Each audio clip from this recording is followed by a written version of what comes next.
Oh, Jesus Christ. Baseball's Dead is... We're live. Baseball's Dead is not verified, so I am going to push it through Section 10. Yeah, we should probably do that at some point. We're live. Yeah, we are. Just the nuts. Turn it up. Oh, okay. Oh, Ace did not like that drop. Oh, like what a wild sound effect to add to the board.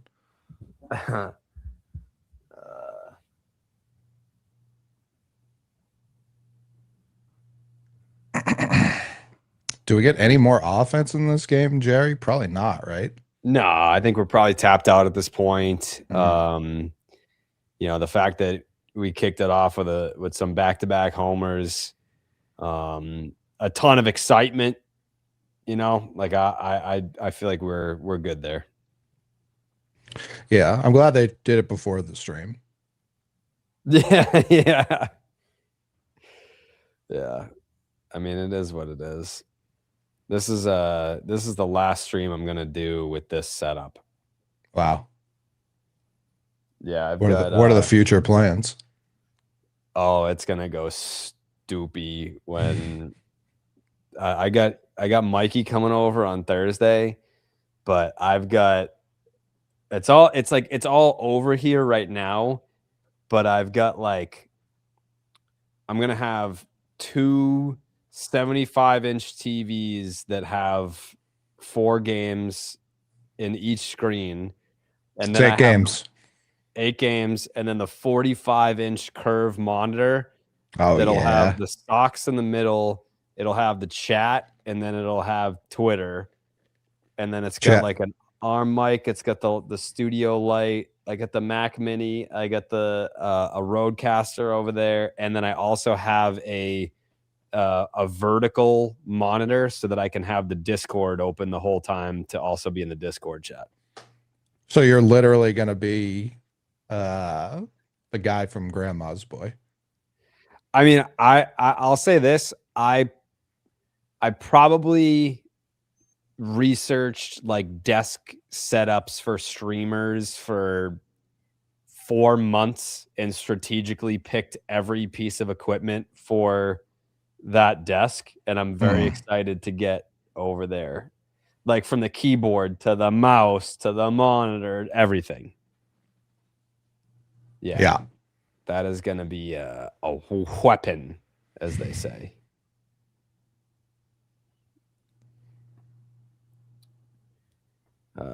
I do have a stream deck.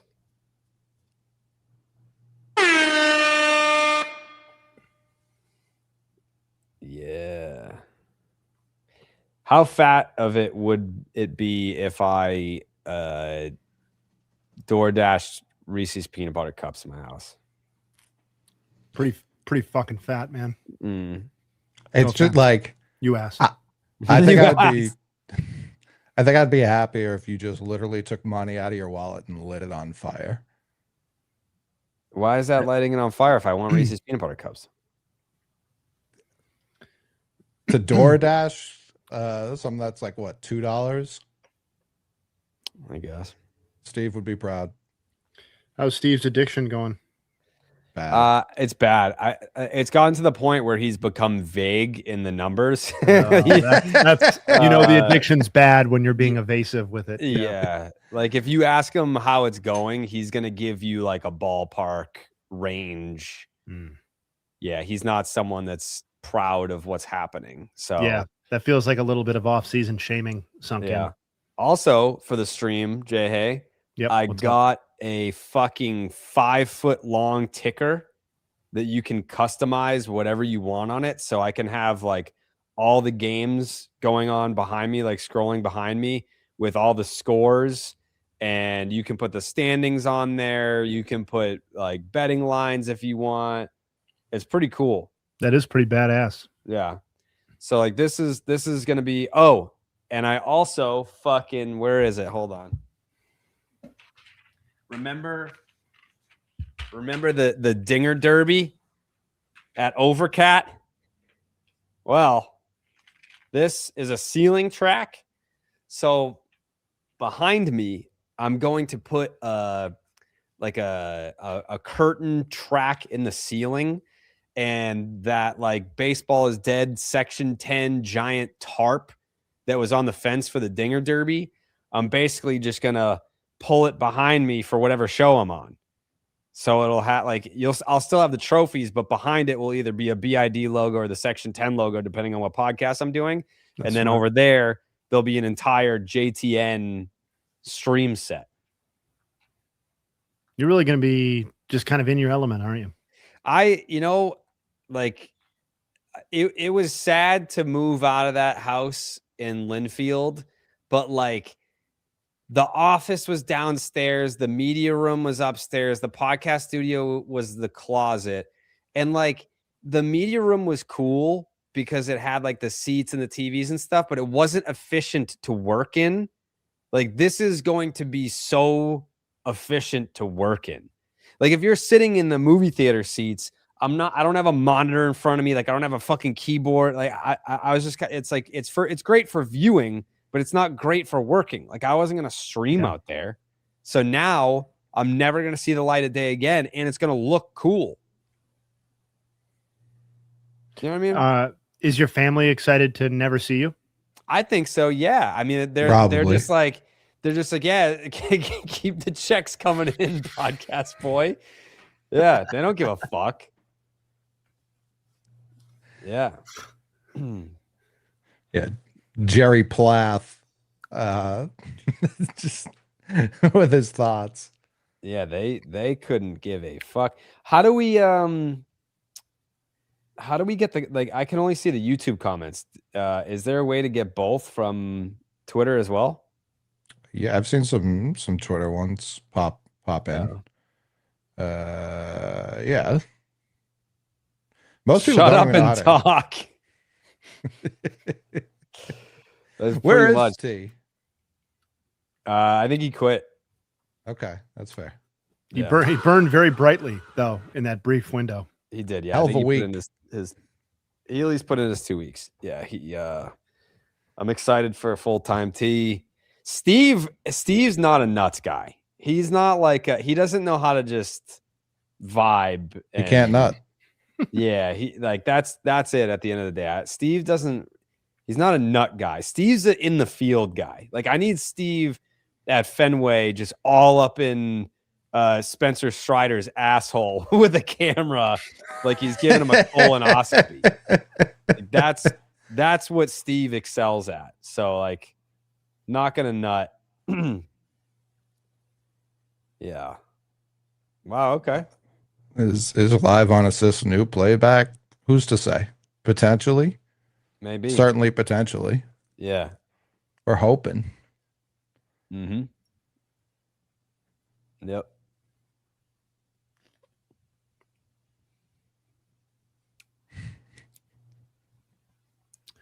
See, this is fucked up, Caleb, because I actually am 5'11". 11? Yeah, I've been going by 5'11" lately.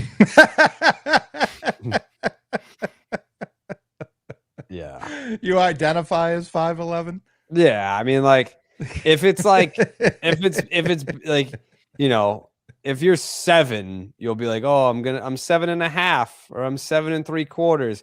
Like, I can't be like I'm 5'10.5". I think you can't. You're not gonna say 5'10.5", but I don't want to be shortchanged that half inch. You know what I'm saying? 5'10.5" sounds like you just care way too much. Yeah, right? Like you're just acutely aware of the fact that you're not 6 foot. Yeah, like, you know, am I taller than 5'10"? Yeah. Am I 5'11"? No. But like, what do you want me to do? I mean, what do you do in that situation? Hands are tied. Yeah, like I can't say 5'10.5". Like, it's a nightmare. You can't put that on your license. This Leals is saying he's 5'11" and met you, and he's not buying what you're selling. It doesn't seem. Did you take a picture? He said at least 6'3". If there's no proof of that shit. Yeah. Harry, I got you. I'm 5'8", 5'9" on a good day, so I got you. Jose, fly out, man. We got to stand next to each other. Yeah, I'll be invaluable to you. I got you. Also, like Tyler has said this, I have bad posture. If I stand up straight, I am taller than him, but I'm a big shoulders forward guy because I have the weight of the world on my shoulders. So I'm just they roll forward, and I when I don't stand up straight, yeah, I could see shorter than 5'11", but when I fucking have posture, you know what I'm gonna do? What are you gonna do? This is not true. This is not true. I'm definitely not that short. I know that for a fact. I know that for a fact. They have those things where it's almost like you wear them under your t-shirt and they like straighten your back for you. If I get one of those, people are gonna be like, is this guy 6 feet tall? Like, You'd be like, seeing a sports bra? yeah. Yeah, but you said slightly taller than you. I'm not slightly taller than 5'7". Like, I'm absolutely over 5'10". If you're 3 inches taller, the difference between 6 feet and 6'3" is the difference between D1 and D3. You know what I'm saying? Yeah. Yeah, thank you.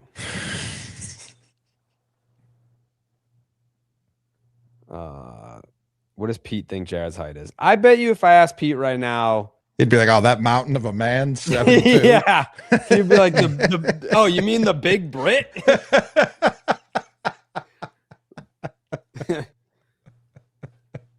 Yeah. A girdle? No.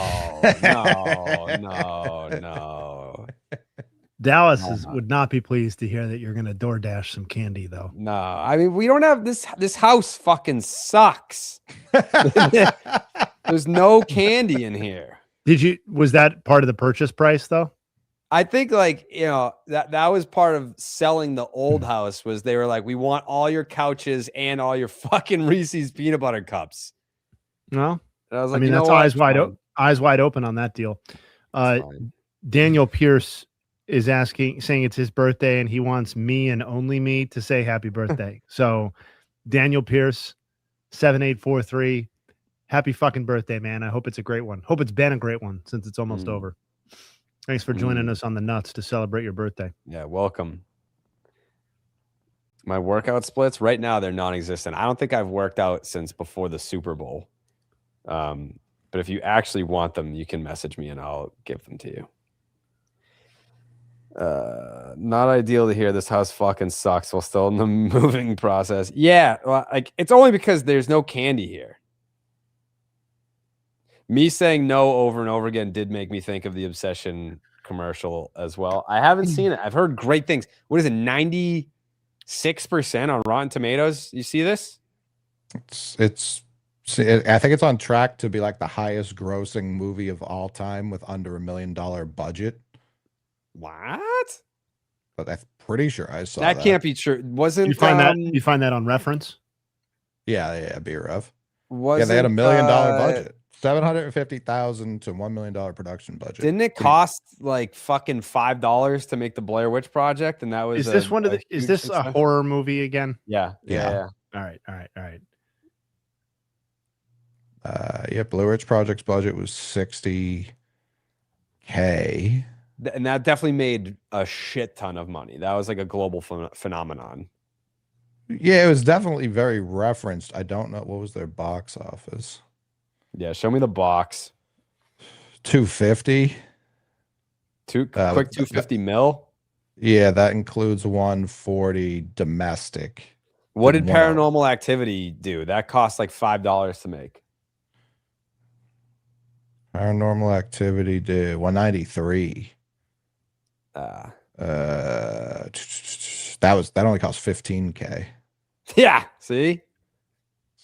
But we could, if we wanted to, we like have the equipment. We could make. I guess we don't have the actors. That feels like a. What are you fucking talking about, dude? Dallas can only play himself. He doesn't have depth. No, Dallas has no depth. He's the same guy in every movie. But yeah, what about the rest of us? Dallas. I mean, what do you want me to play? Dallas would be if we were going to shoot a horror film with only our roster of talent. Dallas would be the perfect like gas station attendant. That's like, yeah, you don't want to go down that road. like he's the don't go down that road guy. He has one line in the whole movie, but he drills it. You, Jay Hay, you would be perfect. Like you're like the kind perfect, of the lead romantic. Yeah, like, you're the protagonist that like all the bad shit happens to, and then like you're a sympathetic figure. You'd be a great lead man, I think. Oh, see, we got where I was hoping to get. That. Thank you so much. Yeah, I think you'd be a great lead man. I think the audience would be like, this Jay Hay is the killer for sure. What the fuck? No. Carrie Ann's here all the time. I thought we were tight. What's going on? You're telling me that Steve with a mustache wouldn't be the killer? It's too obvious, though. Where's No, he ran out of DoorDash money. Yeah. He's killing DoorDash drivers. Yeah, he's just killing the drivers. Yeah. Yeah. It's most solvable crime ever. So he's like, God damn it, how'd you find me? The record it broke, Jerry, and record is a weird word for this, but it's don't tell me. I want to guess. Okay, go ahead. Can I guess? Go ahead. Is it guessable? Okay, so the question is, what is the highest grossing film? Oh, no, that's not the question. The question was the obsession-based fact, the record that it broke. And again, record's a weird word for what it actually is. It is the highest grossing film for a first-time director of a movie released nationwide. Jay, would you like to proffer a guess? / youngest director? No, I don't have a guess. Okay. Obsession is the only wide release horror film on record to grow in its second weekend. More people saw it weekend 2 than weekend 1, which doesn't happen with like movies in general, let alone horror.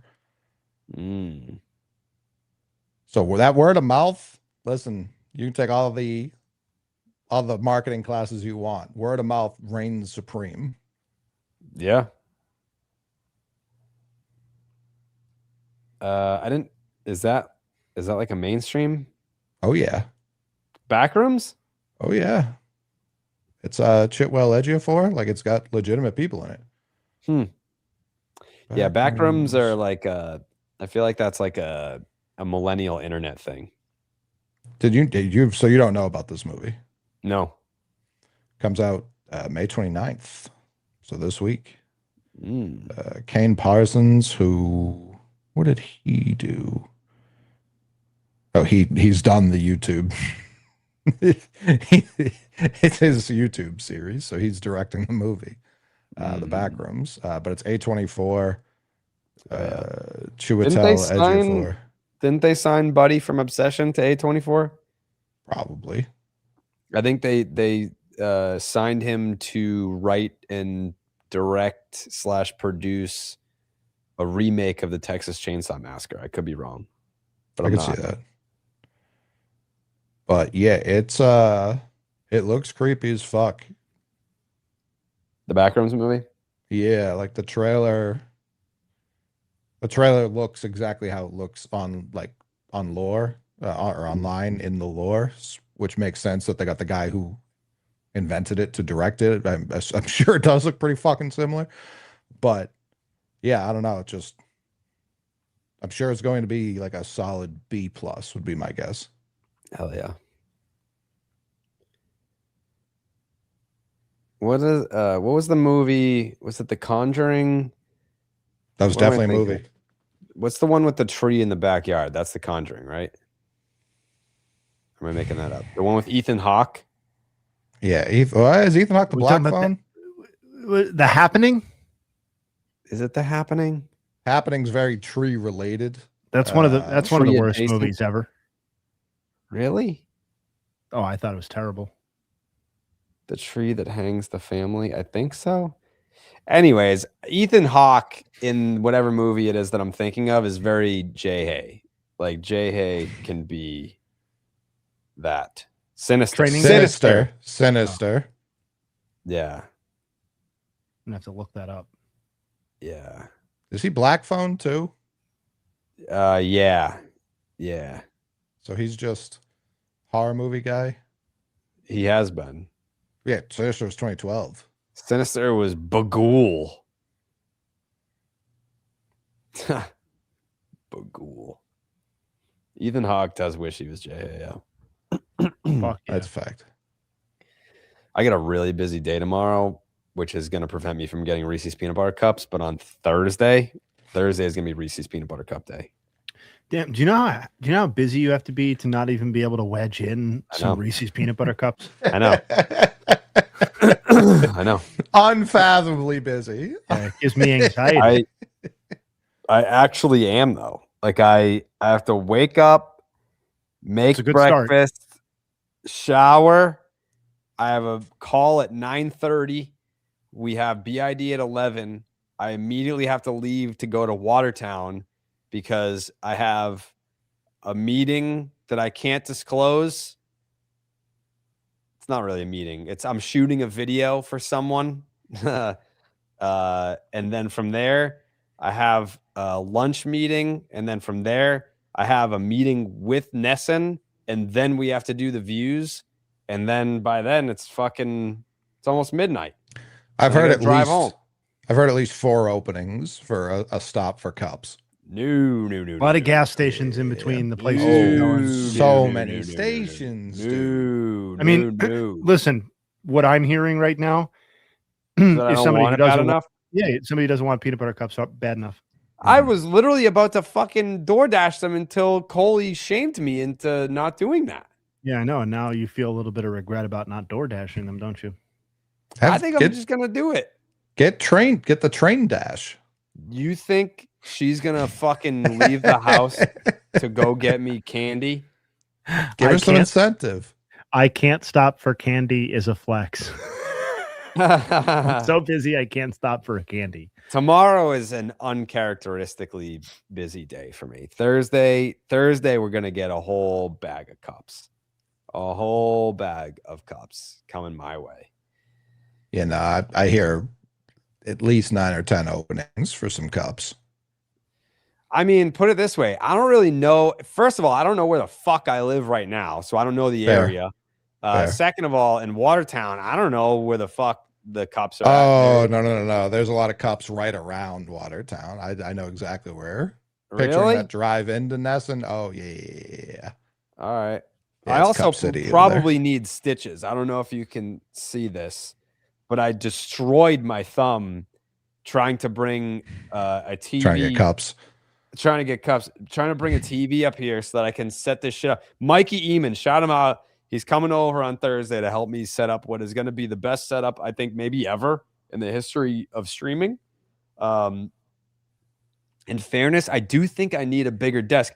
I bought that desk for a certain someone in 2022 that was supposed to sit off to the side when I was doing the podcast, and got a desk for him to help me do the podcast. It was still in the box. It still says my apartment number on it from when I lived in Boston. So open that bitch up. This has been set up for the first time ever, but I don't think it's long enough, and I don't think it's deep enough for a 45-inch curved monitor. I don't think it's deep. Like if you're typing on the keyboard, that monitor is like in your fucking nostrils. Yeah. Shit. Sorry, man. Yeah. Well, it's all about next year. What did I miss? On lefty too. The fuck did I miss? How far behind am I? Jesus Christ. I'm still at the mound visit. Gary, you have the direct stadium feed. Jesus Christ. Yeah. Jesus Christ. Benefits of being a Red Sox employee. Yeah. Yeah, we get the live feed. Have you bring some cups? I bet you can do that. 40% through the year. That's crazy, man.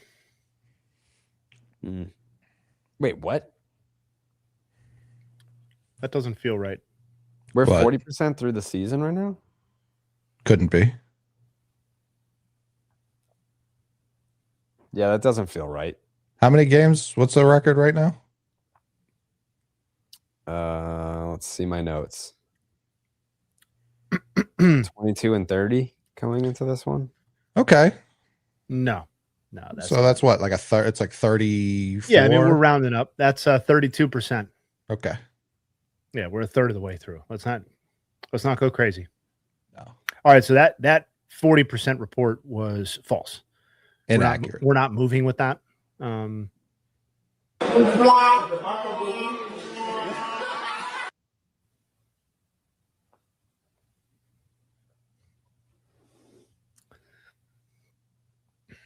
Oh, calendar year.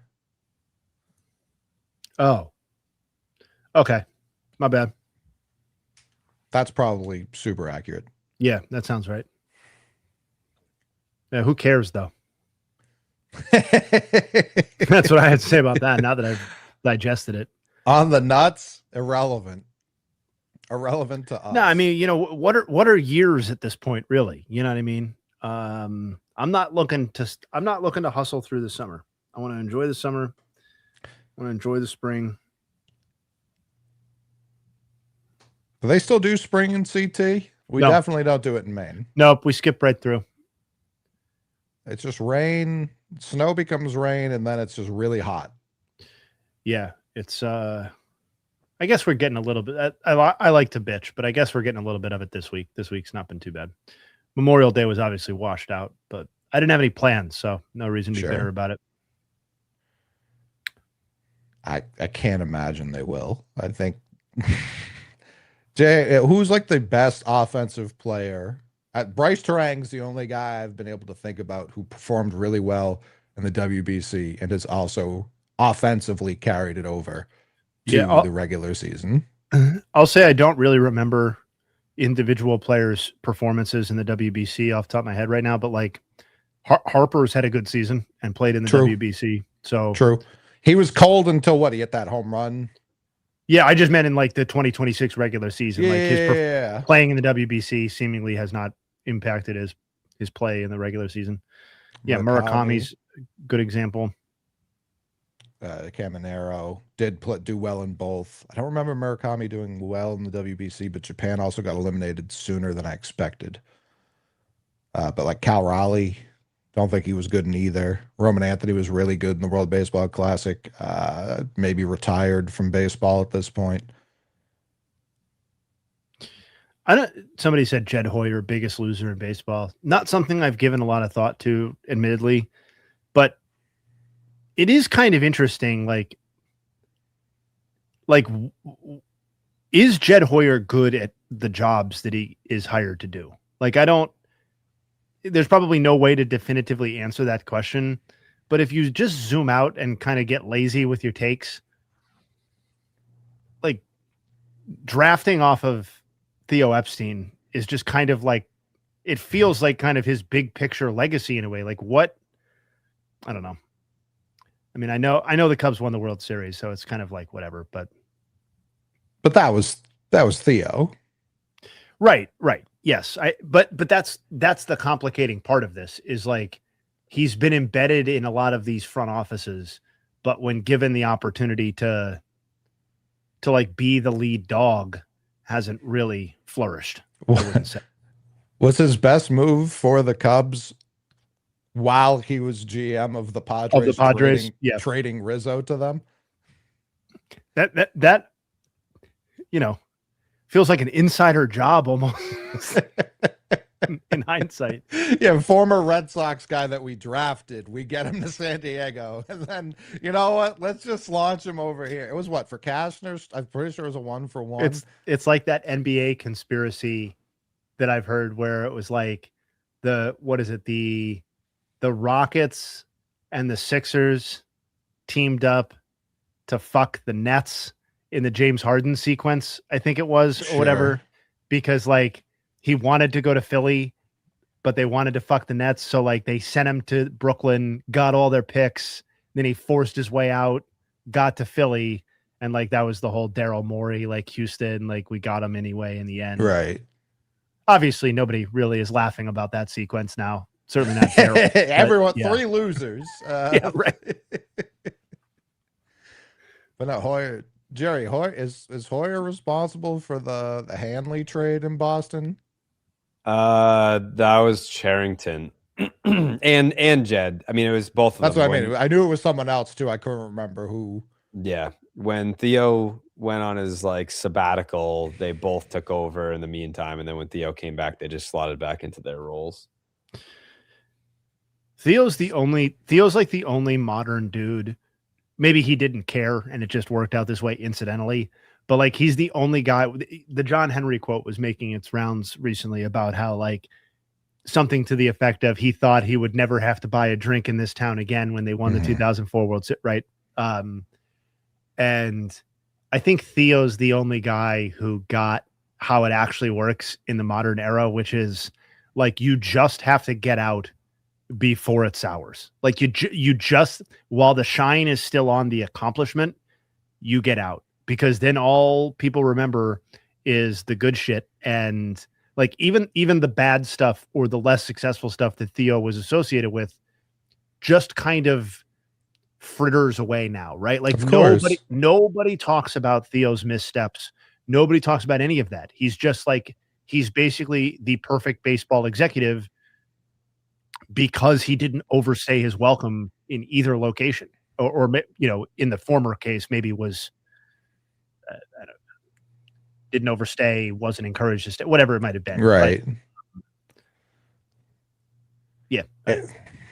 I don't really know if I want Theo as commissioner, if I'm being honest. I don't think I really care. I wonder if he would be good. I genuinely wonder whether he would be good, or, you know, whether, I don't know. I don't think they'll ever have Theo Epstein as commissioner, but that's, I think it's a weird thing to like project someone to be good or bad at, you know what I mean? Right. I don't know if we ever know until they do the job or is not. Rob good or bad at it? Right. I think he has his days where Right. I think he does a decent job. I find him personally distasteful, but that doesn't, Sure. he's had a lot of wins. He's racked up a lot of wins over the last honestly. couple of years. Yeah. Like the NBA romanticizes Stern now. At real time, yeah. people were like, "This guy stinks." Yeah. Yeah. No, he was like a legitimate like mob boss and maybe a little racist, right? At least carrying out like racist ideals. Yes, executing the racist vision, but, like, right? Yeah. Certainly had no problem enforcing them. Yeah, it's weird. Like you're not supposed, like you're supposed to come out to booze. I think Goodell is kind of the perfect, like, yeah, everyone kind of hates him, owners and players. That's probably like an umpire. If everyone hates you, you're probably doing the right thing. Well, once Goodell survived like the outrage over the concussion, like the height of the concussion stuff, it was obviously like all over. Because I mean, it's funny how that works, because, you know, 10 years ago, he was like unequivocally the least popular commissioner in sports. Sure. And now I think it's actually probably the exact opposite. I think he's probably like the most like high approval rating commissioner, because no NFL fan gives a flying fuck about concussions anymore.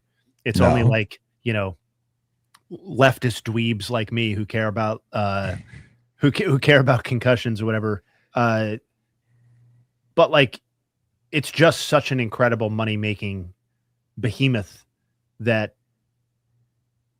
at some point it just washes away all your other sins. And he's just so good at that part of the job.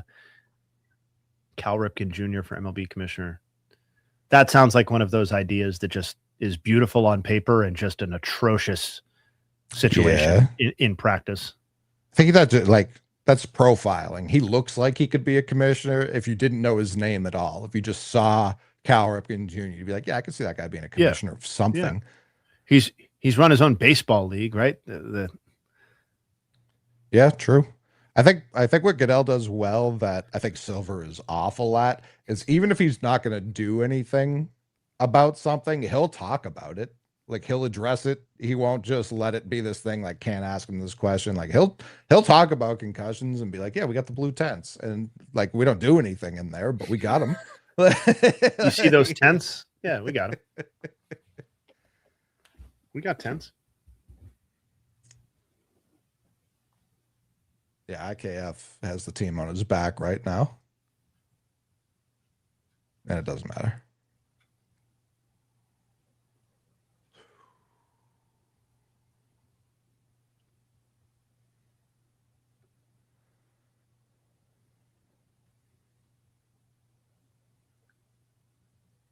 Isn't NHL's commissioner generally liked by fans? NHL fans don't like anything about anything, from what I can tell. Especially Bettman.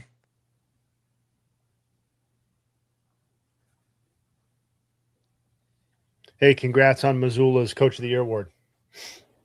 Well deserved. It just stinks that they Yeah. went out with the whimper in which they did. I didn't even like argue when Jalen was second team. If they were still playing, I'd still be tweeting about how he was robbed of first team. But you lose in the first round of the Sixers, I'm certainly not gonna. Yeah. Not the time. Yeah. I'd be a very bad manager. I don't know who of our group, like Dallas would probably be a great manager. Dallas would be a great manager. J. for commish. Coley would be a great GM. Tyler, baseball ops. I would be a great assistant general manager because Coley's the ideas man, and I'm the I know a guy. You know, I can backdoor it and be like, hey, listen, why don't you come over and talk to us and a little bit of this, a little bit of that. Next thing you know, bring some Reese's, we'll see where it goes. Coffee, ice cream. Next thing you know, we're talking deals. Yeah. Jay, going back to those John Henry comments, do you think he would be viewed in a way more favorably? And Jared, this is for you too. Do you think he'd be viewed more favorably if they only won 0-4? It's interesting. That's an interesting way to phrase it.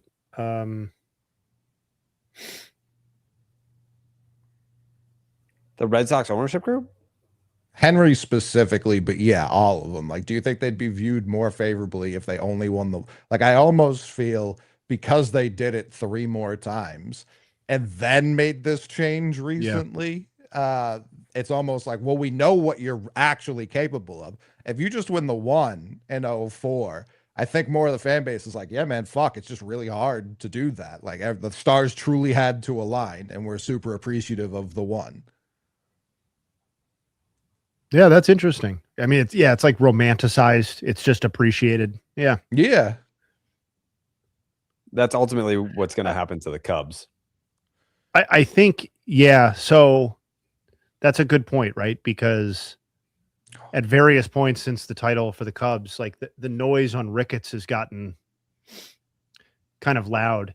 Although I do think that's one of those things where it's the 12 years that separate the Red Sox championship from the Cubs championship. The problem that we're talking about has only exacerbated over those 12 years, right? The lack of durability, the lack of appreciation for these titles. I think it's gotten much worse between 2004 and 2016. I think the nature of the frustration would be different. I still think if the Red Sox franchise from 04 to 26 without a championship, I think people would be pretty disappointed because you're still participating in the shadow of the Patriots and the Celtics, who, if we're assuming the same timeline for them, have been remarkably successful, obviously. So it's right. Are the Red Sox really at this point and I don't remember what the Bruins have done, but I'm pretty sure they have titles between 2004 and 2026. Yeah. They have 1. They played in 2 other Stanley Cups. Yeah. So you would be, you'd be the 4th franchise in a way in your own town, which feels sure. Yeah. Which would definitely be different. But people bring up the Cubs, the White Sox won in 05 and haven't since. And they broke a longer streak than the Red Sox. And I'm not saying anyone ever liked their ownership or even in 05. It's definitely a different scenario, but their frustration, they seem to enjoy that, maybe because it was just longer ago than the Cubs one was, but they seem to enjoy 05 a little bit more at this point than Cubs fans do with 16. I also think that obviously this is painting with broad strokes, but I do think like there is an element of the White Sox fan base by and large just isn't in the same headspace as the Red Sox fan base. Like there are White Sox fans who really, really care and care just as much as the most hardcore Red Sox fans. But I think broadly, there's not that same level of like day-to-day anxiety or day-to-day angst about how the team is doing like culturally in Chicago. You know, I do think like, I think Reinsdorf like if Reinsdorf had avoided the last like half decade where the team was historically awful, like, you know, a real disgrace. If those had just been kind of your typical like 78 to 84 win seasons where they're just kind of coasting, like most of the White Sox history. Sure. I actually think he could have pretty much ridden out the rest of his life on the glory of the 05 title, because I think the nature of the environment is different. But because they got so bad and became such a disgrace and refocused baseball's energy on like, what the fuck is the Reinsdorf ownership group doing? Yeah. Then you kind of refired up the angst of the fan base. And it's like, this is unacceptable. This sucks dick. Like this is just awful, you know? So Reinsdorf's won 7 titles for Chicago. And I don't know a single person who's like, love that guy. No. Well, like, I mean, say what you want about John Henry and that ownership group. Like Jerry Reinsdorf did more to actively undo like the Bulls. I mean, we're not going to do a whole NBA thing, but like he ended that run of titles. That was like basically his choice or Krause's choice with the tacit endorsement of Reinsdorf. Kind of got lucky there, honestly. Triple play. Yeah. In 30 seconds, I can't wait to watch this unassisted triple play. I thought with like assists that we would be able to watch the same game, so we were all lined up. I think that's a feature that's coming. All right. I don't know. That's the thing we currently have. I think it's coming. I just now saw it. What are you watching on? You're not watching on Nesson 360? I'm watching on Spectrum. Nesson. You should watch on Nesson 360. I think you can just put in your cable provider. And no, I know I can, but historically that's much slower than this. I don't know why tonight. Oh, it's on TNT. That's why. Why am I on the TNT feed? The fuck? You need to get your ass on the 360. I'm watching it on True TV. What the fuck is that? That's insane. That's, you know what? I pride myself and think of myself as a man of faith. As there's a drive in a deep left field by Castellanos, it will be a home run. I don't know if I'll ever wear these headphones again. I don't either.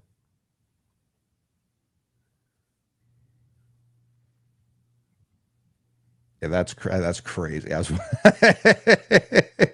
Listen, I opened Spectrum, and it gives me the box like, you want Sox Braves, don't you, Tubby? And I go, I sure do, and I click it, and they just send me wherever the fuck. True TV.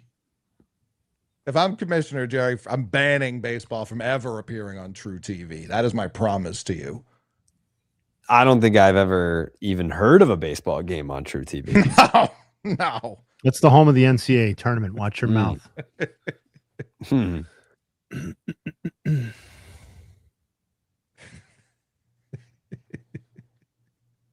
Chase Burns doing it again, by the way. 3 scoreless tonight. You got it up?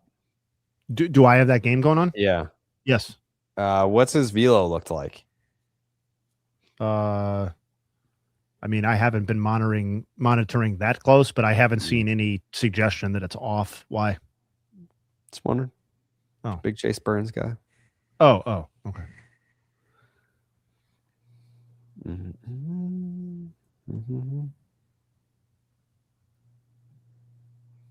Ranger was cruising. I don't feel like he pitched poorly, but he might put a 5 spot up. Yeah, if there's anyone that loves giving up inherited runners, it's fucking Greg. What's your count right now? There's just ground out. Okay, so I'm still behind despite being on Nesson. You want me to pause? No. No. I just saw the ground out. I'm definitely closer now.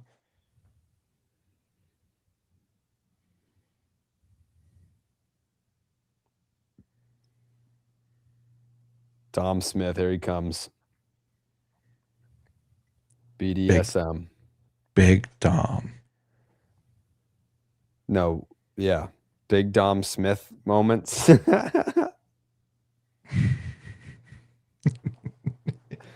The Red Sox tweeted that out of Boston.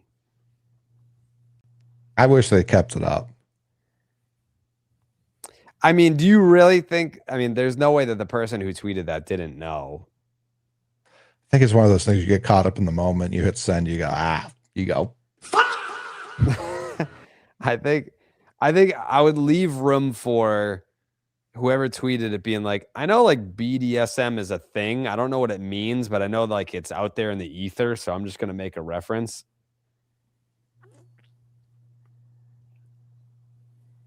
The first time they put the Wally head on, they're like, here come the furries. Yeah.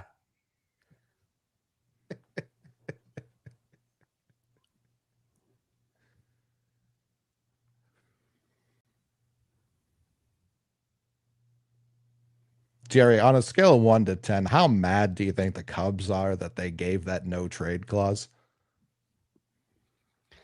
I would say Alex Bregman is the least of their problems right now with how horrendous their rotation has been from top to bottom. It's been savaged for sure.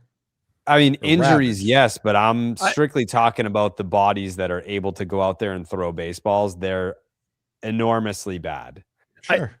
I know this is just rehashing the conversation we had on BID to some extent, but like, I know that the rotation is a bigger problem in the sense that there are no people to take the baseball that they previously wanted to do that. But like the offense is healthy and can't fucking perform anyway. Like, and they owe so, what the hell is happening? I'm still here, but my camera froze. That was my bad. I was They're like, sick of you, Jay. Hey, they're sick of you. They were like that. Nobody wants now to I hear can't you hear. talk Cubs. You fucking idiot. Anyway, but the Cubs offensive players are all healthy primarily and all playing like shit, and they owe all of those or lots of those guys lots and lots of money. And it's like is Alex Bregman an impact player? Is Pete Crow Armstrong like the worst offensive player in the league? Is Suzuki like a legitimate middle of the order bat? I feel like you can ask a legitimate question about every single offensive player on their team other than Nico Horner, who he himself, after a great start to the season, has been not very good of late. I just don't really know what you're supposed to do with that offense. At least on the pitching, you can point and say, the guys who aren't healthy, we'll get them back at some point, and hopefully they'll be good again. But the offense, those guys might not be good, is the problem. What the fuck? What? Can you guys hear me? Are you guys back? Yeah. I was just not talking. Yeah. Okay. Yeah, my camera froze. Mikey's gonna fix my camera on Thursday. I think I've heard a lot about this. Yeah, it's like in 4K instead of 1080p, and it's been ruining my life ever since. So yeah. Sox are on the road this weekend, so I feel like I can like just be a person. That's gonna be great. You try and step out of your dungeon, and your family's just like, get the fuck back in there. What the fuck do you think you're doing? Yeah, they have like the cattle prods at the door. Oh man. Well, the Red Sox tried really hard, and that's all that matters. Maybe they'll win tomorrow. I wouldn't count on it. Thoughts on the combined no from last night I'm an official combined no hater. Wow. I know that's going to come as a great surprise, but does absolutely nothing for me. Same. Greg. If I'm being honest, I really need a perfect game. Like I'm ready for a perfect game. I don't no hitters. I've seen them. Certainly combines can get the fuck out. When was the last time we got a combined perfecto? Was that not the Astros World Series? That was a combined no hitter. Yeah. Yeah, that was combined. None come to mind.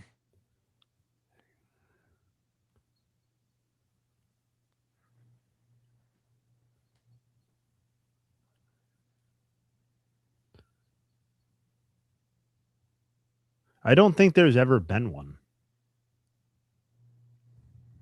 Even if they all didn't hit or give up any hits or walk anyone, could it be perfect by proxy because of somebody there being came out? Yeah, by that.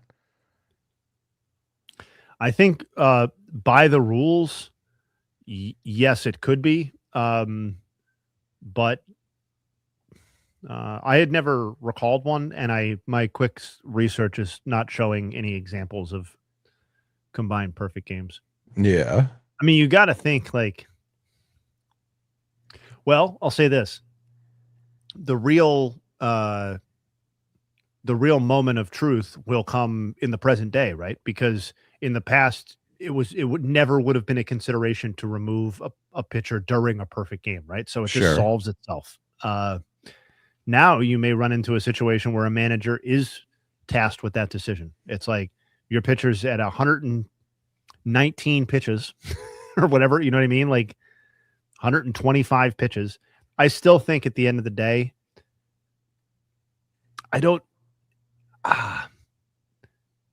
is there a manager with the stones to remove a starting pitcher in the middle of a perfect game? Like, is that the line that people won't cross? Hasn't it happened? I feel like it's happened. But I feel like, so let me clarify. I think it's happened through like 6 innings or 5 perfect innings or 6 perfect innings. I can't recall an example where a guy was actually on the doorstep and they took him out. Like he's through 8 perfect innings. He's at 115, 120 pitches. He's coming out of the game. We're bringing in somebody else. Well, people have brought it up in the chat. It is kind of inconceivable, like how the pitch count would even get that high. If it's like you'd kind of have to be going 3-2 to every hitter and then getting them out in some way for it to even climb that high. Yeah, that's a good point. It's a good point. A lot of foul balls, maybe. Ton of foul balls. 12 pitch at bats, the pitcher wins all of them. Yeah, I mean, somebody like Spencer Strider, though, who's going tonight, like, you know, I could kind of conjure up a scenario in my head where he's going deep on every count. He's going for strikeouts. You know, it happens to feature a lot of foul balls, but the point of it being 115, 125 pitches that's a good point. It's probably never going to get there. Team starting with an opener. That's interesting. Well, I'm not counting that then. That's horseshit. No. I'm just saying, like, how cool. We were asking, like, how cool. Yeah. I'm already frozen again. It's because your camera's in 4K, but Mike is coming on Thursday to fix that. He is. Yeah. I'm honestly just gonna stay like that. I don't give a fuck. What's up, Hunter? You've got kind of like a contemplative look going on in the freeze. Mm-hmm. It's like, yeah. Like in theory, I could just be doing that. Yeah. You're just like looking something up real fast. Mikey said to just go top. I don't even know what that means. Yeah, I was going to say, what does that mean? Laptop. A laptop. Oh. I was like, I think the head is going to fix this. Yeah, I thought you're like, give him top. Like, that's not appropriate at all. Mikey said, suck me off. I'll fix it. The only solution is you suck me off, actually. So yeah. I've looked into it, and, you know, I'm the production guy, so you're going to have to trust me on this one. Wow. Here I am. Jerry Tops. Just fucking straight top right now. Just how's that? Sucking it off over there right now. This is how I had to do the fucking podcast the other day. This is crazy. Skin's popping, Jerry. Skin's popping. Yeah, I mean, listen, I don't have. You look the tallest now. I am. Well, no, you're the shortest on the pod. No. I mean, well, this stream, not the pod, but this stream. Yeah, I mean, it is what it is, you know. No, you have a lot of other really nice qualities. Can you name a few? Like 7? Yeah. Really muscular. You're extremely muscular. Not anymore. Oh, okay. No, that's no good now. I've lost all that. You're like almost 5'11". That's true. That is Yeah. yep. That is true. Mm-hmm. In that really in what they call the hot zone between 5'10" and 5'11". It's right in there. Yeah, like if my height were a field goal and 5'10" and 5'11" were the uprights, kick is good. You know? Yeah. Yeah, kick is up, kick is good. Yeah, Goated Bear saying you can put down PB cups with the best of them. I mean, that's true. Yeah. Yeah, there's no one denying that. At least no one that's educated. Still on alive. denying that. Yeah. Yeah.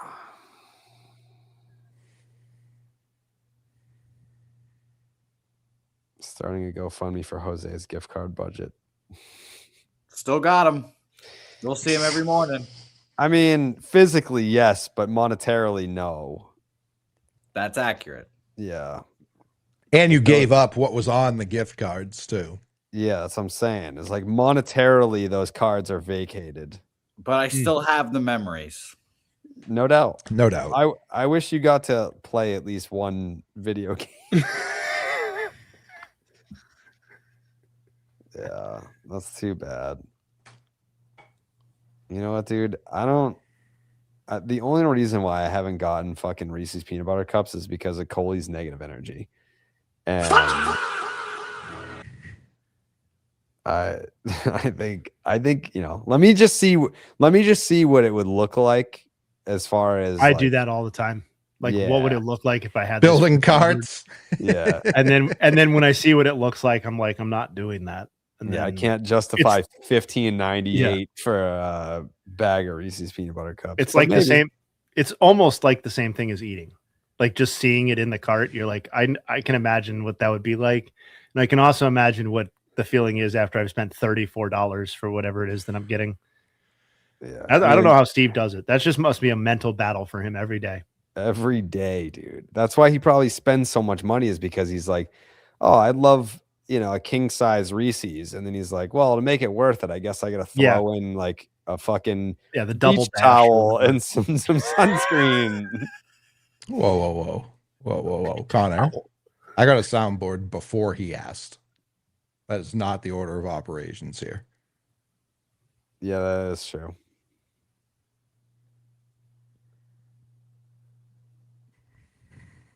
Oh, Masa got one right off the dick. So I tried to pull a fast one here. We'll see what happens. Train just texted me and said, do you have Ace? And I said, yeah, he's up here. I do want Reese's cups. So let's see.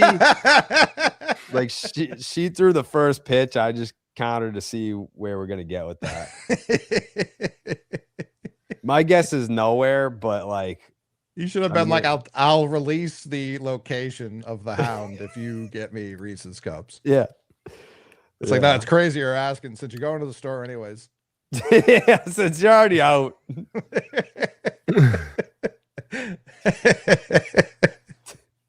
How many realistically are you trying to put down right now? Not a lot, but you ever just like, you have like a really nice dinner and it's like 2 to 3 Reese's would just top me off right now. Like I could go to bed happy. Like right now I'm going to go to bed pissed. So I don't want that. Yeah. So you want like Reese's cigarettes. Yeah. I just need a little bit. Yeah. Cause I think I'm going to go Miss Lippy. I can't just be hammering a bag, you know? Miss Lippy. Yeah. We ever get real desperate on content, we could throw a lip Lipirid for me, and then just watch me throw up all over the place. Have you ever tried? Yeah, I dipped in college, and Oh, I'm not well, like not like regularly. I'm saying I tried it in college, and Oh. what I just described is what happened. Yeah, I put I can it see I that. you put it in my puke? mouth. I got incredible spins every time I inhale nicotine at this point, which is at this point hasn't been in 15 years, but every Yeah. time I've tried, whether it's smoking a spliff or whatever, I immediately get spins, and it's just out of control. It's like the worst feeling in the fucking world. I mean, I guess that's yeah. I don't know. It's so intense, man. It's so funny. Like as somebody who doesn't do it, I love it. popping it in and just fucking hurling all over the place. I fucking love it, Jay. Hey. Jovi rips for Jay. I wish I had. Jared was lamenting about how he didn't properly prepare for JTN via peanut butter cups. Yeah. I didn't properly prepare for Jovi rips tonight. Real fucking letdown on my part. You know, Well, it's gonna happen. I just played Yeah. my least favorite game. Did I already have an edible? Like, God! is this damn. my Oh, no. second or first? Yeah. So we'll find out together. Jeez. New York City, you listen to me. If you're near a convenience store right now, any type of 24-hour store, go into the store right now and put your hand in the cash register for no reason. What? Their money is your money as of right now. The fuck?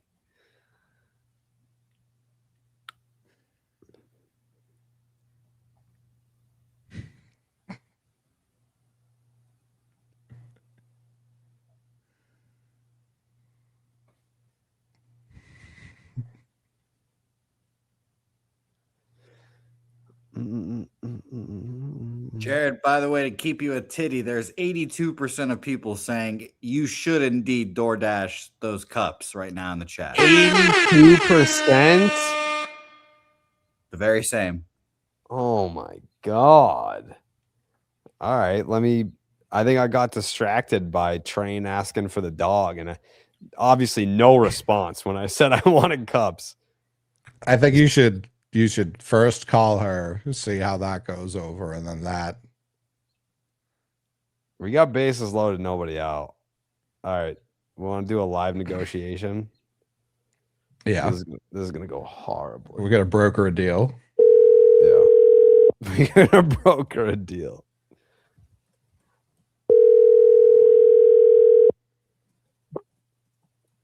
Hello. Hi, you're live on the stream. Why? We're trying we're trying to broker a deal right now for a bag of Reese's peanut butter cups. The chat voted 82% that I should DoorDash Reese's peanut butter cups, but before I did that, I was kind of just seeing if maybe you would get them. I'm not going anywhere. That seemed pretty definitive. Yeah, that was Yeah, that's a hard no. Hard no. that was like she didn't even think about it. No, I already knew when you were calling me that that's what was coming. Well, you What didn't answer about- my text message. I'm busy. What about if we threw in like a beach towel as part of the pickup? Yeah. Like peanut butter cups and beach towel? Yeah, Does there's that make it something more else. worthwhile? Yeah, there's gotta be maybe something that you could also get for yourself at like a convenience store or something, or No, I don't want anything right now. okay. We can Damn, give you a that's tough. free BID t-shirt. No, thank you. Okay. Dang. All right. All right, thanks. Thanks for calling. All right. Better luck next time. All right, bye. Thanks for calling.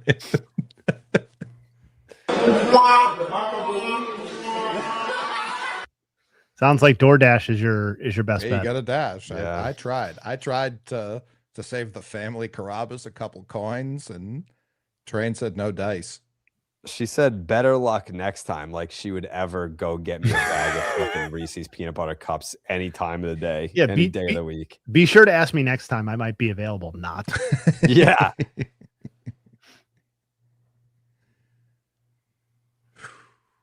Yeah. Tough scene. Corey, thank you. Got a lot of people chirping the Royals hat. There's some great rival of mine.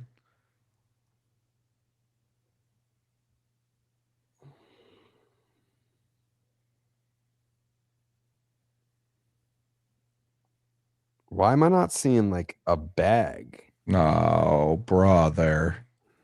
That's what I thought you were saying. Tough scene too.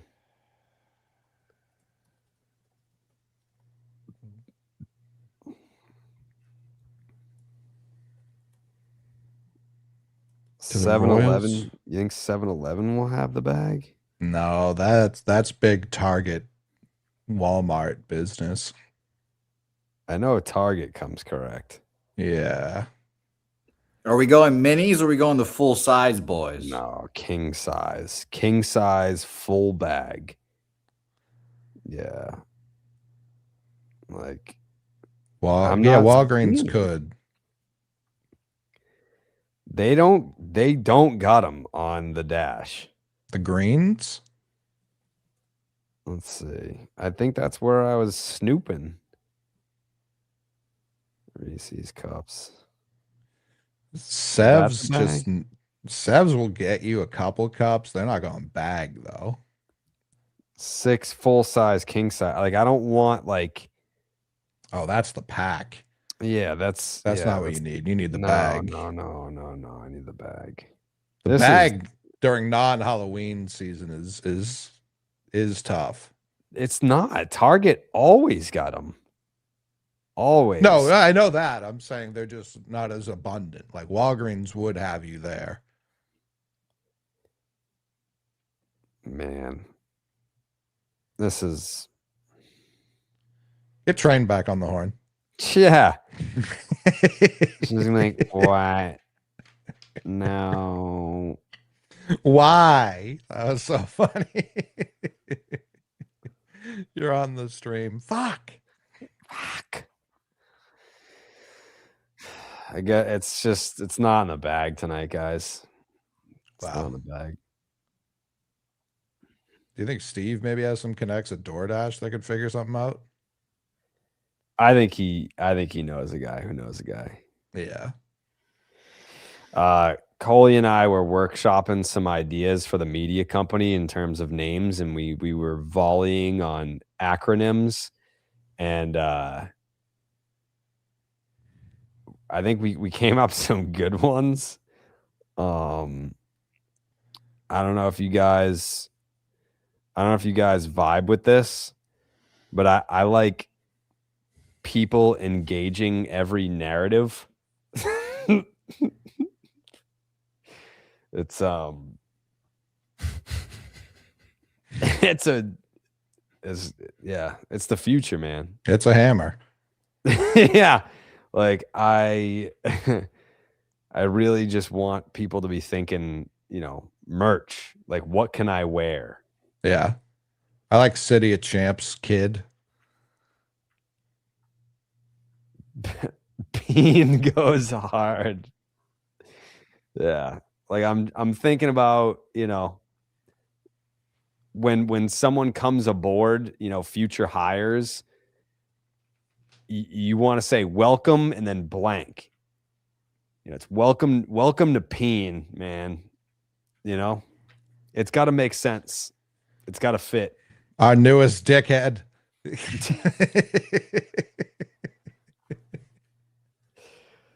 Welcome to Peen.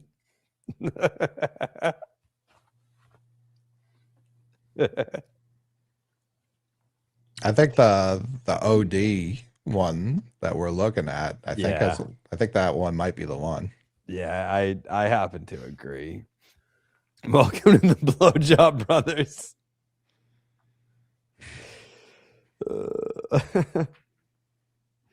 Yeah, media, not management. Let's be we're not getting crazy here. The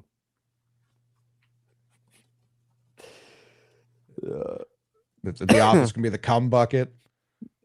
Yeah.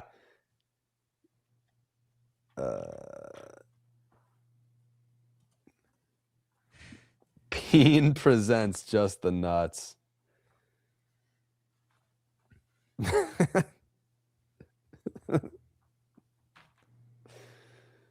What about 80085 Industries? Yeah. It's big calculator hours. No, I got it. It strikes so good.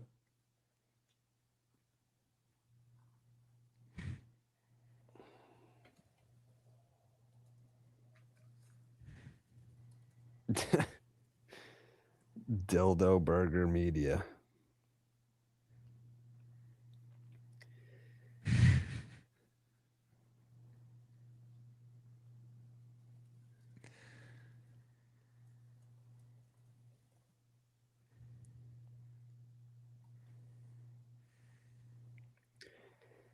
Yeah, I like some of the names that we've come up with, but there's one in particular that I really like. So yeah, I think OD is the future. I agree. Other companies are going to need that Narcan when we OD.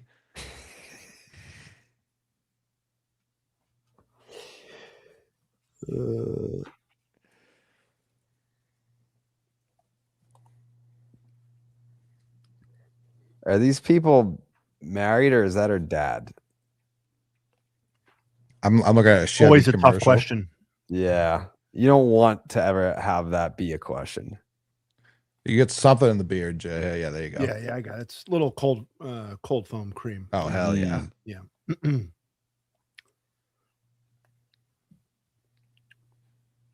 Where the fuck do they find these people to do Dirty Water TV? That's what I want to know.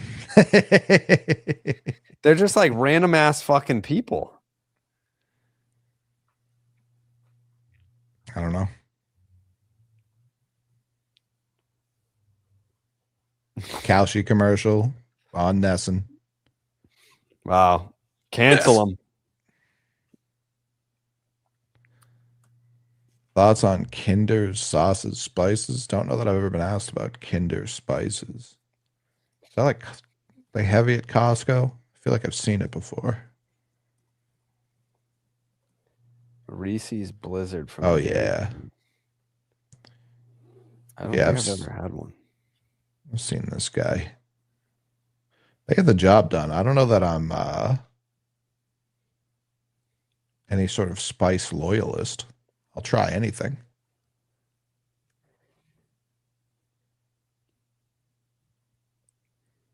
Yeah, there's an extreme lack of snacks in this fucking house, man. It's bad. Eamon hammering the Kinder.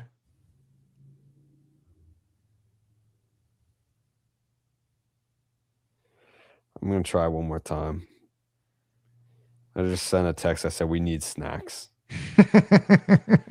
So you just got to plant the seed where it's like, all right, if not tonight, then like clean it the fuck up, man. You know? I think you tried to plant that seed in that soil. It just rejected it outright. Yeah. I don't think it's happening for you. Yeah. But the precedent, like, at least I have it in writing that I'm displeased. We filed an appeal with management. Has putting it in writing helped your process before when you've been left unsatisfied? I would say it's a mixed bag, as T would say. You know? So you've been getting hammered. Yeah, it's like kind of a mixed bag there. I don't hate it. I don't hate it, Gundy. We got a text. What do you think it says? Candy Fuck is not off. a snack. Do you want smart food? I already fucking had smart food today.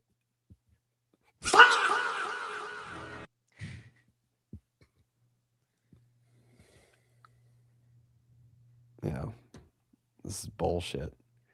Candy, it's definitely a snack too. Get her back on the horn.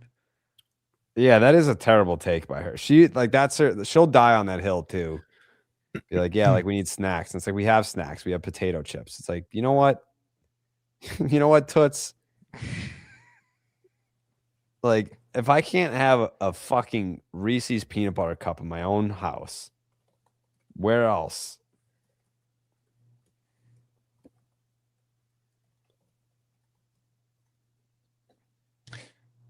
Jay, were you ever able to try the delicacy known as the Cooler Ranch smart food? Cooler Ranch smart food? Yeah. Clearly not. What is that? It was smart food and Doritos linked up for the collab of the century. No, Doritos. Big blue. Didn't even hear about it. It came and went like a thief in the night. Like I was eating just these throughout the course of a day. It was going to kill me for sure, but I haven't seen them on shelves in 4 years at this point. They still will put out the nacho cheese ones, which pisses me off because it's not as good.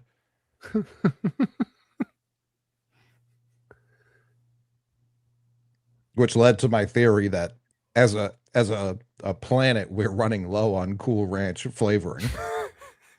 Because why the fuck did this stop?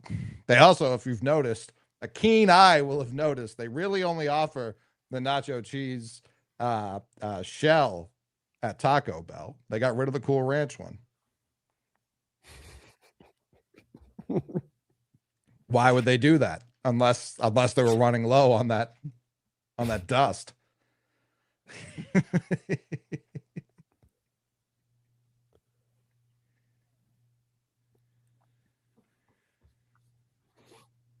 Woo-woo.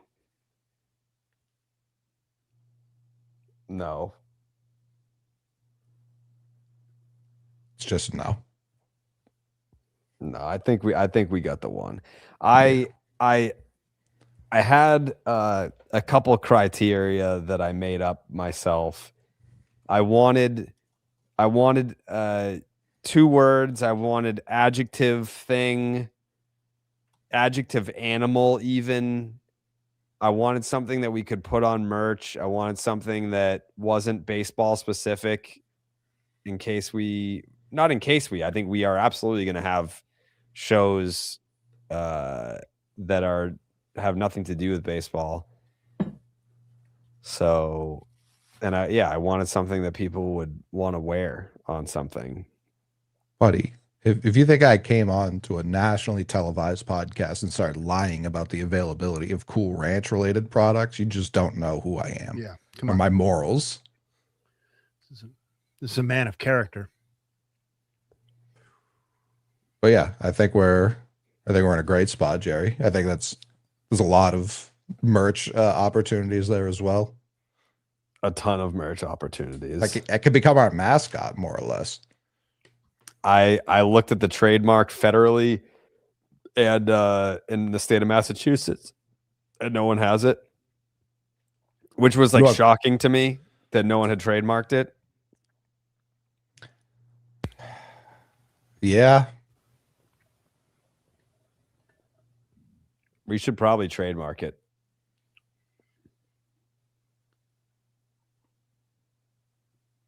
Might as well.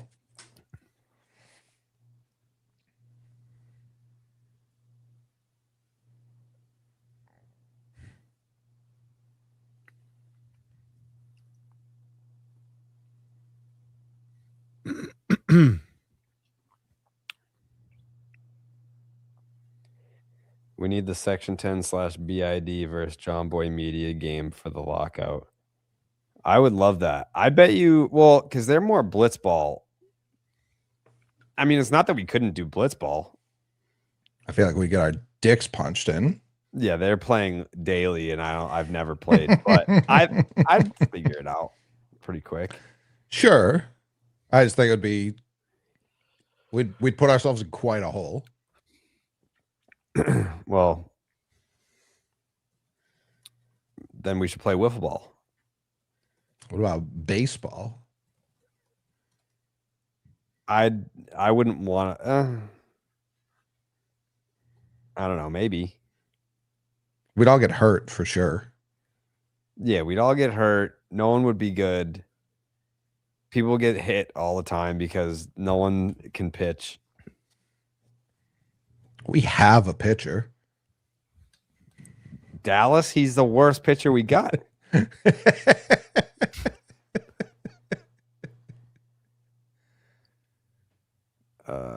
They also do wiffle ball. All right, yeah.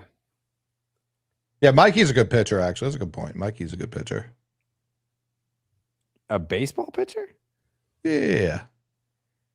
When have you seen him throw a ball? He's told me what he's done in his life. I respect the back of his baseball card. Why is it that when I say what I did in a baseball sense, no one believes me, but you're just gonna blindly? Did Mike do it against children?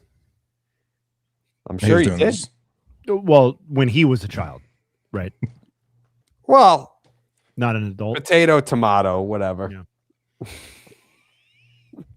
I think that's the difference, though. I guess. You know. Oh, is that my fucking guy, IKF? Yeah, there it is. You going to Tank Town?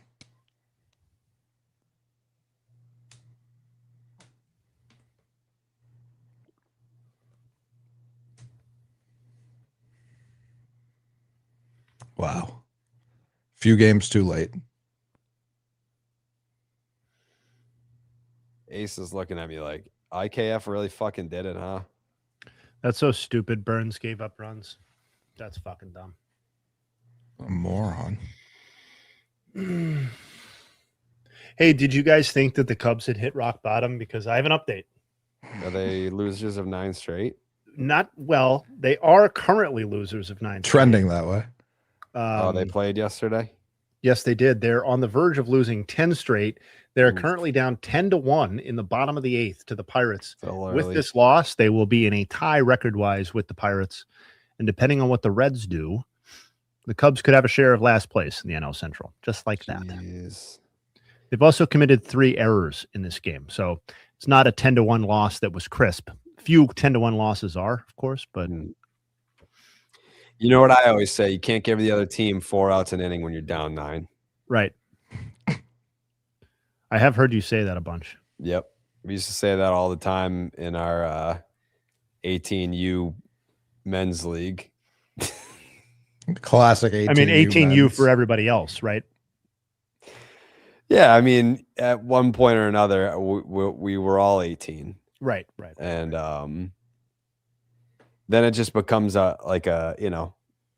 just a signed paper issue. Right. And then, like, it's not how old you are, it's how old you feel.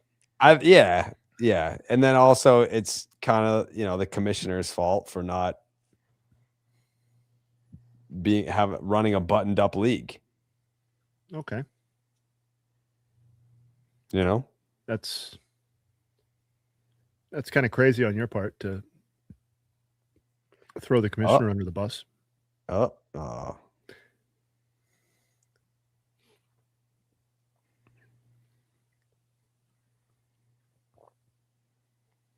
Ball 3.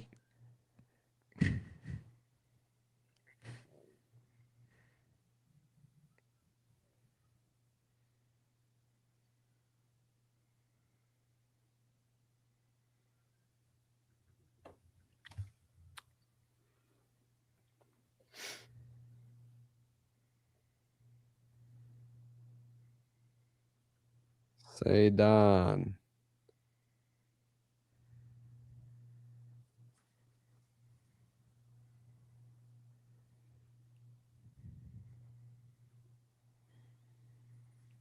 Is Acuna limping? I think he just kind of walks like that.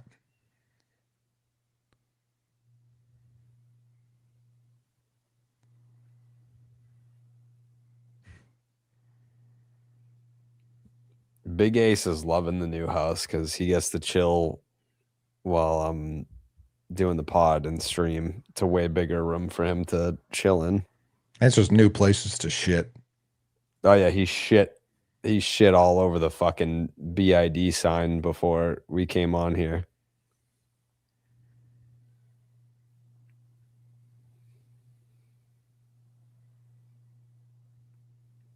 I used to do the podcast in an actual closet. Yeah. Ace was like, man, this is not for me. Man, would I love to shit in there.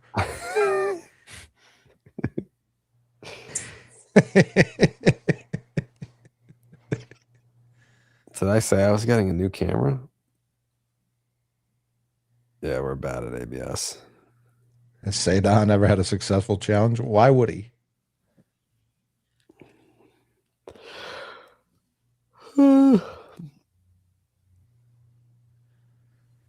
Was the new house just for baller reasons, or was there a deeper reason? I don't. It's not a nicer house. It's a more convenient house for sure.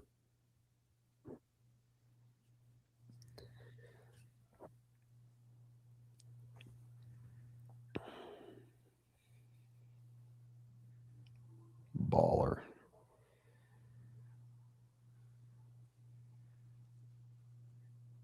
That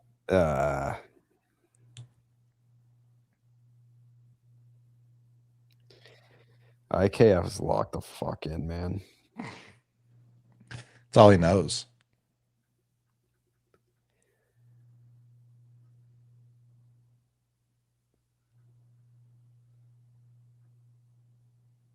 The fucking Barrel King, IKF.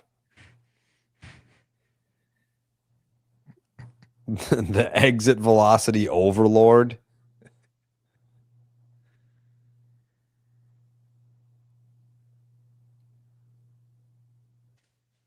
Yeah, how did your neighbor take the move? Poorly. She has still, she texted me the other day. She was like, I'm just letting you know there's like a truck outside your house and someone's trying to get in there. I was like, I don't live there anymore. So I was like, I'm assuming that's someone who lives there now, and it's not me. Jay, hey, you're muted. God knows how long that was going on for. No, just started. Are you guys gonna like stay in touch? Like, you guys gonna do like a regular lunch? How's that gonna work? New podcast. She's asked me multiple times where we are moving to / where we've moved to, and I've just kept it to a general direction. I just said north. Yeah, we've gone north.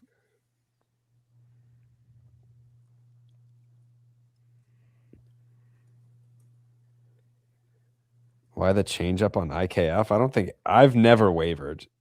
I've been an IKF guy. T has slandered the fucking poor bastard since he got here. All he wants to do is help win. But no, I've been pro IKF since day one. We got time for a quick nug. You know what, Justin Havens? Turn it up. Oh, okay.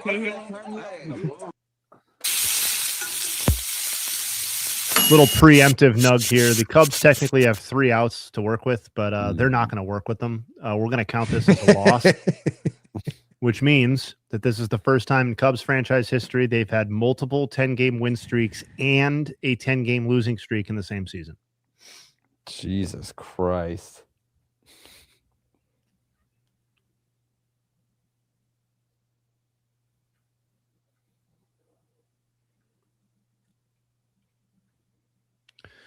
Boy, I tell you, Braves fans, they get ornery when you talk Spencer Strider. I'll tell you that much. Hadn't dipped my toe back into that one in a few months.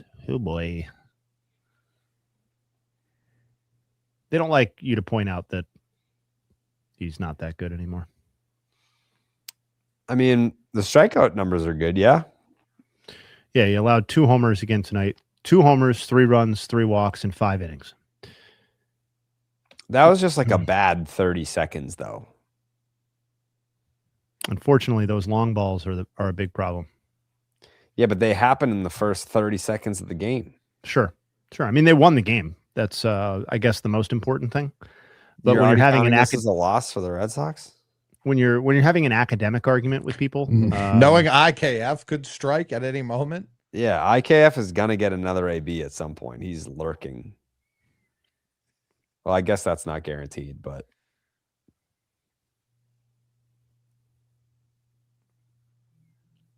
you're gonna call this game. You're gonna call this game an L when Andrew Monasterio is just waiting for his opportunity to strike. Don't let Mickey Gasper get a couple hacks up there.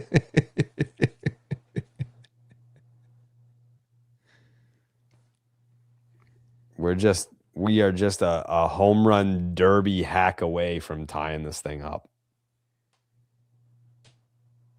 Gotta have faith.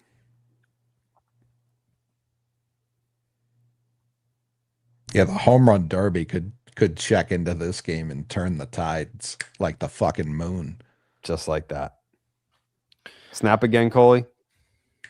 Just like that, Jay. There's like nothing I care less about than cycles, but we are on something of a cycle watch in Texas, Houston right now because Evan Carter has the 2 hardest ones in the bag, and it's only the 3rd inning. He's got a homer and a triple. I thought you were going to say whatever the A's were playing because Dallas is definitely on some performance-enhancing drugs. I don't know if you've seen him recently. Like I haven't seen his body. No. Yeah, you don't put on size like that in your 40s naturally. I'm on to him. Wow. I don't know if you guys have checked in, but I did just given the audience that we have here and who you guys are, I just wanted to give a quick Kyle Harrison update. Because he's delivered another 5 scoreless so far tonight against the Cardinals. ERA down to 1.60.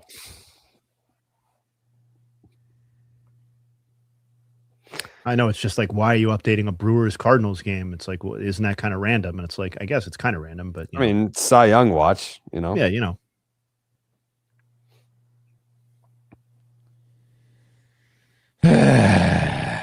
There is. Did I say the Braves won the game?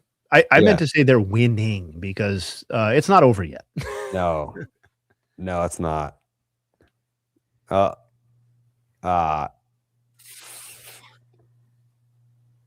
Okay. Another triple play. No, Tyron's headed quickly for DFA'sville. Damn. I mean, so sorry, go ahead, Jared. In his debut, I had in the notes, new guy stinks. And then this is his 2nd outing. New guy stinks. I mean, no, this is his 3rd outing. The last one didn't go hot either. The first one, he came in, bases loaded, no outs, and he gave up 1 run. I feel like that is. But he also walked excellent. in the run. Yeah, he's going to do. You can't give him bases loaded. You can't hand him bases loaded. I'm sorry, Jay, as you were. No, I was just going to say, like, I feel like we've spent like years and years talking about Sandy Alcantara's trade market since the start of the 2025 season. And the window during which he was actually an attractive trade candidate was like 3 starts in 2 seasons. Yeah. Like, he sucked ass again today. 8 runs, 3 homers allowed. Like, what a bunch of fucking wasted energy.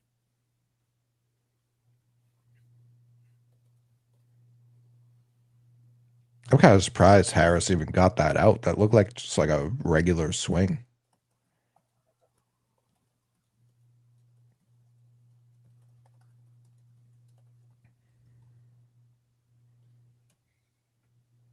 Yeah, I'm hearing reports of a Vaughn Grissom grand slam, Kyle Harrison's, Sandy Koufax. It's very funny that Vaughn Grissom launches a grand slam while the Braves dick down the Red Sox again while Chris Sale enjoys from the dugout.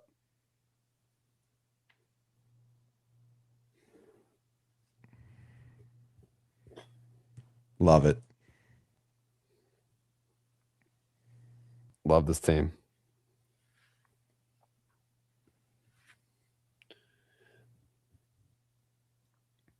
It's insane that Kyle Harrison's doing this. We were just all set. It's pretty cool. Is that the word the kids are using? What? For Kyle Harrison? That it's cool that this is happening? Neighbors, so is the second at bat.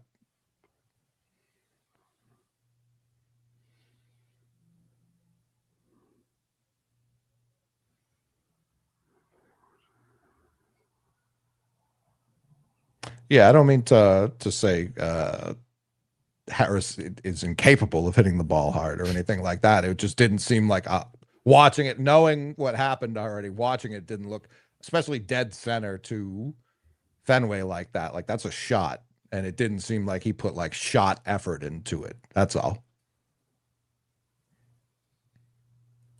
Oh, Bayo would be cruising in Milwaukee. Absolutely cruising.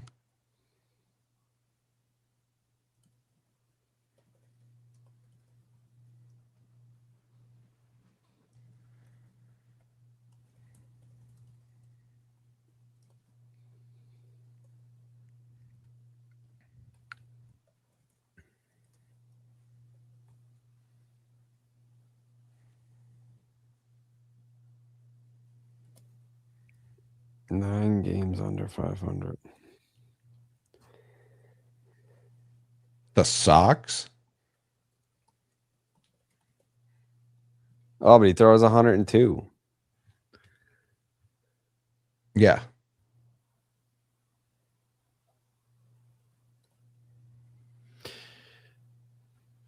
Sandy Alcantara, his first 10 starts of the season, he allowed 4 total homers. His last 2 starts, he's allowed 5 home runs. And if you look at the month of May in the last 2 seasons, 2025 and 2026, Sandy Alcantara has now surrendered 49 total runs in the month of May.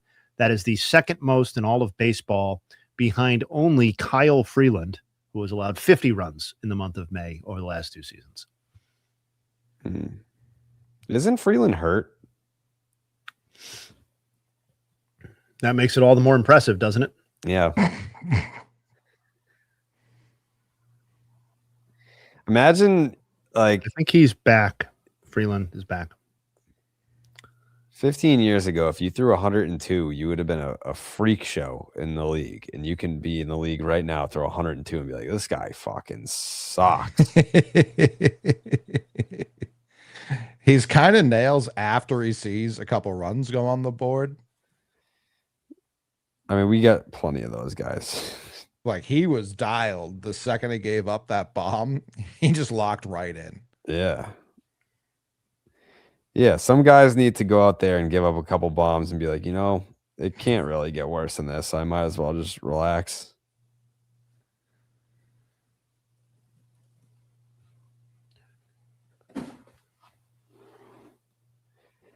Did you see this tweet from Stats? Inherited runners score percentage, 30% league-wide, 33%. Red Sox bullpen total, 50% Greg Weissert.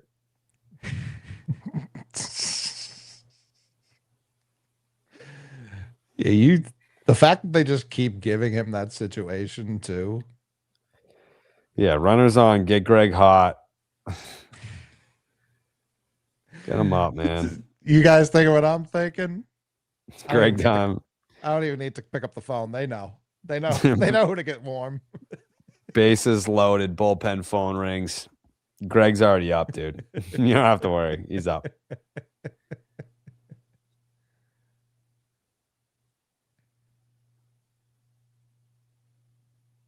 We can offer a la carte. We just haven't really talked about what that would look like on our end in terms of what makes sense, what's fair on an individual post basis, at least.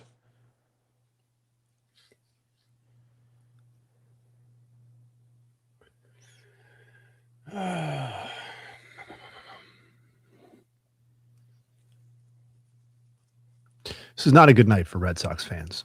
Not a good night. Are any of them? Well, I mean, you got Schlittler dealing now too, and it's just like, what the fuck, man? I mean, I'm just so numb to that now. Yeah, I mean, he kind of forced that numbness, didn't he? He just kind of like didn't really leave any margin for anybody to. No, he just keeps going out there and like somewhere between 6 and 8 innings of like no run, 9K baseball. He just does it like every time. It's tough. They're calling him the righty Kyle Harrison. Inevitable. Cam Schlittler and Kyle Harrison, they are inevitable. Yeah, it's like the Yankees in general, like before that walk-off, Judge had like a terrible 10 days. It's like it doesn't even matter. Like it doesn't matter at all. Robert Suarez is filthy.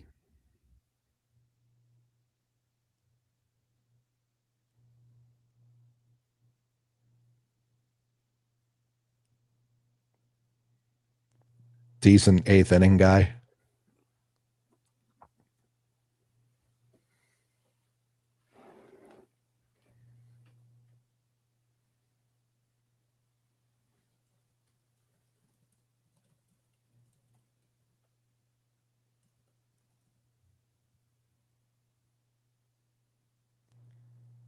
My number 2 team to follow is comfortably the Los Angeles Dodgers of California. Red Sox end. I turn the channel as quickly as possible to whatever the hell that team of freaks is up to.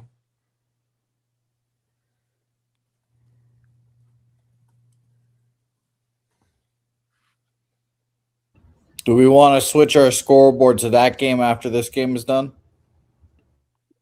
For the Dodgers?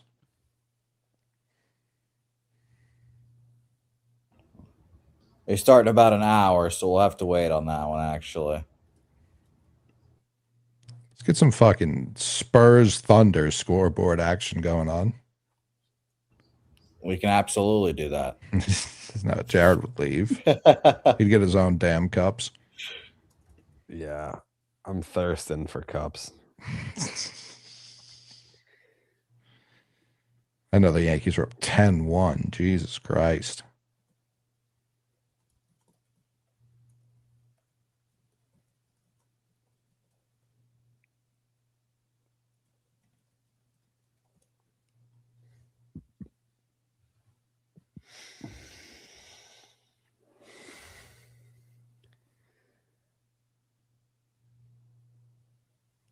Yeah. The Dodgers.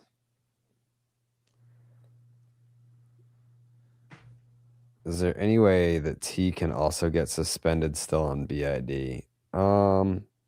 Definitely. You think? Yeah. If there's anyone who's going to find a way. Ah, man.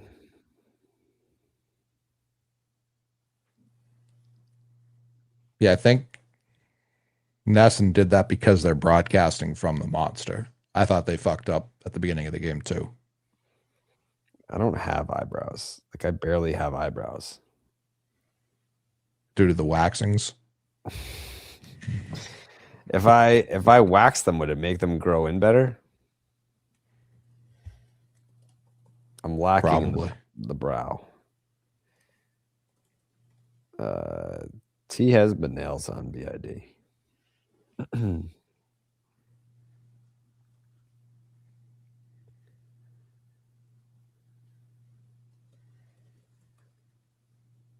How come when the Braves hit the ball in the air, it goes over the fence, and when we do it, it's not a home run? I think it's a fair question.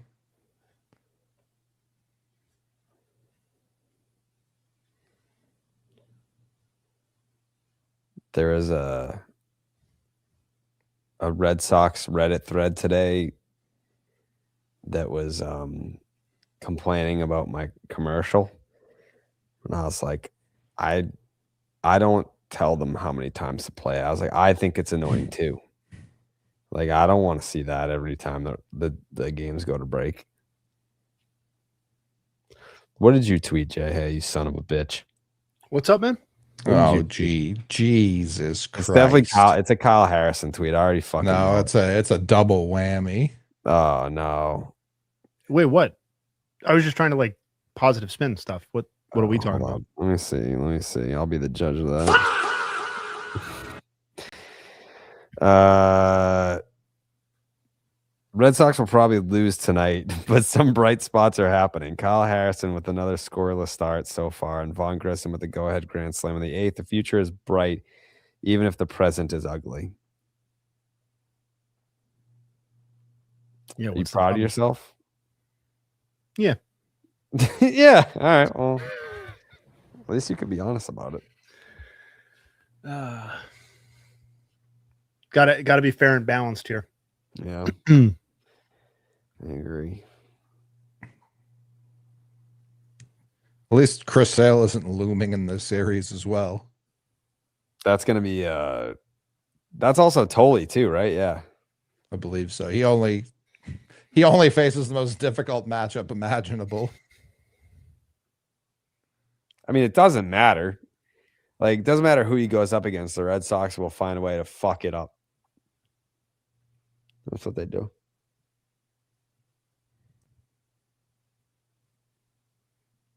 J-Hay is peen. And that's kind of a fact that, like, peen is nothing without J-Hay.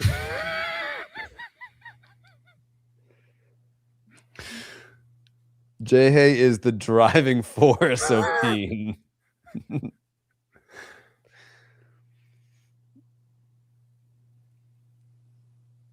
An absolute peen staple is Justin Havens. That's one mean peen, baby. Yeah, he is the anchor of peen. He is the heartbeat of peen. Mm-hmm.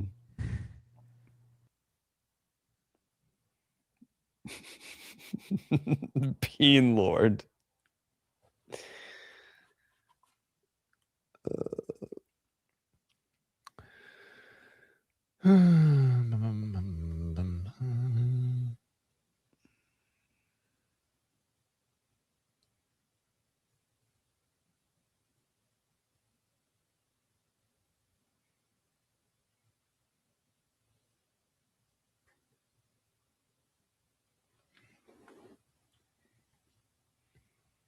Professor Peen. The pulse of Peen. Peen God.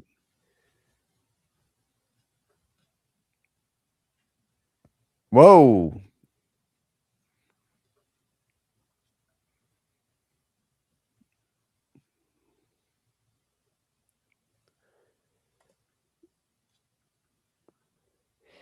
I absolutely need stitches.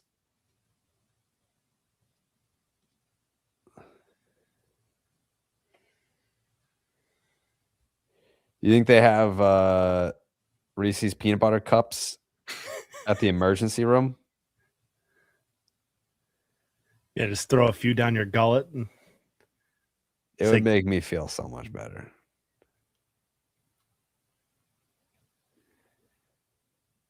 Dr. Wiener. Did you buy that hat when we were in Kansas City, Coley? No, just got it. It's a good hat. Yeah, I like it. Strong hat. The crown over the KC just looks tremendous. You know, it's I've been trying to think of new sounds. Today was the first day I was actually able to like sit down and download more sounds for the soundboard. So like things are coming to me slowly. And if you can't get any cups, I know what will cheer you up. It's not always about the money, Spider-Man. It's about the Mets, baby. Love the Mets. All right, baby. Let's go. Get a home run, baby. Love the Mets. Let's go, Mets. I used to have that one. I think it got covered up. I think I'm going to have to do a soundboard overhaul. I say, how many slots do you have? I have 8 banks of 8 sounds. Okay. So 64.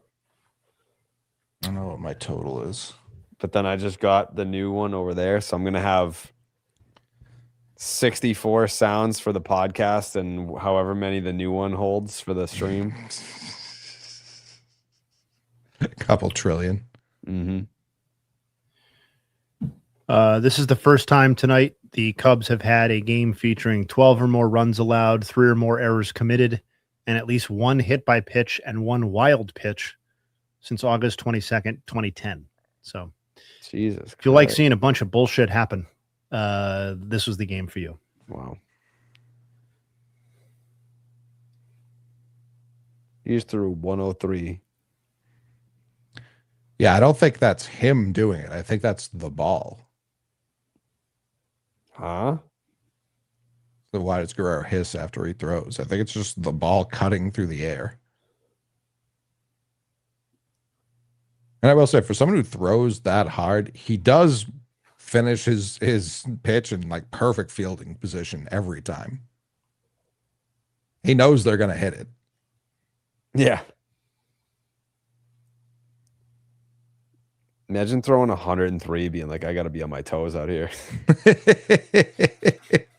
I mean, if they make contact, I am in trouble. Mm-hmm.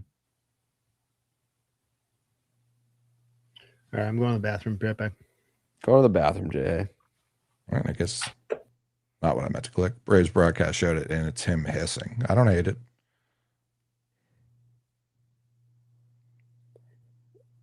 It's a good intimidation factor. It's not working, but I like the thought.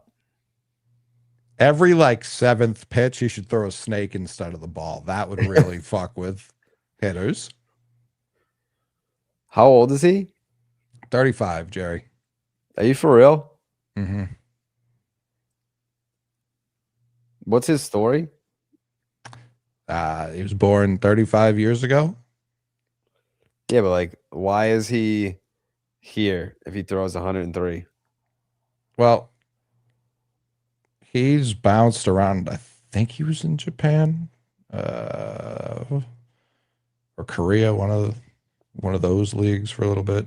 Google still has him as Tehran Guerrero. Like, they didn't even know this guy's name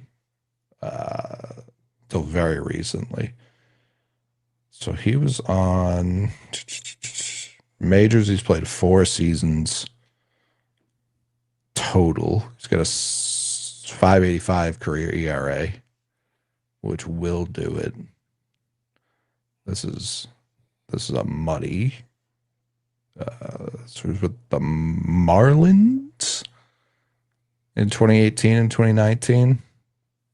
Padres before that. Cincinnati. Nope. This is so frustrating to look at. This guy's been all over the fucking place.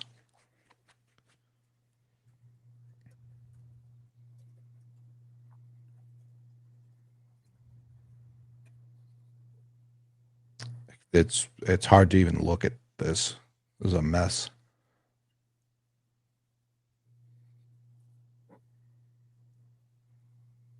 He got up to AAA in 2015 in El Paso when he was 24. And then by the next year, he was down in AA again in 2016. Crazy. 2017, he hit Jupiter, Jacksonville, New Orleans. And then he had 2018. 1-3, a 5.43 ERA for your Miami Marlins.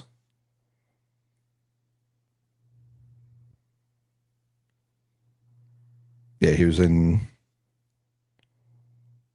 the Pacific League last year. In the Dominican Winter League as well. He was cruising in the Dominican Winter League. 0.87 ERA in 10 innings. And what I mean, in Worcester, he had a 0.92 ERA in 19 2/3 innings. Struck out 22.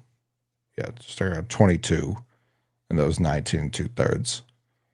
So he was cruising in Worcester.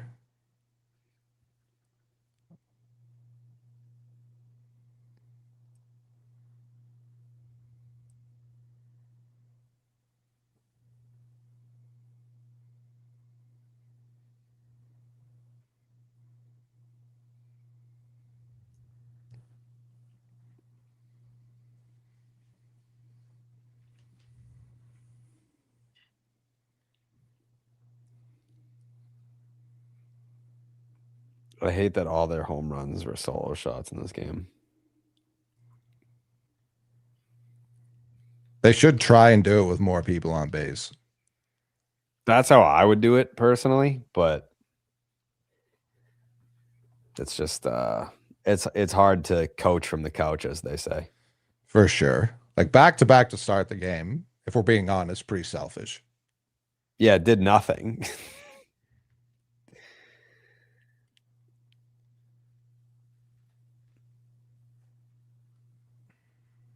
Why are we doing that? They're playing the Mario coin sound for fucking singles. And Jerry, in Cleveland, they're doing it for runs scored. We're doing it for singles. listen, we just need anything. Our soundboard operator up there is like, he's like, I got nothing I can celebrate. It's like we've scored 12 runs this month. Yeah, can we please celebrate singles? I promise it's fine. Yeah. He just starts playing Sandstorm for singles. Is it just for Gasper? Who's to say? Because it was Mickey Gasper. Oh. Sogard bomb?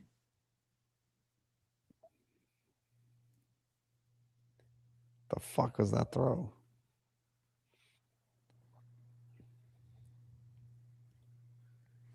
They're going to play fucking Duhas for infield singles. Oh, slap-a-roo the other way. Yeah. Sogard actually might be the truth if we're keeping it a buck. He's a very solid player. Yeah, that throw home was like when you're playing video games and you're just fucking with the other guy. Yeah. Let me just toss it around the diamond. I dare you to try to go.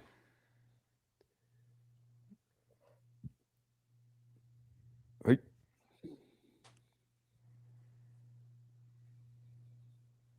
IKF lurks. Dude, don't let IKF. We got an Don't let emergency. IKF get one. Emergency tarps off for the fellas. Mm-hmm. Jay is definitely ripping a shit. There he is.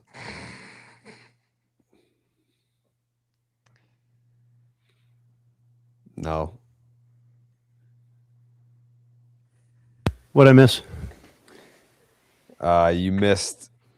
You almost missed IKF putting one on the Mass Pike to tie this ball game. No, I didn't fucking fall in the toilet. Give me a break, dude. It's a good take. Quick little pee. Fill the water up. Reese's? No, I don't have any in the house, actually. I wouldn't mind popping one if I had one, but... Smell ya.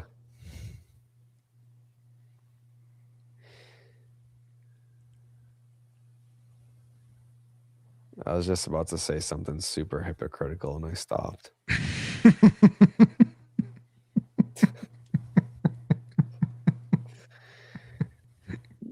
Buddy behind home plate in the blue shirt with the brunette chick. I hate when people like do the umpire thing behind home plate. It's like I couldn't have done that more. Look at fucking IKF, man.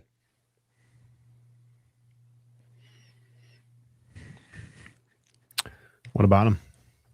Best player on the Look team. at him. Soak it in.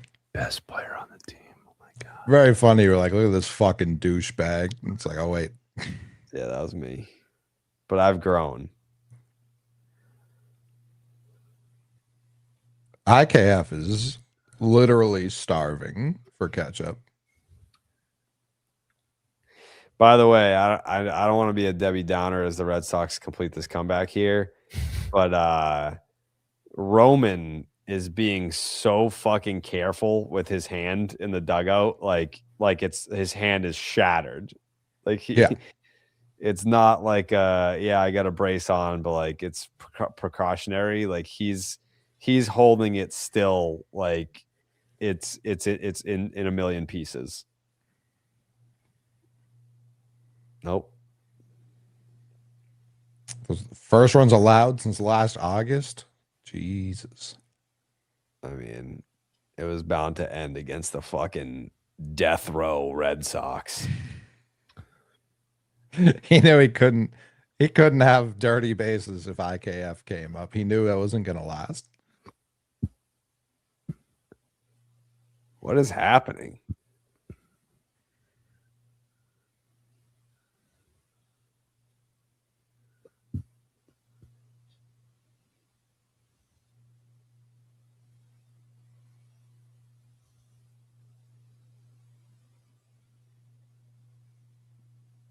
Oh, wow.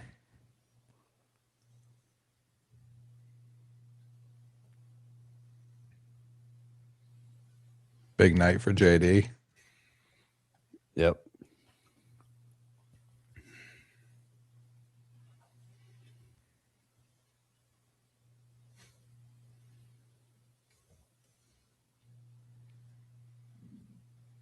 In years past, I would have like a gold bottles tweet ready to go right now just in case. But like, whatever. Damn, that's sad, dude. Making me sad. This team is beating me down. I think they could still win this game.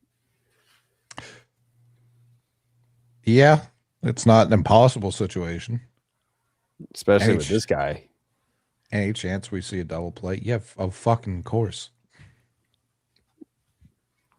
Super on the table.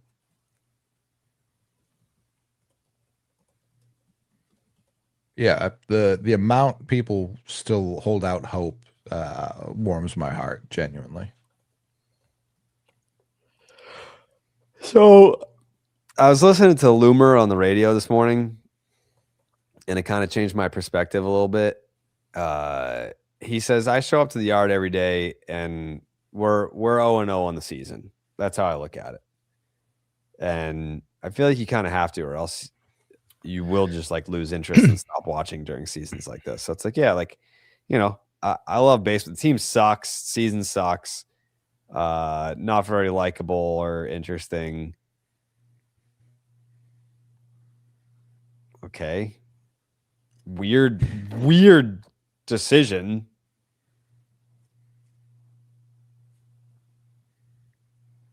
Could be anything.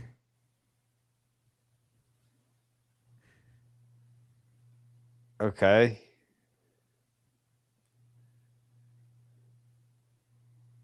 Although it's third.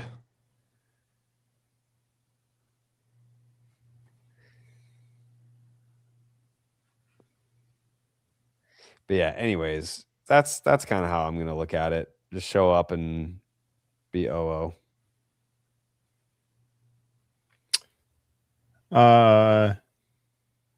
Provided that this is Chase Burns' last start in the month of May. Guess we'll see. Probably. Maybe. This is the second consecutive season that the Reds have had a starting pitcher post a sub 1 ERA in the month of May. Mm-hmm. They had 0 such instances from 1924 until 2024. So in 100 years, never happened. In consecutive years, it's happened. Wow. Good for the Reds. Yeah, Andrew Abbott last year, Chase Burns this year, obviously, or Chase Burns being the tie-in, 5 1/3, 2 earned today. So not great by his recent standards, but should be good enough for the Reds to get the W tonight.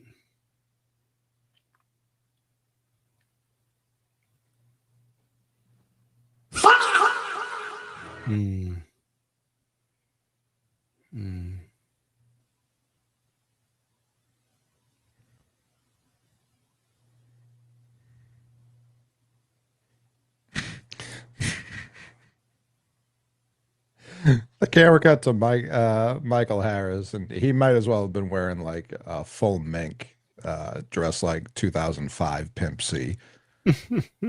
Unbelievable, the vibes on one of these sidelines versus the other. This is lining up to be a pretty miserable JTN for Jared because the White Sox have 0 runs. It's not good. mean, he gets to hang out with his friends and all these fine listeners, but in terms of on-field action. Yeah, we got to go quad box. This is going to be the last JTN that I have to make any adjustments. Next week, I'm going to be cooking.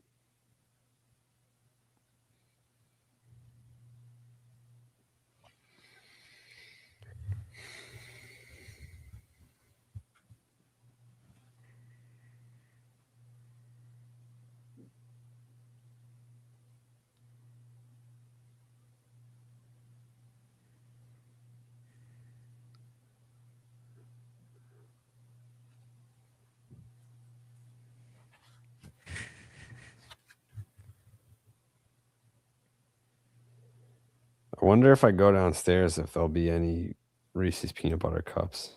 I guess probably. Buddy, no. You don't think so? Nah, man. I heard in her voice that she wasn't really interested in getting any tonight for you. No. Or anyone, not just you. I think it was an anyone thing. Yeah, I think even if she needed something, she would have just been like, I'm waiting until tomorrow.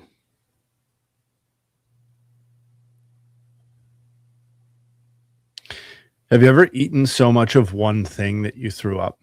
Not from like food poisoning, not from the flu, but just pure consumption, overconsumption of basically one item.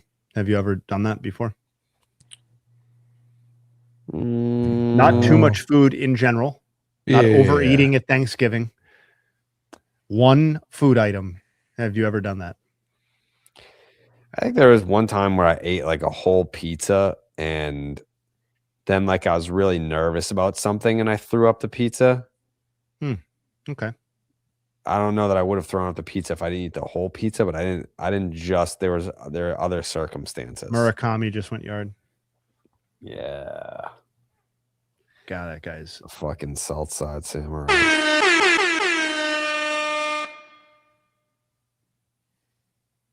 Game tying too.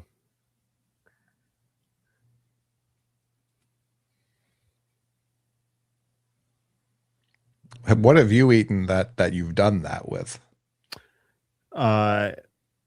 Caramel creams. Okay. I cannot eat them to this day because when I first moved to Connecticut and was living on my own and just a reign of terror. No cream was safe. Yeah. I hit up the local CVS like Jerry's talking about doing with these Reese's peanut butter cups. That's how I treated it. And I bought a bag of caramel creams and ate the whole fucking bag. I can't even look at them. I have not had one caramel cream in like fucking 15 years. I'm gonna go see if I have any snacks. There's not, you don't, and there's nothing worse than going down to look, yeah, seeing that there's none. Yeah. Maybe the kids still have Halloween candy that they're hiding somewhere. Oh my god, dude! I think you need to throw that shit out. Maybe those Thanksgiving leftovers are hiding behind the milk in the fridge. I'll be right back. Yikes. No, beer and tequila does not count for the question that I'm asking.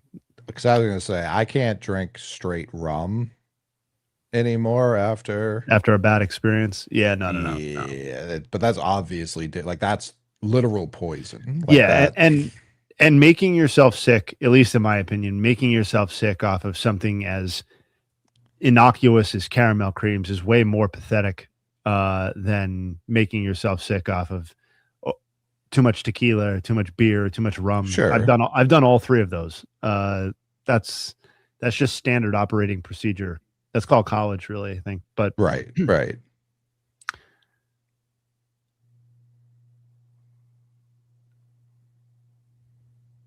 Sushi. Ooh, too much sushi. That's rough. That's a rough one. Yeah, too much fish puke sounds brutal. That sounds terrible. I don't know if I ever had it with a food. Oh, well, I mean, So in college, I won a slider eating competition. Oh, congratulations. But it was a big day. That made me puke like 5 minutes after. But that was like, I don't know, 12 sliders in like 10 minutes or whatever the fuck it was. Yeah, like in a competitive eating format. Yeah. I've never really done. Yeah, I mean, I guess that for sure counts. It's a little different though. It's not better or worse. It's just different. Right. No, I don't even remember if there was like a monetary prize. Timothy P had too much peen. Yeah. Classic mistake. Yeah, Tyler overdosed on grilled cheeses at a wedding last summer. That did happen. What does overdose mean? He threw up? Oh, yeah. Yeah. He went to a wedding and overconsumed on grilled cheeses. Yeah. Yeah. Classic tale. I'm sure you've heard it 1,000 times. Jeez.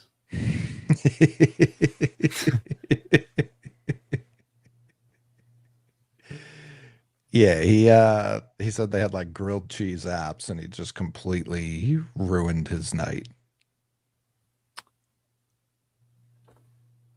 Best. Were you I didn't really know you / that group well at the time, so forgive me if you were there and I can't remember. Were you at Clancy's wedding? First wedding? No. Okay. All right. Because I know I remember Portnoy being there. I don't remember who was flanking him at the time. Yeah, it was a much smaller company when that happened. Yeah. So Okay. It was probably like 5 total people.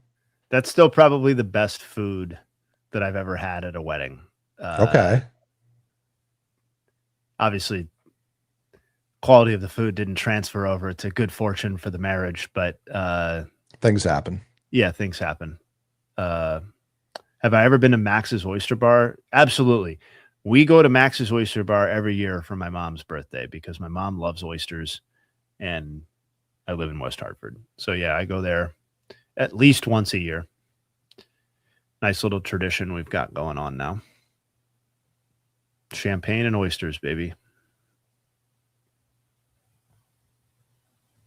Tell you the best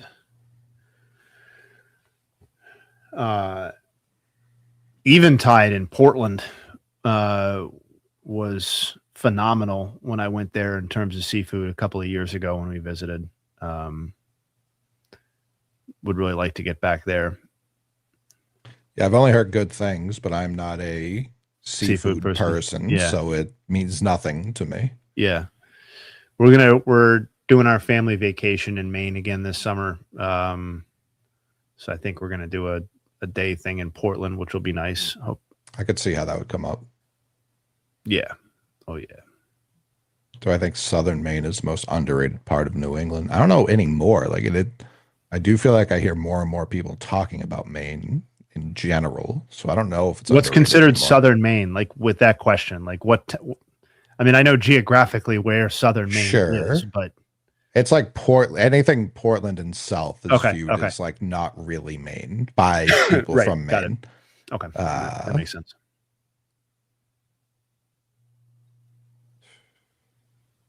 Do I have any food allergies? Not to my knowledge, no. I think World of Beers is still in Blueback. I don't drink beer. I do drink, so I'm not, not poo-pooing or anybody, but I don't drink beer. So I don't go there, but I think it's still there. They've had a real problem filling the building, the restaurant next to that. But the one that's in there now is called Cora Cora, which is Peruvian, I believe. I can see that. Is really good. And I'm hoping it sticks. What was the other question? Somebody offered. I appreciate the extra Yard Goats ticket. I cannot do a Thursday game. I'm actually going to my first Major League Baseball game of the year next Tuesday. So I will miss the Nuts next week, but I'm going to my first game. Yankees Guards at Yankee Stadium. Oh, wow. Yeah, my dad and I are going to go.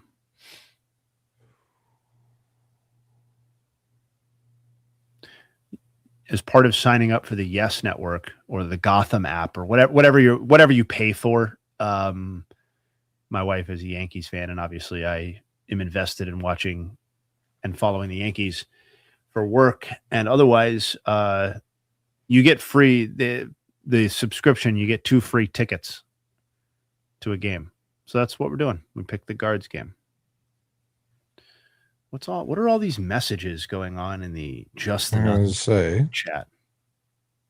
I got him. Oh, okay. Okay. Could the link have changed because we pushed something else out? It's possible, but no, it's a stagnant room.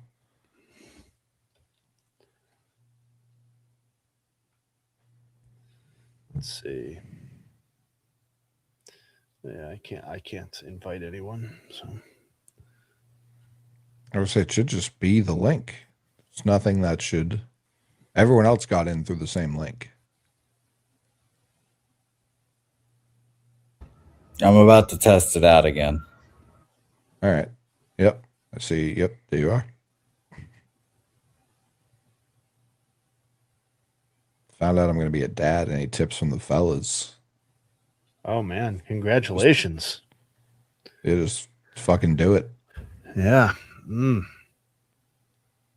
mean, I hope you're happy about it. Yeah. I mean, life-changing, certainly.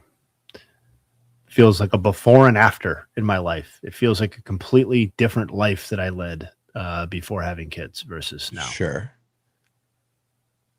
Like I don't understand what I did with my time. It felt like we were swimming in time, where there was too much time. It did and it didn't, though. It did and it didn't. Like I convinced myself that I was like busy and whatever, and like I know people can be busy without children, but sure, me speaking for myself, I am so much busier now than I was before, and it's not work is work, so it's everything else. Like I must have been playing an enormous, way more video games than I was mentally accounting for at the time, because I don't know where all the time went. But yeah, no, it's awesome, man. I fucking love it. I hope you're excited, and I hope it works out. Yeah, it is awesome. It's nerve-wracking, but to me it's like it's all encompassed. Like it's just everything always is based around that, no matter how involved or not they are. Yeah.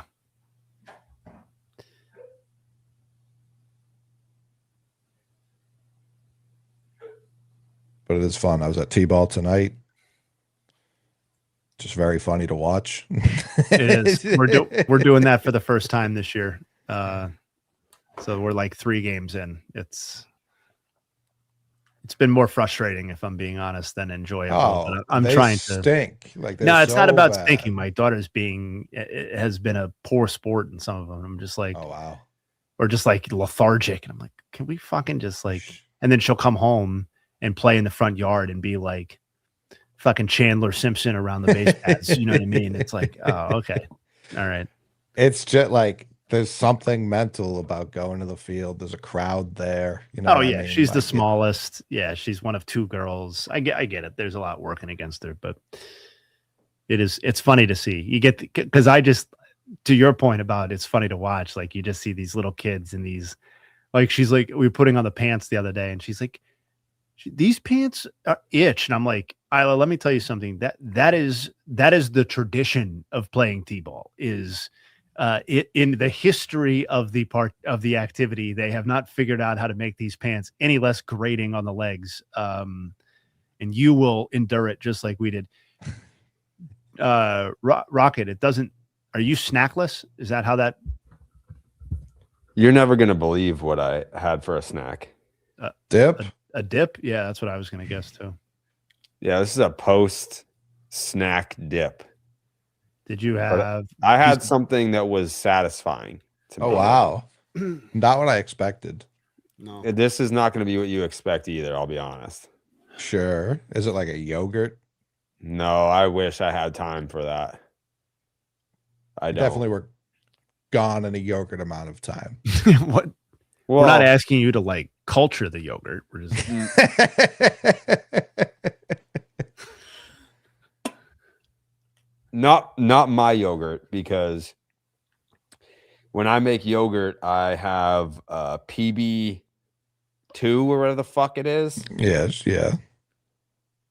It's basically fucking peanut butter powder, and then I put chocolate chips in that bitch. Like, that takes a little while. The fuck? Yeah, was it? You were fiending a peanut butter cup or 12, but you're saying the Misleading. satiate. I had a. No, I know. Yeah. That's why I- I'm trying to piece together, because like you're saying you were satiated by whatever this was. Yeah, I had a tasty fucking treat. It was sweet as fuck. What about a ice cream sandwich? No, dare I say that I went a completely different route, and Hey, I'm thinking like there's nothing shameful about what I just did. Did you eat just straight marshmallows? Mm-mm. no, I'm thinking it's going to be something like quasi healthy, Oh, like fucking ants on a log or some shit. I don't even know what that is. It's like raisins on top of peanut butter on top of celery. No. what about? A grilled cheese app.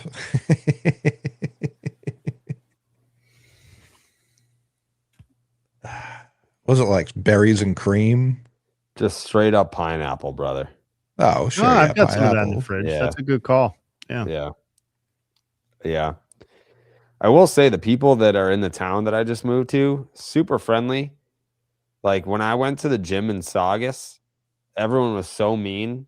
And I signed up at a new gym here. Everyone was so nice. I had there was this kid stopped his workout and did one of these to me. And we went to dinner a couple of different places, and they're just like, hey, new to the town, here's a bunch of recommendations. Like, we got a good Italian joint and this and that. Super friendly people. They have a Chinese restaurant. Mm-hmm. Could get dangerous. I ain't going. Actually, it's Japanese. It's a hibachi place, so that's street legal. That is different. It is different. Confirmed different. Yep. What was the other thing? Oh, so when I bought the house, the builder was like, yeah, like there's no fucking driveway. Okay. So like they still have to pave all this shit, and it's like a dirt road and all that stuff. And I was like, honestly, I kind of like the New Hampshire vibes. I was like, I'm still gonna have them do it, but like for right now, it would be a nightmare in the winter. But like for right now, I kind of like walking Ace around. It's definitely given like New Hampshire lake vibes. Yeah.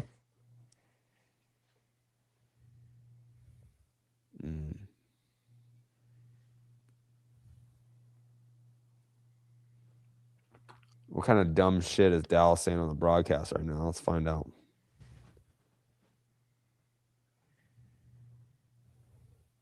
Oh, Gage. It's Gage Day.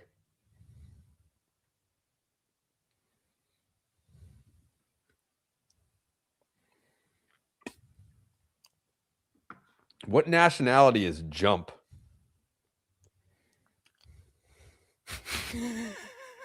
Feels like one of y'all. I mean, maybe. I thought it was Yump. Is it? No, I'm just fucking around. How? I mean, it could have been. Yeah, absolutely. I don't think it is though. Now I kind of want to. Now it's something I kind of want to know.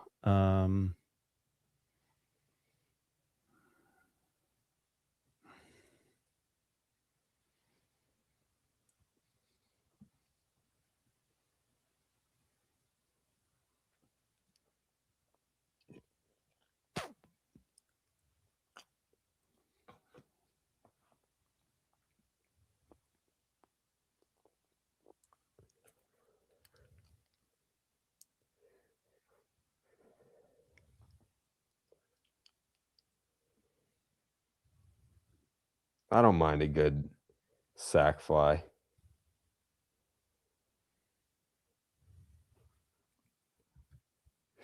Marinors. How many jump puns do you think he's done tonight? You know what, Nate? That's a great question. Probably a lot. And I bet you he laughed at all of them.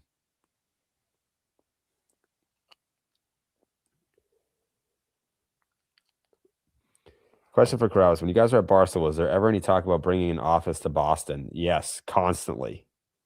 On record, on film.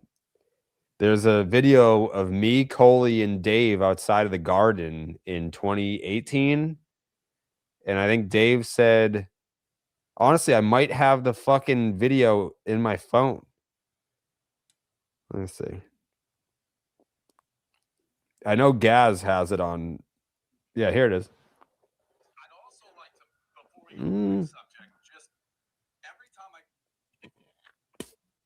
Why is my Bluetooth not connected?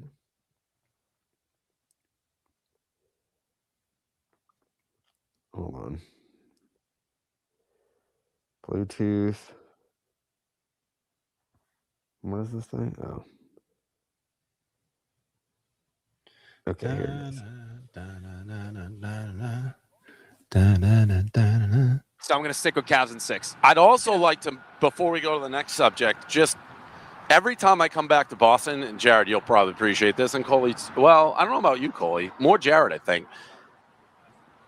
This city is so much better than New York. Why would I not feel Well, this you way? wanted to move to New York. Yeah, but he lived in the slums. He was never out in like the big city like you this. live in fucking fucking like Peabody. Like I'm in I'm the South End. Oh my God, it's beautiful. That's the It's first thing I always said to Frankie sunny. when we got off. It doesn't stink like shit. Like you get like the smell of spring here. In New York, you get the smell of fucking wet trash, dog piss. New York's a dump. It's the worst. Place is beautiful. I just had to say I want to that. go to New York to be a part of everything, not because I wanted to live in New Oh, York. that city stinks. If KFC didn't fucking have a dumbass kid and refused to move, and Dan and I were the only ones who would move, we'd be in this city. It's so fucking Let's just frustrating. open up a That's Boston the only office. reason. Can we please? Kevin I was will the help only one who pay wouldn't for move. half He's the of most it. selfish I prick going. will do all of the fucking grunt work myself. I will help build the office if we open one in Boston. Seaport. We should have an office in the Seaport. Oh, We're building all those things. Within I'll work 3 years, there outside. will be a Boston office. That's a promise. Within 3 years. Moving on. We'll be back. LeBron. Within 3 years, there'll be a Boston office. And that was 8 years ago. Yep.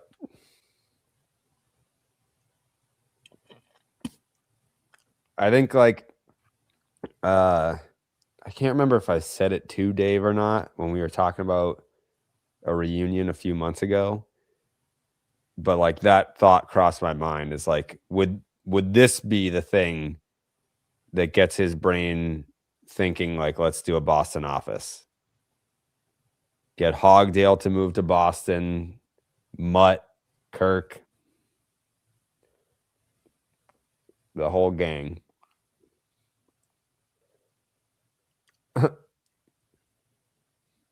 Years later, Jared just bought an office, but it's his house for his own company. Yep, pretty much.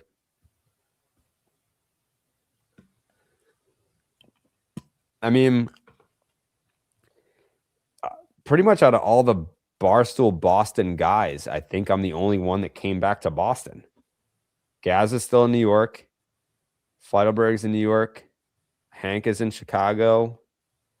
Dave's in, and if you want to count Nantucket, but he's mostly in Miami. Coley's in Maine, but I don't count. Yeah. Out of all like the original Boston guys, Grinnell's in, I think he just moved back recently. But yeah.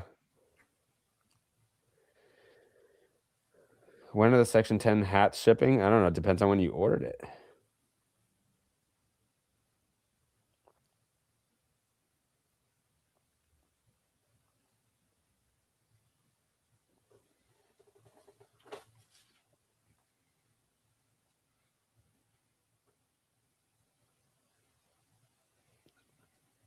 Any membership card updates? I believe Sully's bought a machine just for this. So that process is beginning. And I think so everyone that qualifies for, like, if your tier gets a membership card, we're gonna like put a link out, because when you sign up for Patreon, we don't get your address, so we still have to get your mailing address. So you'll basically like go on a link on the merch store and buy it, but it'll be free.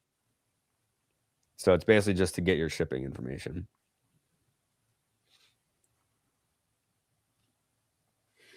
Jordan with 2 bombs tonight. Future Red Sox. Wow. What part of Boston did Coley grow up in? Roslindale.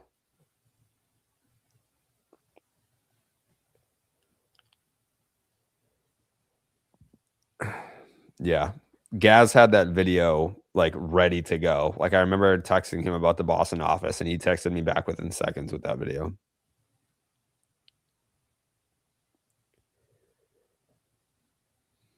Let me see. I said, remember when Dad said we'd have a Boston office?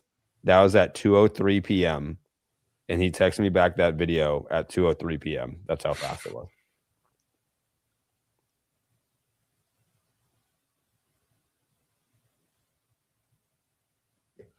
Do we know when the yearly discounted Patreon subs will be an option? I want to say it was 3 months. So we've got to be close. It's either 3 or 4 months. We've got to be closing in on that.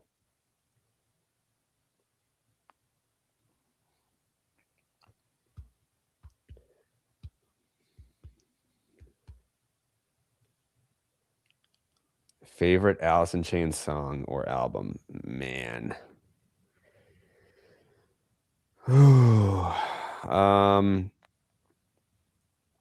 Honestly, they're kind of like a no skip band for me.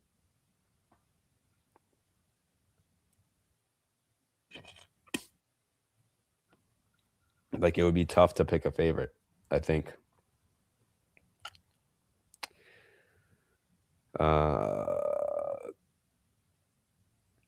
I think everyone's favorite is Nutshell. But like, I don't know. It's kind of like they're another band that it depends on what mood you're in. Favorite John Mayer song? Slow Dancing in a Burning Room, but the live in LA version. Any chance of a Patreon tier where it's just the bonus episodes? I'm sure we're going to do stuff like that. Yeah. Same thing for BID. We just are still figuring out what we're offering. It's tough with Dallas because he's in a broadcast booth most nights, but there's going to be some stuff.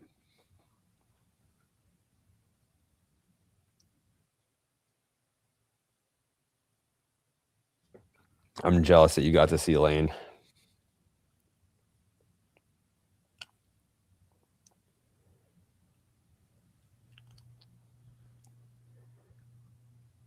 Are you a concert guy, Jay Hay? I would have to say no. I think I can't be considered one. I've enjoyed some that I've went to, but I don't go with any regularity. You're not a Dave Matthews Band guy, really are you? Pursue them. No, I've never seen Dave, which is kind of incredible given when I grew up, because going to DMB was obviously a huge thing during my childhood and formative years. I just never went. I like their catalog fine, but I didn't know that was like a thing until I got to college. What? Yeah, concerts? No, DMB concerts specifically. You missed the Dave clip. Someone asked about a Boston office. You want to hear it? Go ahead. It's me, you, and Dave.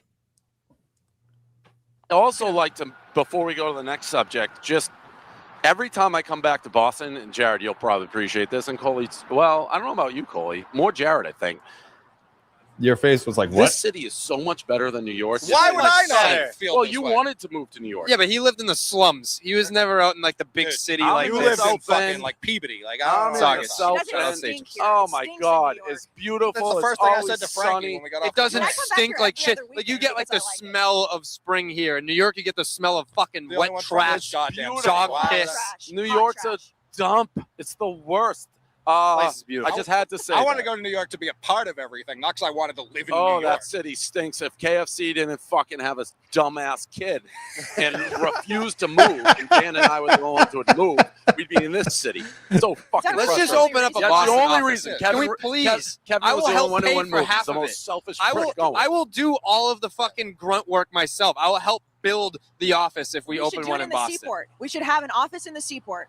Oh, It- We're it- building all those things. I mean, Within I'll work 3 years, there outside. will be a Boston office. That's a promise. Within 3 years. No. Moving on. We'll be back.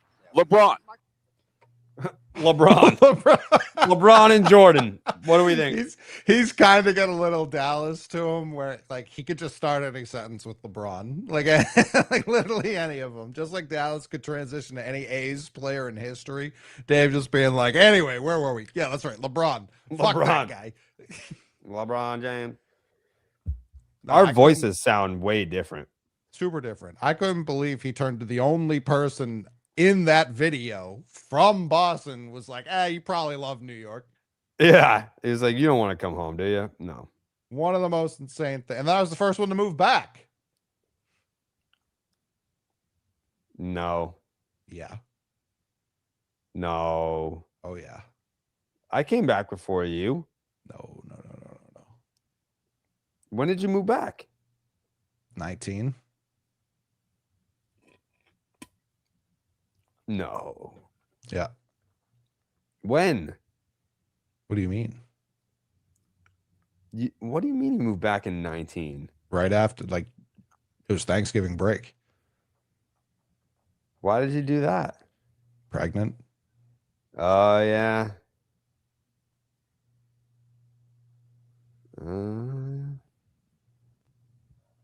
Yeah, it's one of the craziest things someone's ever said. Maybe not so much you.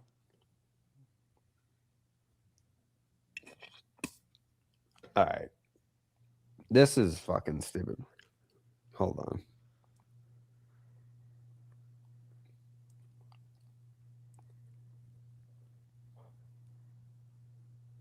Thunder are just handing out belt.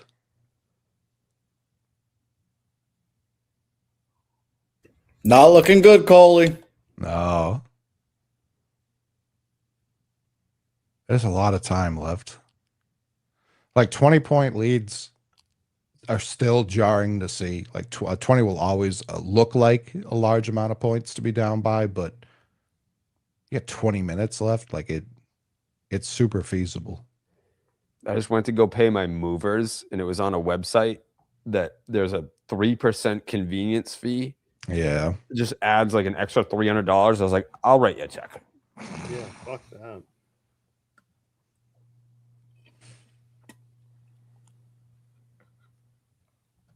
Eddie Rodriguez is in the Cy Young conversation. No one wants to fucking say a word about it. Oh boy.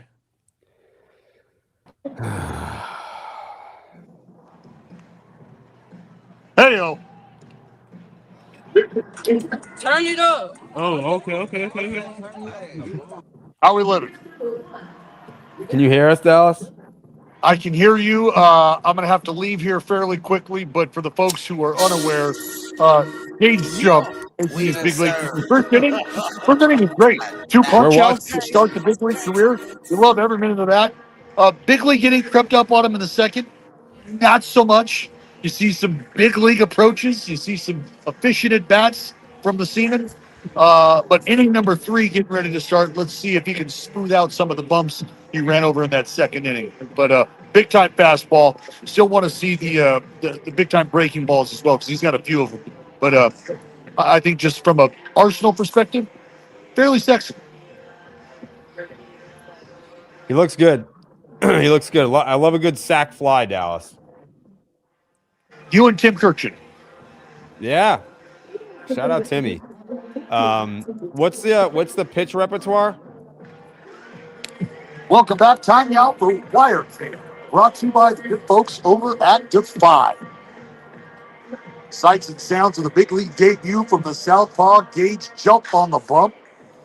Making his second tour through this Mariner lineup here to start the third. It'll be Randy Rosarena to get it popping. Casa de Famosa. Strikeouts, and he swings his first pitch. Chops it up. This is going out to the outfield. Left fielder is Tyler Soderstrom with the catch. Wait, get back to Bob. Yeah.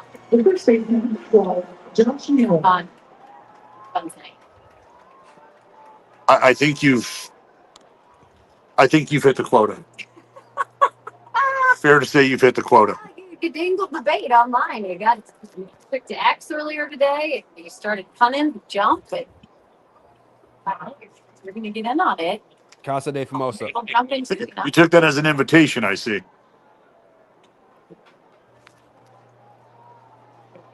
Challenge.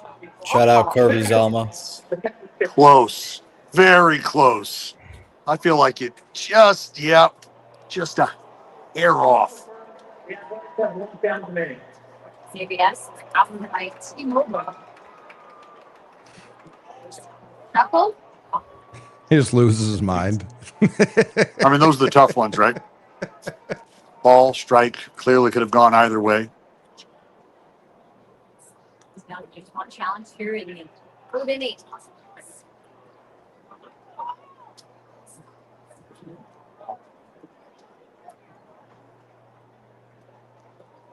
So count for Naylor. Collected 9 hits against the Athletics now in the season series. Disseminating without express written consent from Major League Baseball. I consider that as well. But if there's no like the videos, what they're looking for. Yeah. They don't care about Dallas. Yeah. Copyright bots won't catch us today, boys. No. Center, Snyder, right. Trio in the outfield. Well, and Routes here. understanding the arsenal from Gage Jump, right? You got a low slot with a high ride fastball. You got that big curveball there that they have to contend with. When you see a pitch up in the zone, feels like you want to be able to go after it because Gage could be doing more of the heavy lifting. That ride, at times you're going to see guys get under that. You end up clipping the bottom of the ball. And in a game of inches, I think you're a millimeter or so away from F7 or a long ball. Quickly has Russ Snyder 2-2.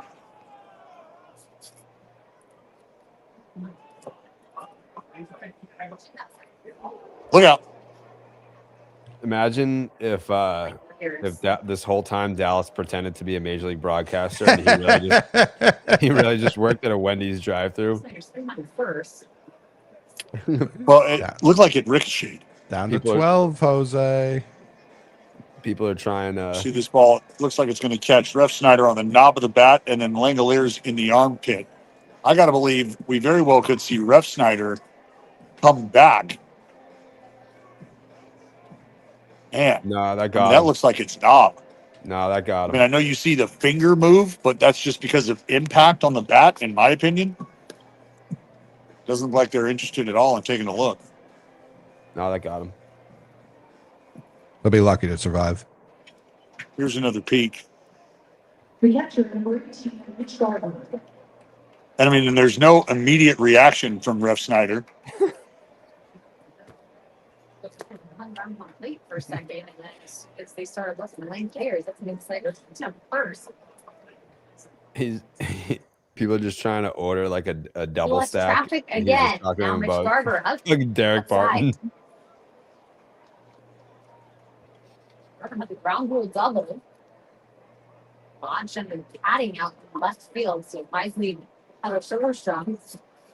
The stop the action while it was the ball in the field. Athlete was able to challenge review. That 2 runs.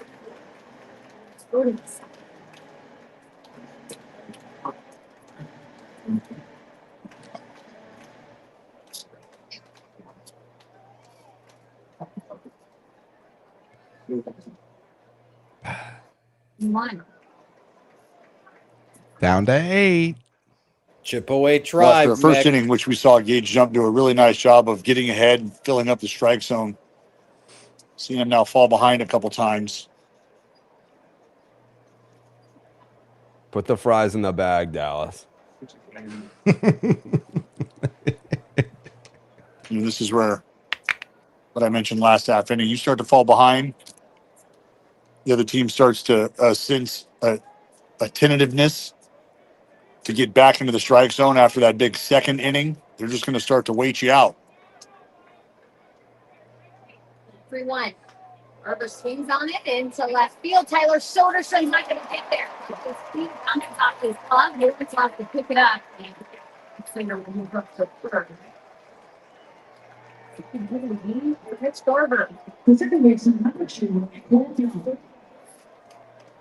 see Soderstrom come into your screen on the left, makes a hard charge at it off the bat, goes into a slide, try to gathers a short hop. Ball goes off the glove, and I think that's probably why the Mariners were able to advance. Ref Snyder now on third base.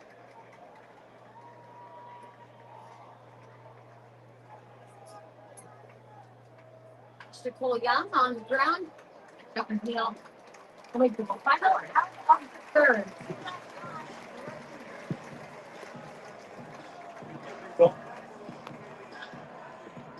Got to go. I got dogs coming in the booth.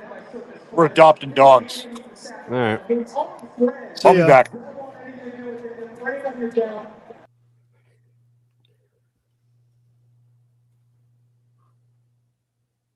Guess we can't see the dogs. All right. What if we were the dogs along the way? Hey, I have some good news. Could update that Kyle Harrison, Vaughn Grissom thing though, because you know who homered? Mookie? The Mook dog. Whatever, man. See, Von Grissom would rank 4th in OPS and RBI Right. on the Red Sox.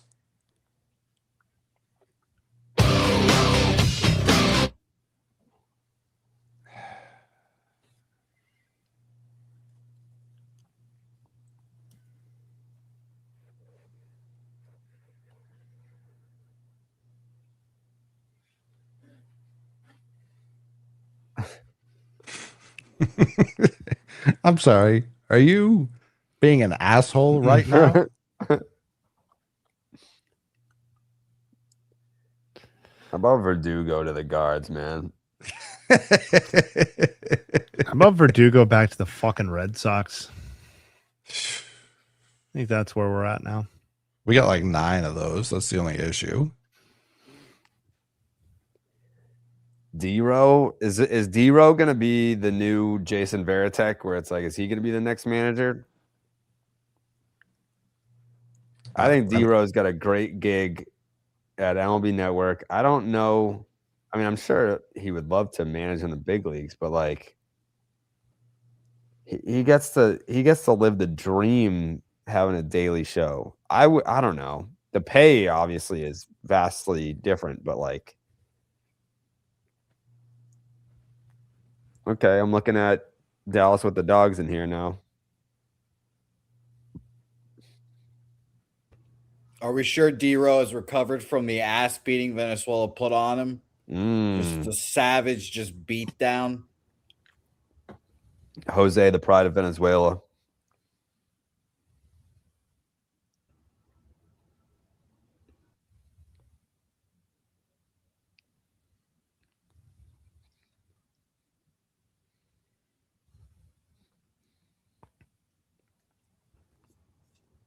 Dallas has his mic flipped up. He's just playing with a dog right now on the broadcast.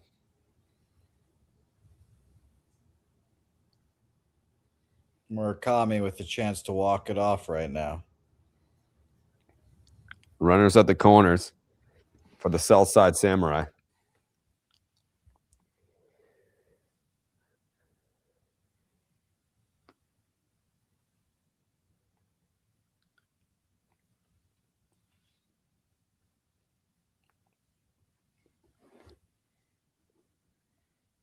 I absolutely should have gotten stitches. Uh-oh. Foul ball.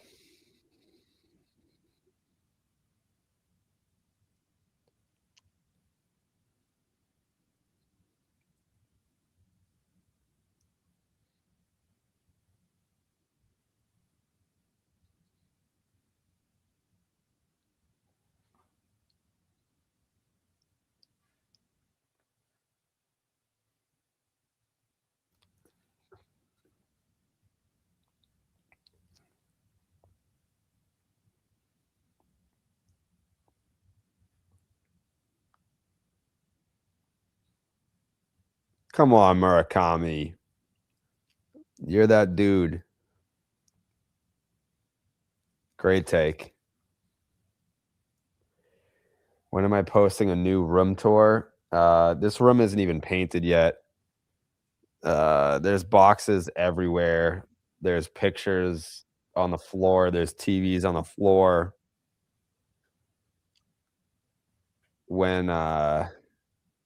When I get it set up, I'll do a room tour. I'll at the very least do a desk tour because it's sick. A Cribs episode at your new place would be quite funny. I mean, the old house was way sicker, but just this floor alone is going to be pretty sick when it's done. Might be a little while, though. Fuck. The fuck is going on? The fuck was that? What the fuck just happened?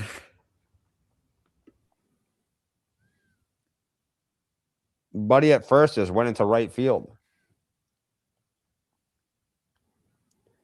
My Whoop recovery score. I only know 61% last night. 12.7 strain. 76% sleep.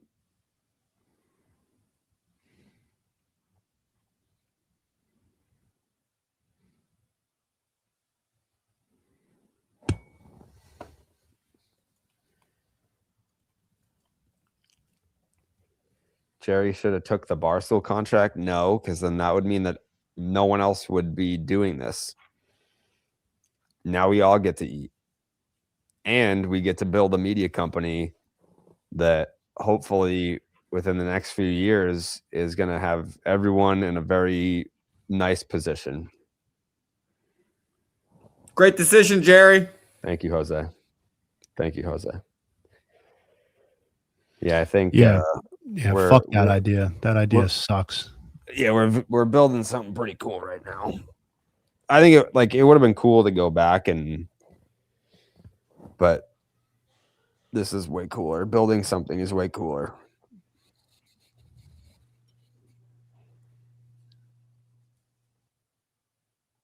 I might have to go get some nuts, man. Get some nuts. Some honey roasted peen. Yeah.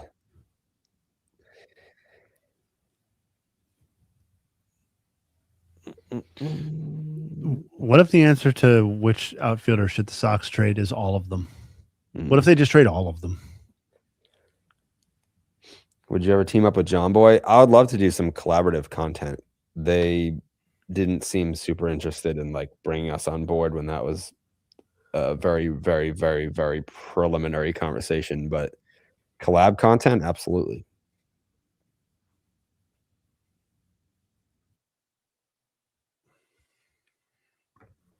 I'm excited too, Skiba. I think we're going to do something really cool and we're going to grow.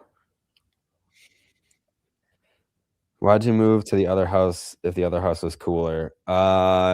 Many reasons. We wanted a bigger yard for Ace. We wanted a third bedroom just in case Train got knocked up. I wanted a lower mortgage so that I could take less money so that we could spread those dollars out to the rest of the team. And it's also closer to where Train's daughters go to school. So there's a multitude of reasons.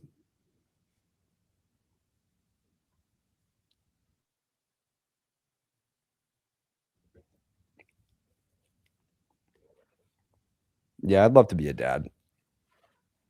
Yeah. Yeah, there was no singular reason. I think the going independent thing accelerated the decision, but we were already talking about finding a different spot that had a third bedroom, and we had someone come out to look at the backyard and it was super expensive, and I was like, are we staying here? Do we want to go somewhere else? I'm not going to spend all this money to do the backyard if we are just going to get a different yard somewhere else.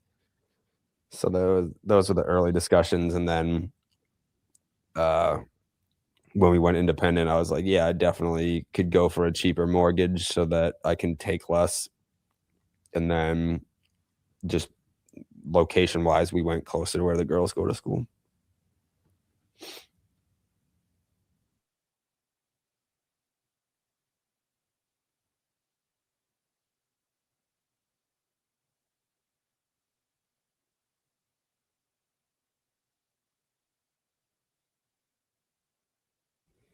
Mr. Pena, first home run of the year.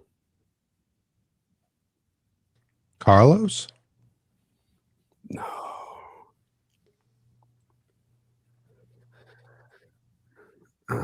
Email a few dates / games to the upper tier of the Patreon, but haven't heard back. Just curious if that was still happening. I think so. We haven't booked anything with anyone yet, just because we were trying to figure out what the hell our schedule is going to be under like this new life that we're living.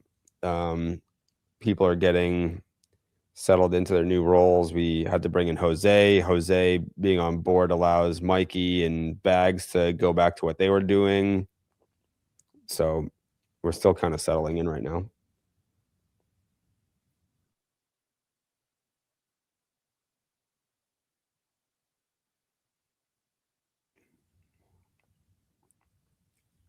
Yeah, T's on the 1s and 2s for the socials. How much of a downsize was it? Not much. I mean, like the other house had a lot of square footage, but like there was a lot of square footage that we just didn't fucking use or need. So like as far as like living space that we actually use, it's not really a downsize at all. We kind of just like cut the fat off. It's still pretty solid, especially like my workspace. My workspace is fucking awesome. I like it better. Biggest lesson you learned from going independent? Probably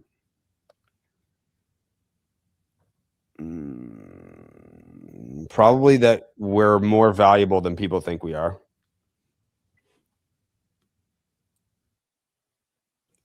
We had some outside people run the numbers on what we were valued at, and it was like fucking nowhere close to what the revenue is going to end up being for year one. So never really have gotten under the hood on the business side because we haven't had to. But now that we're under there, seeing the revenue, seeing the numbers, all that, we are far more valuable and able to generate revenue than I think pretty much anyone else thought we were, which is great. Know who you can trust, another great one. How long did it take to do the multi-TV setup going in the new spot? So I'm not doing that here, and that's a good thing.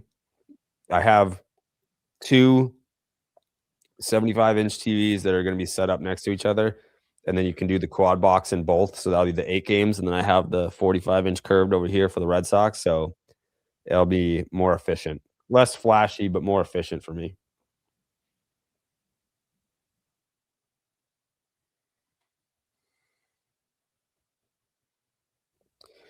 Now that you guys are fully independent, I recommend pushing the cameo angle hard again.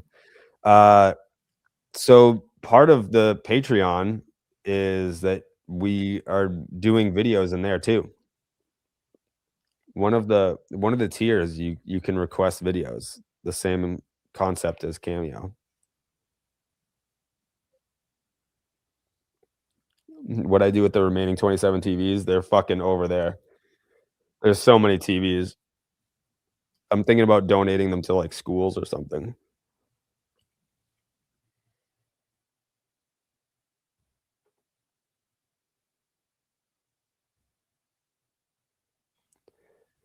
BID Patreon, we're coming up with ideas. If you have any ideas, send them over.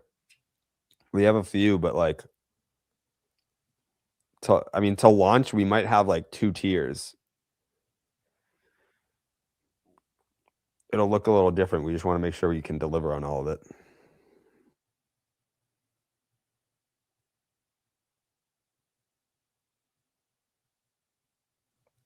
Possibility of including game use TVs for Patreon subscribers, maybe.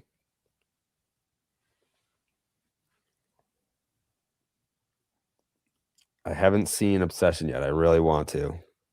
Maybe I'll go this weekend. Sox are on the road. Where are the Sox this weekend?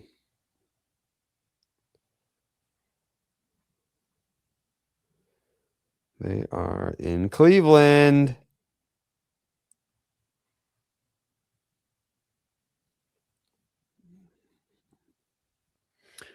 Rangers beat the Astros 10-7. There we go. That jersey bet's probably not looking good for you, Jay. The White Sox just can't finish them last. They could. They certainly could. Will there be a Section 10 BID bundle for Patreon? So we're like talking to Patreon, which is great. Like, it's always great to have a relationship with the platforms that you're on. I'm certain it's something we can ask. I'm new to Patreon. I don't know if that's a possibility, but we can certainly ask. And we will.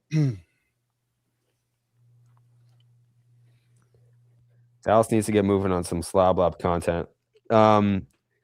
That's basically off-season content, and obviously we had like a tumultuous off-season, given like, are we staying? Are we going? Are we staying? Are we going? What the fuck's going on?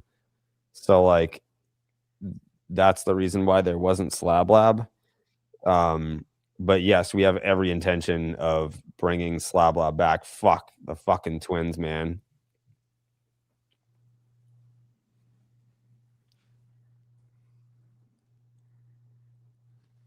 Spoke a little soon there.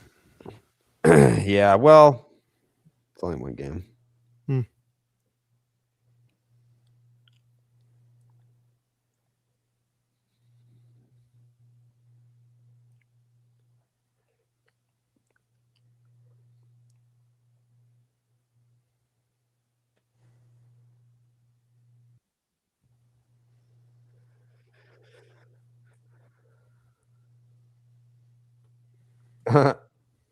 Can you play the Muskie/Scissors video and have Coley set the record straight? I think most people know what the record is. Yeah, I think we know what happened there. Just put on the record the day it happened. Muskie confessed? No, it's just I wasn't even in the building. I thought he took it to the grave. I'm just like, I was legitimately at Staples like all day doing things that needed to be done at Staples. Mm. So there was like really no time for me to even do it. I mean, I know you didn't do it. By my recollection, I don't even think that you were a suspect. No, I mean, there were only like 5 total people in the office, so everyone was questioned, but I mean, he was literally building a TV in that office all day. It definitely didn't need to. I have no idea. There's so many people from that time period that just disappeared off the face of the earth. Someone said they saw him, not like recently.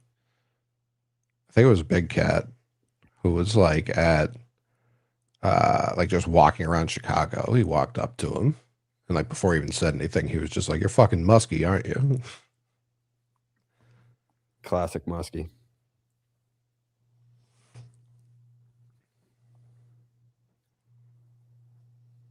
I mean, yeah, you can see me in the video walk in and hand what I was got at Staples to him, including the company card back.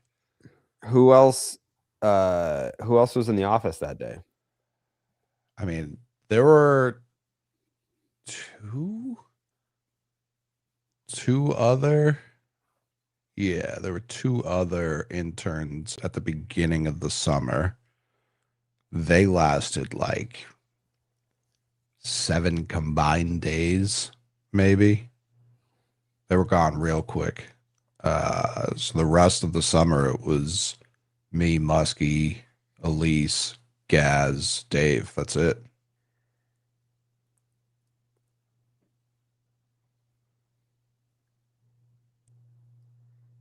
And then Muskie studied abroad starting like August. So it was really like just two of us.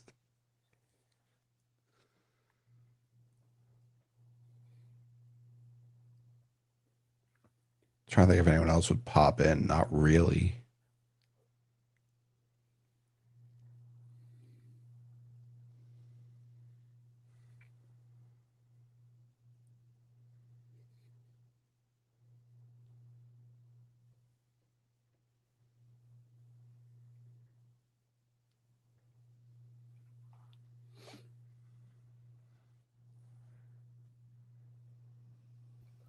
Were you an Entourage guy, Coley?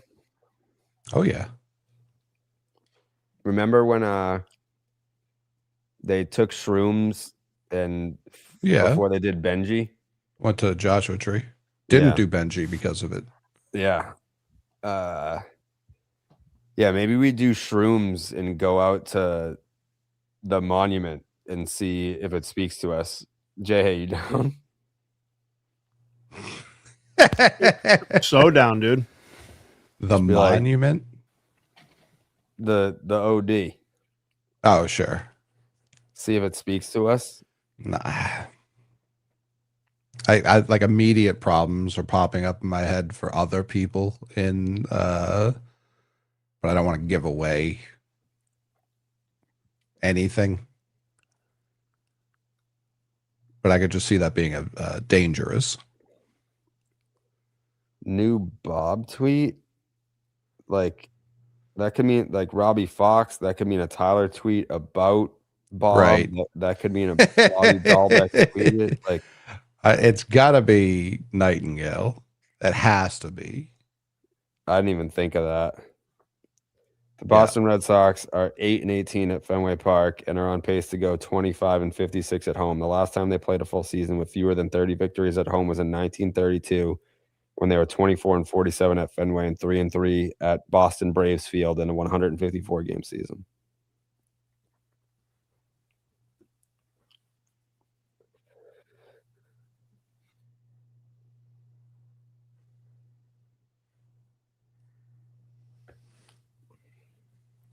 Yeah. It's not good. What if we hear me out? What if we load up Breslow on a bunch of shrooms, but he doesn't know, and we just see what happens? I mean, what if he came back and was like, I got it. And he just trades Chapman and Duran and Campbell for Tatis, Salas, easy. and Bogarts. Easy. And Machado. Yeah, that's what people would love. He just homered. Sure. No, loved by Red Sox fans. I didn't see it live, but I saw the clips. I saw MJF went over. I don't know. It was a great match. I kind of wanted Darby to retain. I love MJF though.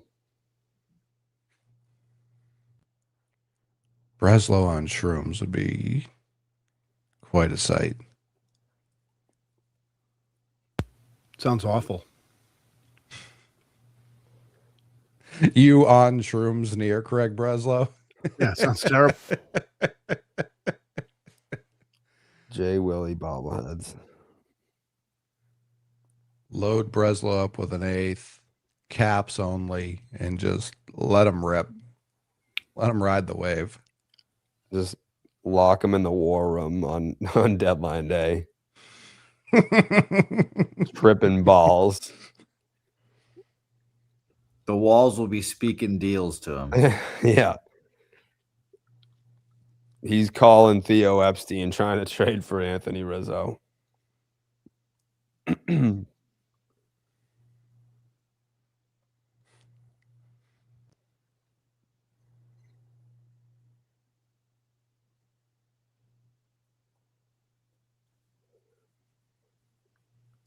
I think Steve wanted MJF to go over, he said.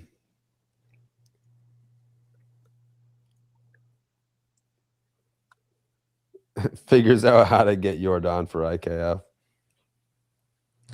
Yeah, I view it very much as a win-win scenario for the Sox. Like either he can see through the matrix of deals and pulls off just heist after heist after heist, or he does something so insane they're like, you gotta go now. Like there's no time for you to even clear out your office. You're out of here. He would walk out of that room and be like, Alex Verdugo is the way.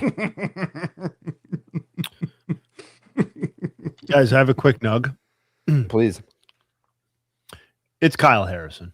I don't think we really. 1.57 ERA now through 10 starts with the Brewers. That eclipses CC Sabathia. You may remember his run with the Brewers in 2008. That's the lowest ERA by a Brewers starting pitcher through the first 10 starts with the team in franchise history. 1.57. CC's was 1.59. That was a good year. 08? That's right. That was the year I moved to Connecticut. Who could forget? Fun fact. Yeah, I mean, it's still early in the deal. I don't know if I like it so far. No. I think the Sox found a way to go 0 for 2 in deals involving Kyle Harrison in like a 4-month stretch. Yeah. I mean, No. wouldn't you agree? Wouldn't you agree that No. the Devers trade was a good one if they just kept the players that they got? No. I mean, I would say yes. If you trade Rafael Devers straight up for Kyle Harrison, I think that would have been a win for the Red Sox. Yeah. I agree. They would still lose these games though. Like They would still be losing runs. a lot of games. They would still be losing a lot of games. But that's because I think the rest of the team was poorly constructed / underperforming drastically, and not because, I mean, Kyle Harrison has been more valuable than Rafael Devers this year, just full stop. Sure. And is younger and is less expensive. I know he's a pitcher, so there's the fragility there, but yeah, I would rather have Kyle Harrison and $200 million to work with than Devers, provided that to some degree that you do something with the $200 million. Which part of the issue is they did all the things with that $200 million and then traded Kyle Harrison after that. Right. And obviously investing in Ranger Suarez would make less sense in a universe where you had Kyle Harrison, didn't get rid of him, and he's breaking out, all that sort of stuff. So complicated. I get it, but no, Yeah, I mean, and Kyle also- Harrison, how many pitchers are better than Kyle Harrison right now? I'm not saying he's one of the 10 best pitchers in the sport, but these sorts of things happen quickly with pitchers. And like, I think it's okay to relatively quickly recalibrate what you think of this person or their standing in the game or whatever. Christopher Sanchez wasn't one of the 5 best pitchers in the sport until he was, and I don't know. Like Kyle Harrison may just be a fucking ace. He may be, maybe he's a true number 2 on like a real contender or whatever. But like that is undeniably more valuable, in my opinion, than a good, not great offense only player, which is how I would describe Rafael Devers at this point. Because that's my problem with Devers. Not to rehash this whole thing, but like even a bounce back to previous levels. I mean, you're talking about swapping out Harrison for Devers or whatever. The Red Sox still lose these games, or having Kyle Harrison on the team, they still lose these games.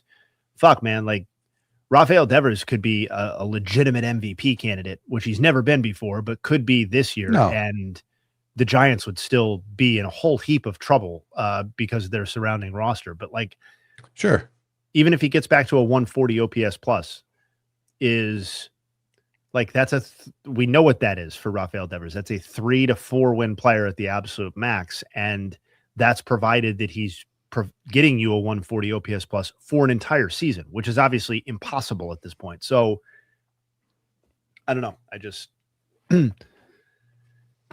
Yeah. I think the thing with him last year too, when they traded him, he had a 905 OPS. I don't know what his OPS plus was. I'm sure it was comparable to 140. Yeah. So like, how does the rest of that season play out? Because Kyle Harrison did nothing for the 25 Red Sox, save for 3 late September appearances, and I think only one of them was a start. Didn't factor into the postseason at all, whether or not he should have. And the other part that I don't know how this gets solved if he's still in Boston. The pitching staff and him clearly hated one another in terms of overall ideology. So he's doing this in Milwaukee, a place that did this just a year ago with Quinn Priester, had him far exceed what his projections were going to be. So I don't know if that happens in Boston. Sure. And I said on BID that I think, Boston should be very embarrassed by the Kyle Harrison sequence, but I think it's definitely just as, if not more embarrassing for the Giants, because he's the guy you drafted. Like the Giants drafted him. They had him for, I don't know offhand, half a decade in their system. Right. The cardinal rule of being a front office, a decision maker, an evaluator is to know the talent inside your own building, right? To not make mistakes on evaluating your own players. Like you can make mistakes identifying trade targets on other teams that don't work out, right? You take shots or whatever, but you are on the positive side of the information asymmetry that goes on when you have the player. And so to make that sort of misevaluation and or to have your own player development system be so stagnant that this other team is unlocking this level of performance out of a guy that was, it's not like Kyle Harrison was some fucking dickhead prospect. He's a guy that we've heard about for a long time. He was supposed to be part of the next great Giants rotation, wherever he slotted in with that. So I think it's, given the Red Sox have a ton of problems, obviously, but given the state of the Giants and specifically the state of their pitching staff outside of Logan Webb, and maybe even inclusive of Logan Webb for large chunks of this year, like they desperately needed a developmental win, some youth on the pitching staff, and still do. And to have given away your best chance at that is a tough pill to swallow. So I mean, I guess they would look at it and say, listen, I know the main goal here was the Red Sox offloading of this contract, but it's not like they were trying to necessarily give him away for free. In fact, they were asking for Bryce Eldridge, who was their top prospect at the time. Yeah. And it's like it felt like they picked Harrison over Birdsong and who's been dealing for them sometimes this year. You have to own that as a loss right now. Like that's an evaluation mistake right now. Choosing Hayden Birdsong over Kyle Harrison is right now a fucking mistake. Well, I don't know if like the Red Sox were like, it's Birdsong or no, I understand, but if the Giants are making that evaluation or whatever it is, maybe the Red Sox weren't saying it's one or the other, but the Giants were like, we have to make a decision between these guys. That's wrong right now. It just is wrong. I'm not saying Hayden Birdsong can't end up being as good, but I mean, come on, man. Like, what are the odds that Hayden Birdsong ever puts together a run that's as convincing as what Kyle Harrison is currently showing us? Sure. Pretty low. I don't know. I just think, I was kind of joking about it at the beginning when there really wasn't much of a track record to go on about how like Buster Posey's tenure is like something of a referendum, or will be very interesting as to how like a legitimate franchise legend in recent history, acclimates to being the face of the operation. And I think because he's Buster Posey, he's actually getting treated with kid gloves so far. Like I think the media would be much more knives out on that era of baseball and the transactions that have happened if like, say he was the GM of the Mets or the GM of the Yankees or the GM of the Red Sox. Like that is the difference in some terms of some of like the media markets. Like it's just, I know Vitello was getting stuff at the beginning of the year and people were kind of zeroing in on him, but like They also started off playing the Yankees. And that's easy work too. Like you're not a tough media member to come in and go after the new college coach that's making the transition for the first time. You are tough if you come after the future Hall of Famer, MVP, 3-time World Series winner for his transactions and his mistakes, because they're really starting to pile up at this point. They are, and I do think not all of it is hindsight. Like, I can understand signing Willy Adames to that deal not working out. Like, that's definitely in the realm of possibilities when you sign a guy with that profile to play in San Francisco. But I don't know. It's hard for me to like shit on guys who spend while also shitting on teams who don't spend at all. You know what I mean? Part of spending, I know Passon just wrote on this too, is like the top 5 teams and the bottom 5 teams are kind of spending identically this year in terms of like overall. So I like, he went for it, and I used to shit on the Giants for always being like the runner-up in all these free agency deals, and Devers was obviously a trade, but I have a harder time, I guess, bashing aggression in terms of moves than passiveness. Sure, but I do think there's like a distinction to be. You're the same person talking, but like you and me and Jared are capable of talking about the sport from different perspectives. Like, I think it's okay as a fan, from the fan perspective, to be like, I love that, even if you're not a fan of the Giants, to be like, I love that Buster Posey has been authorized to spend this money and is spending this money in ways that he sees fit. But just because you spend money doesn't mean that you get a free pass on the outcomes. And I think that, you know, to what degree this was acknowledged at the time, I would have to go back and listen to our pods, but there's no way we covered the Willy Adames thing, the Matt Chapman thing, and the Rafael Devers thing, and didn't bring up the fact that they were owed lots of money at advancing ages, varying degrees for these guys. But like, you know, these were all risks, and I think they were acknowledged at the time as being risks. And I would say in the case of Adames and Devers, they have gone as badly as they can probably go, like as quickly as they can probably have gone there. Chapman's been a little bit more of a mixed bag. Like, it was an acquisition. Like they got good work out of him. They extended him, like, or the original deal, then extended him. Like,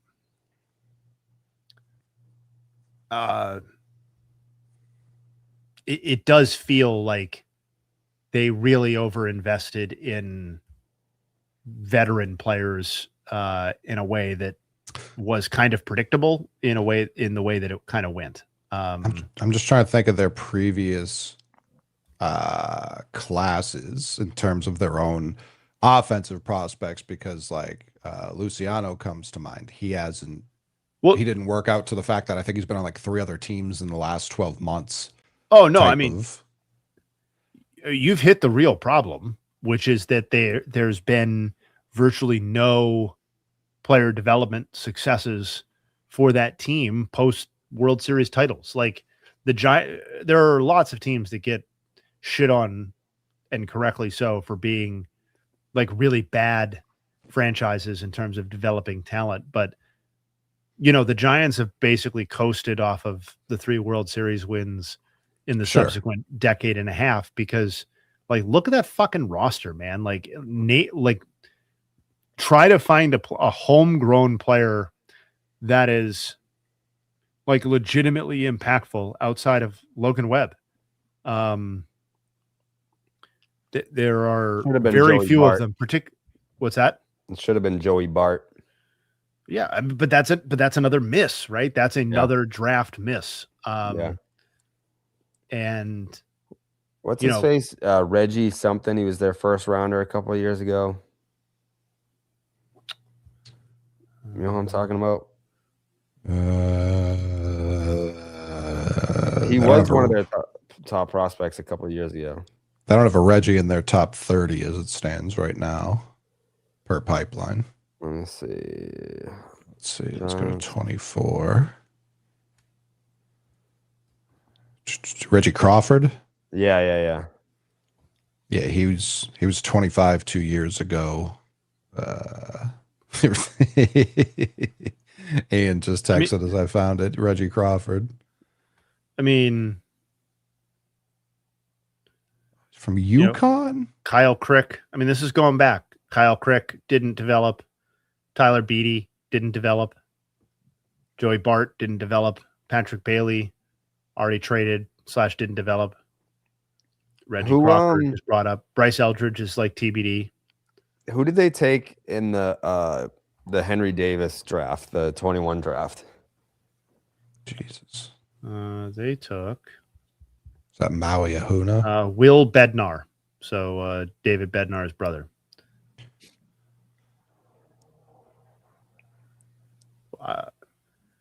Last I saw Will Bednar, we saw Will Bednar training at when we did the Mason Miller shoot for Slab Lab. Actually, he was at that same facility. He and David were throwing together. But he's never made the majors. So Reggie Crawford not ranked. I mean, he's 23 now, and he hasn't played in 2 years. What the fuck? No, he's done. I mean, right now they've got Johnny Level, but he's 19. Yeah, and that's single A. So yeah, it's it doesn't matter. He's got a long way to climb. There's so much. He's 5'8". You know what I mean? Like he's got a long way to climb. They're on pipeline. They're number 2, 3, and 4 prospect. None of them are over 19 years old. Johnny Level's the eldest of the trio.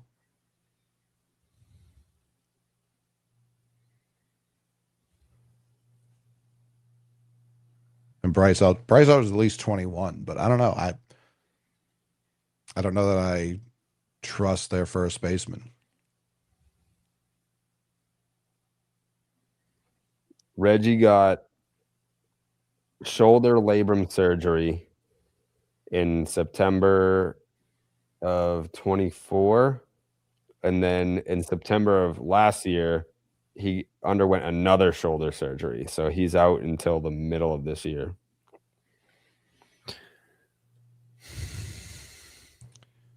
They took Tibbs right after we took Montgomery.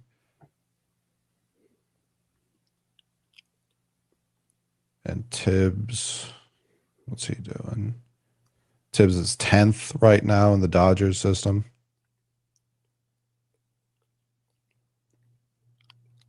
Did you see what fucking Abner Uribe did to the Cardinals dugout? No. He punched out Burleson and did the DX suck it to the dugout.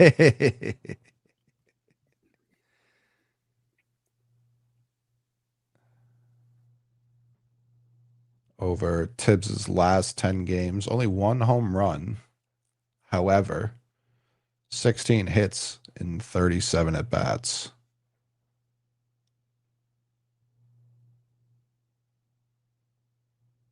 Only 5 of those for extra bases.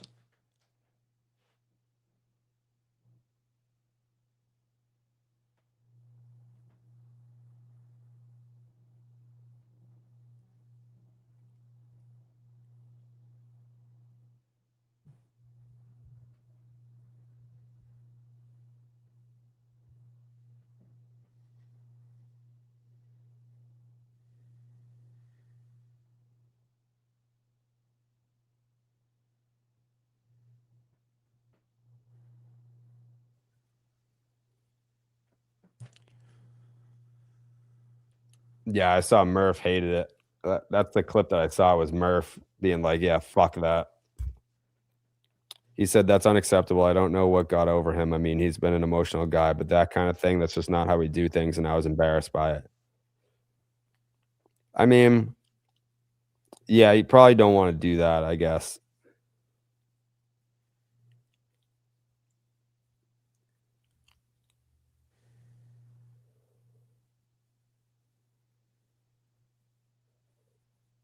I'm fine with it.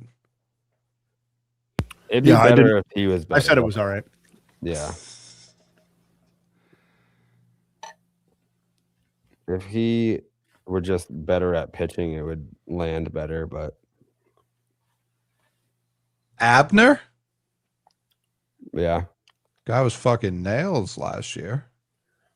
Yeah, I don't think he's having a hot year. Let's see. 4.42 ERA. He's rocking a 4.5. Nice whip though. Yeah, he'll be fine.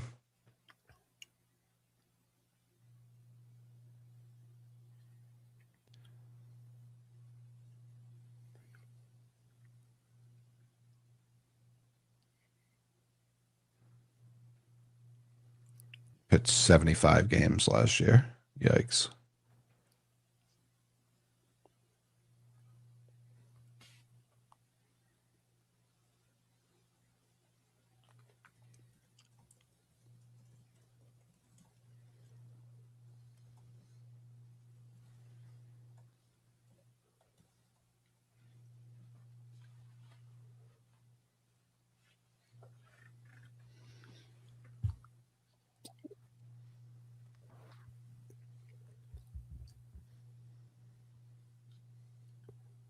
Jay, hey, can you name one SNL cast member that's not Kenan Thompson?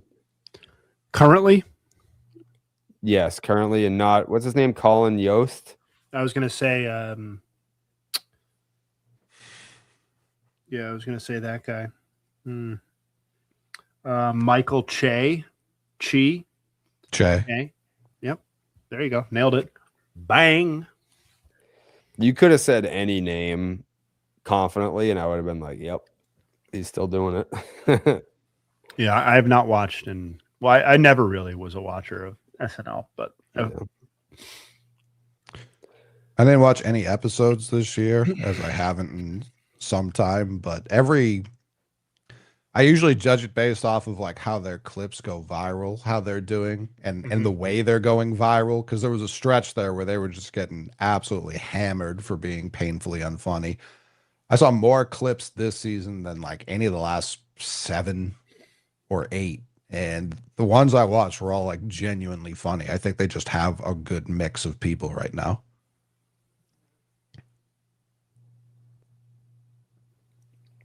Yeah, shout him out.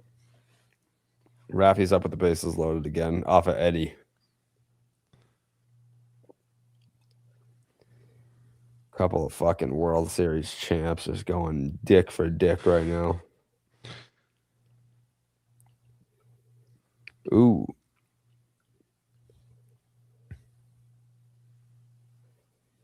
Do you think they were friends? Probably not. I don't think Raffy was friends with anybody. Besides Xander. Xander. Once Xander left, he didn't know what friends were anymore. Yeah. His poor heart was broken. Hello.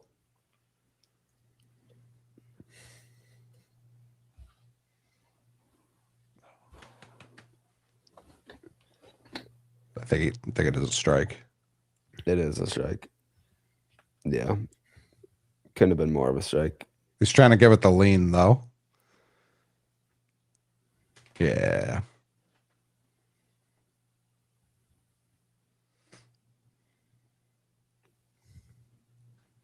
So earlier in the season, I was like, these negligible. That one wasn't negligible. That one was like half the ball in the strike zone.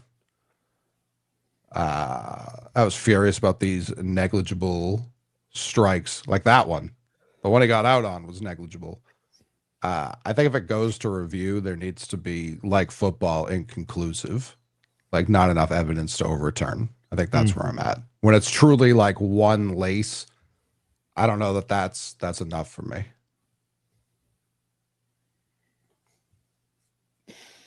But then it's just a judgment call again, right? No, I think it's like, because they'll put on the thing like less than 0.1%. I think that's the judgment. Like if it's 0.2, no, it gets overturned or whatever. But I think if it's 0.1, I guess it's more like the overturning of the call, not necessarily proving it one way or the other. Yeah, that makes sense. But we know it's not, Matt. Like we know it's not that finely tuned where they know conclusively that they tracked it 100%. They themselves have said that. Yeah, but you have to draw the line somewhere, right? I agree. That's what I just said. If it's north of that, when I see less than 0.1, I'm like, that can't be the overturn. Like that for sure is within that area that we cannot conclude was accurately caught. And I'm just saying for overturns.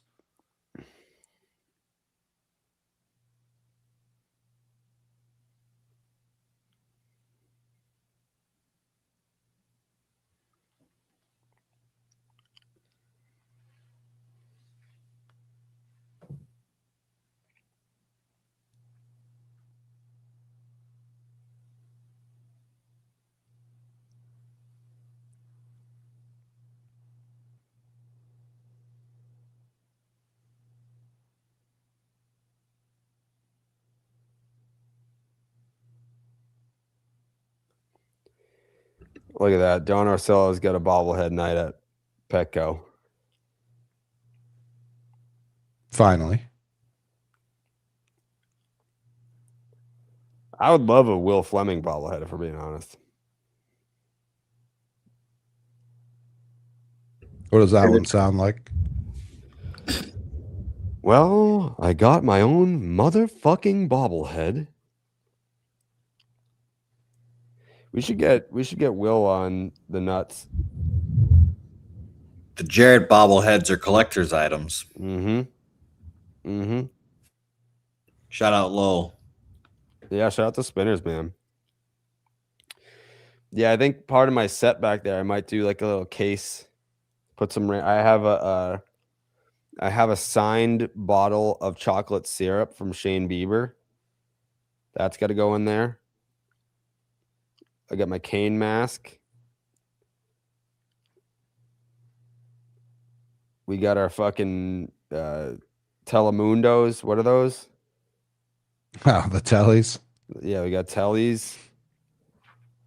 The Mundos. We got some Mundos last year. The gigantic Mundos. Tell you what, if I get a fucking Emmy in June, actually, that's like fucking soon. What the fuck is that? Soon, June. That's a week from this Saturday, the Emmys.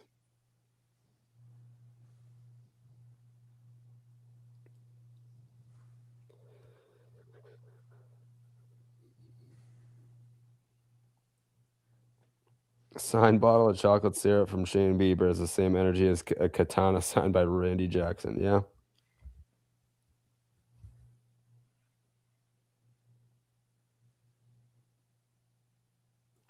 I'm going to go. The M's? Oh, yeah. Never been nominated before. But if I lose, I'm going to be fucking pissed. You should cause a scene. Yeah, I'm probably going to.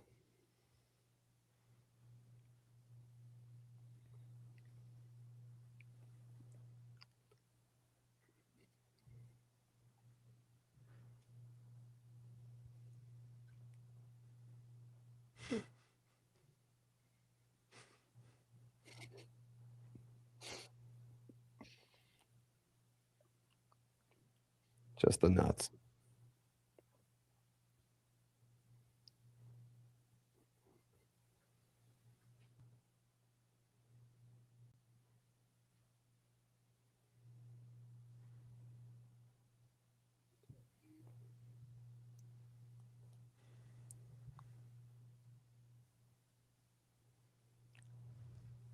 If we win,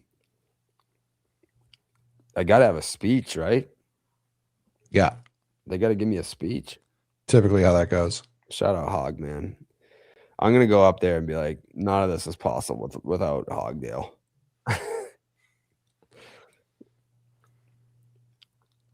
Be like, you know what? There's a lot of people I could thank tonight. But God's not one of them. It's Hogdale. God's done basically nothing for me. Yeah. Hogdale, Bobby Dahlbeck, and Jermaine Wiggins.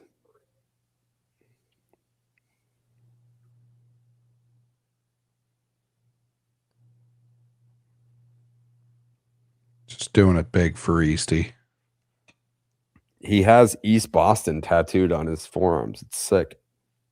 It seems like a thing he would do. Mm-hmm. Otani just got hit in the hand.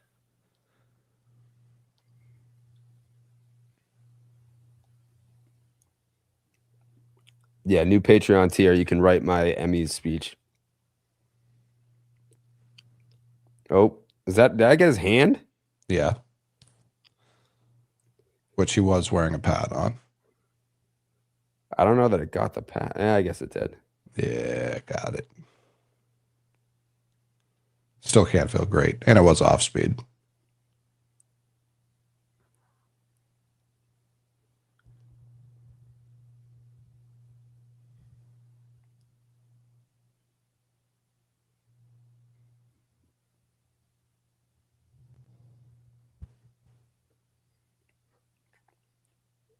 Got to give a shout out to Andrew Manley at the Emmys.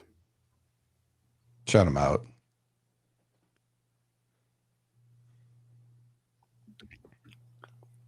This one goes out to Andrew Manley, Mikey Fowler, and the MILF Hunter.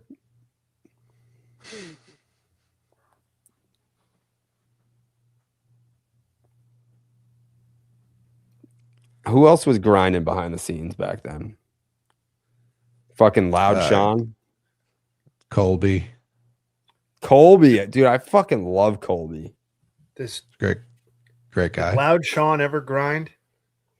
Oh, wow. Was that a motor? Was that a speed Sean had? Wow, shots fired. Dude, Dan Peralta, shout out. It's going 9,000 miles per hour from my point of view. Yeah. 9,000.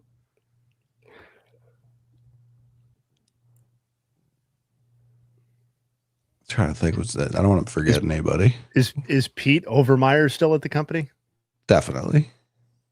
Yeah. He showed up day one and was like, I could do this the rest of my life. That no is a problem. dude. That is a dude who did not like his family very much. That is one of the things I will remember about Pete. That guy was not in a hurry to get home to his wife and kid. I don't think he liked anything other than curling. That's it.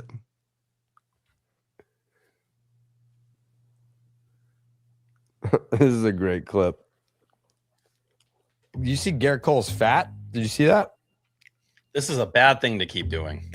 Why? I'm just saying, like, did you not see it?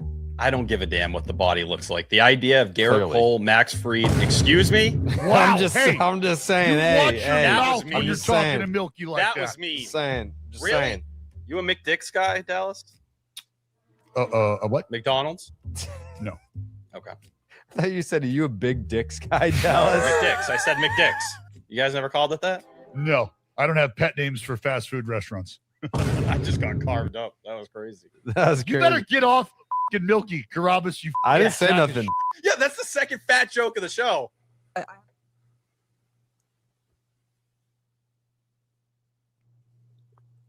Dallas can fat shame Tyler, but I can't.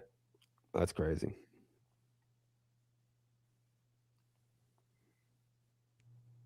Crazy.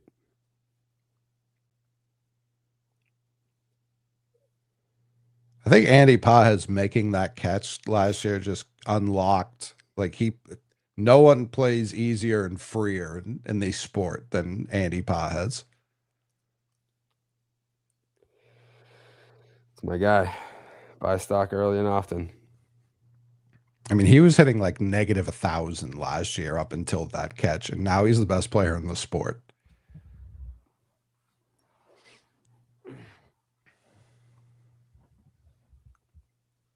Yeah, Tyler on BID is generational.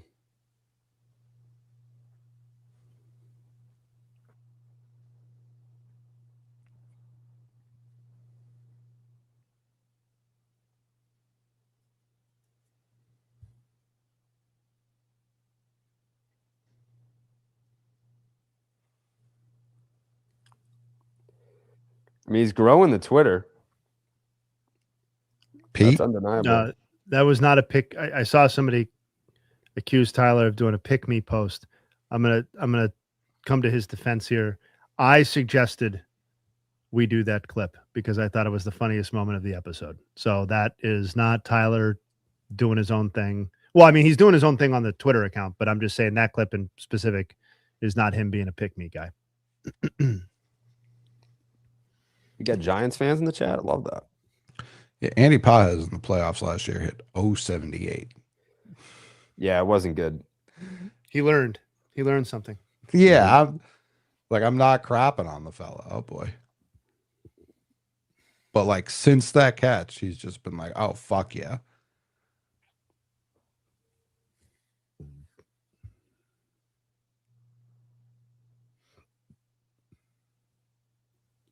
Yeah, that was a tough showing with the ABS. Listen, he's still a Red Sox at heart, you know. Oh yeah.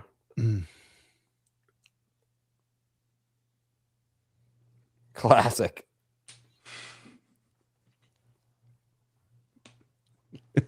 How many games does he have at first base this year? Who? I'm sorry, what? Raphael.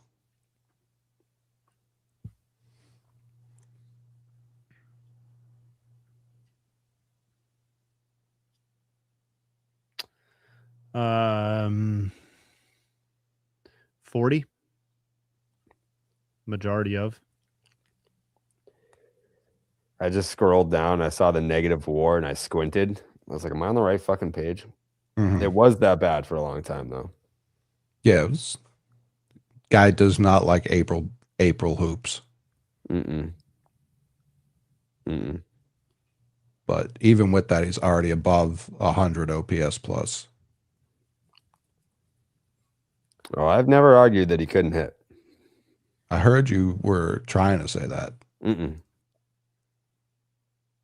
That's just what I heard, though. Yeah, he was exactly. Wait. He was 155 OPS plus when he was traded last year. 140 on the dot for the season.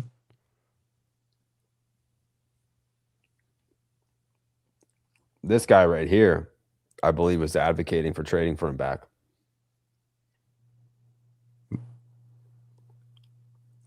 I would take the whole Giants infield tomorrow. Does he count towards that? Definitely.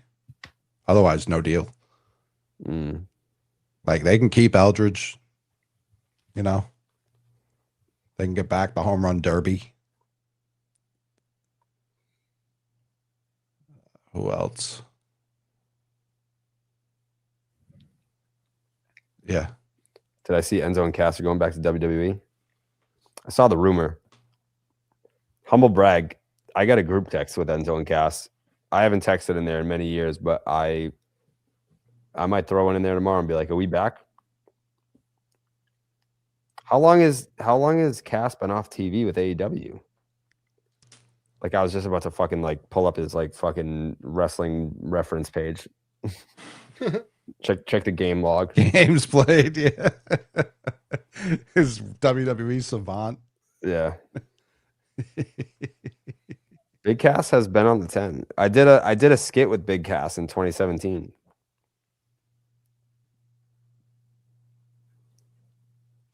Gary, you gonna break that news when it happens? I probably could. Enzo FaceTimed me maybe 3-4 months ago. And I still talk to, it's so weird because his name is Bill, but I met him as Cass, but now he's Big Bill, but he could be Big Cass again. So like I call him Bill, but like I used to call him Cat. It's weird. Like you can't change your name in the middle of the fucking friendship. Like if Coley one day was just like, call me Carl. I'm like, no, dude. Like your fucking name's Coley. It's like, well, I changed jobs, so my name's Carl here. It's like, yeah, but like you're Coley to me.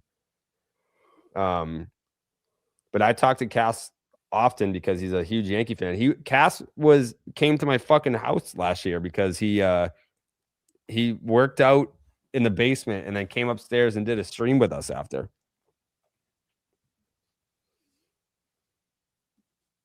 I don't think they've ever been in the WWE doing their intro while Section 10 had the intro, right? They passed like ships in the night, I think. we started using the intro in 2017, and I think Enzo got fired in 2017 or 18. I can't remember the exact timeline.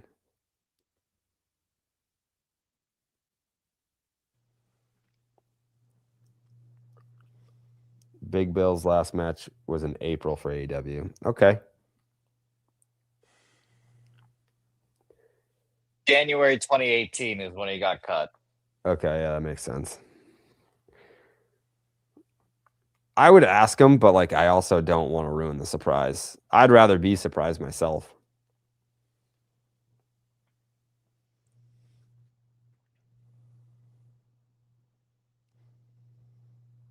What made me do the intro the first time? I loved them when they were in NXT. And then when they debuted against or they came out to interrupt the Dudleys, the crowd popped like crazy, and I was just like, I'm going for it.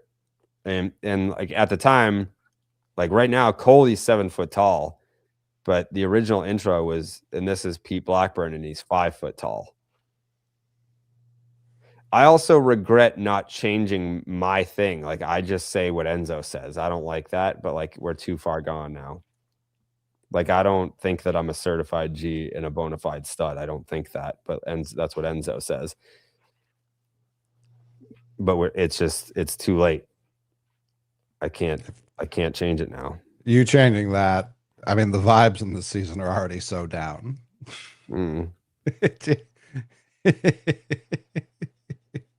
Yeah, like we stopped doing it when he got fired too. Yeah, I could see that. Yeah. But yeah, people were saying that we stole their bit, but like in 2017, we did a skit with Big Cass where he like walked in the studio with me doing it. So like they obviously know that I do it.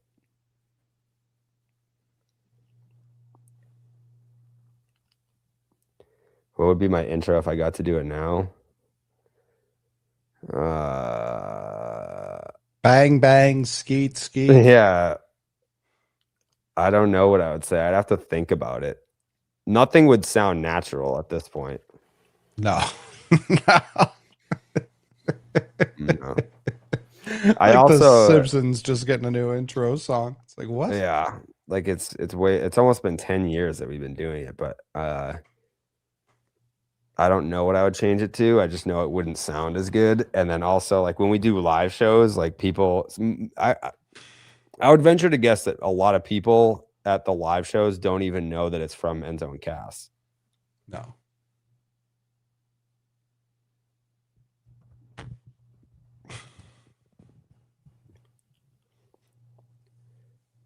Like if they come back to WWE, there's definitely going to be people that listen to the podcast that are like, holy shit, they took your intro from the podcast.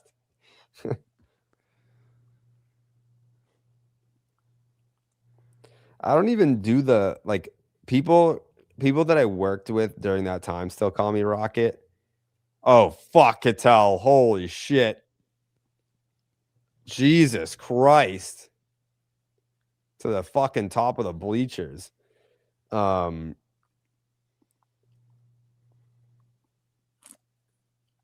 was I saying? Enzo and Cass, the intro. Yeah, but I forget what I was gonna say. Live shows. Oh, Rocket. People don't call you Rocket. Oh yeah. Yeah, like I stopped doing that bit a long time ago, but like people that I was friends with during that time still call me it, and I still respond to it. That's how that goes. Yeah. I don't think Robbie's called me it. Like Kevin, Robbie, Nate. Yeah, I pretty much still go by Rocket. Hay. Nate's got a little Reggie Miller to him where he's like, if I like I'm calling you this nickname. I really don't care if anyone else is going to call you this nickname.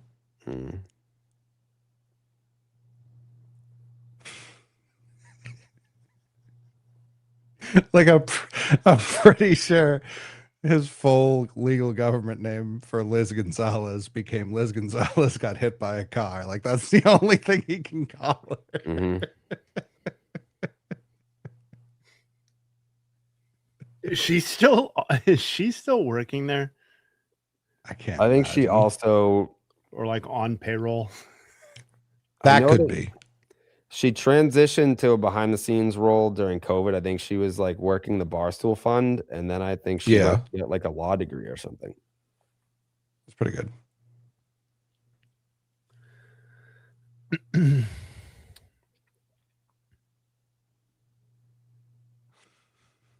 Yeah, Clem.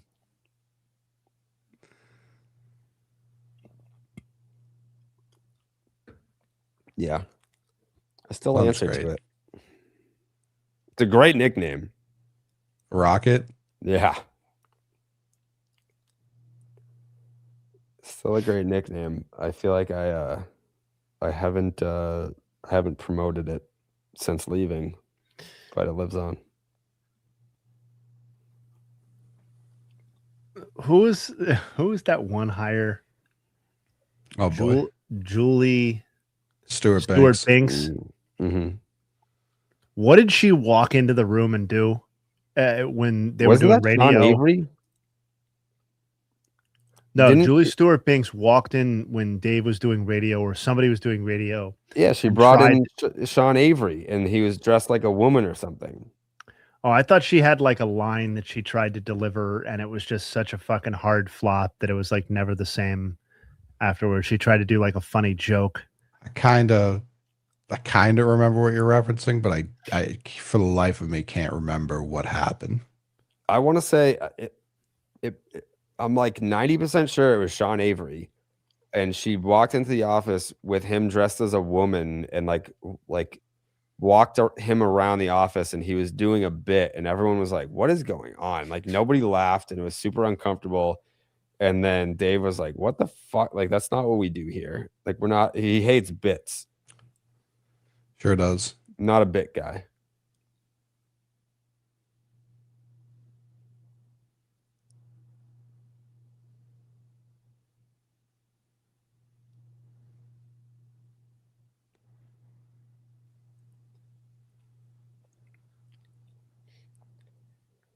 Galarraga. He hit one in Miami that went to like the fucking top of the tarp, like top deck, and like rolled upwards. I'm pretty sure if you find that home run, it's measured at like 517 feet or something like that.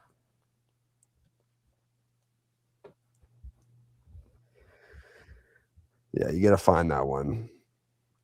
The big cat in 480. Oh, I thought that said 82, 452 feet. I mean, it's still a fucking tank. Thoughts about beagles? I like all dogs. I wouldn't own all dogs, but I like all dogs.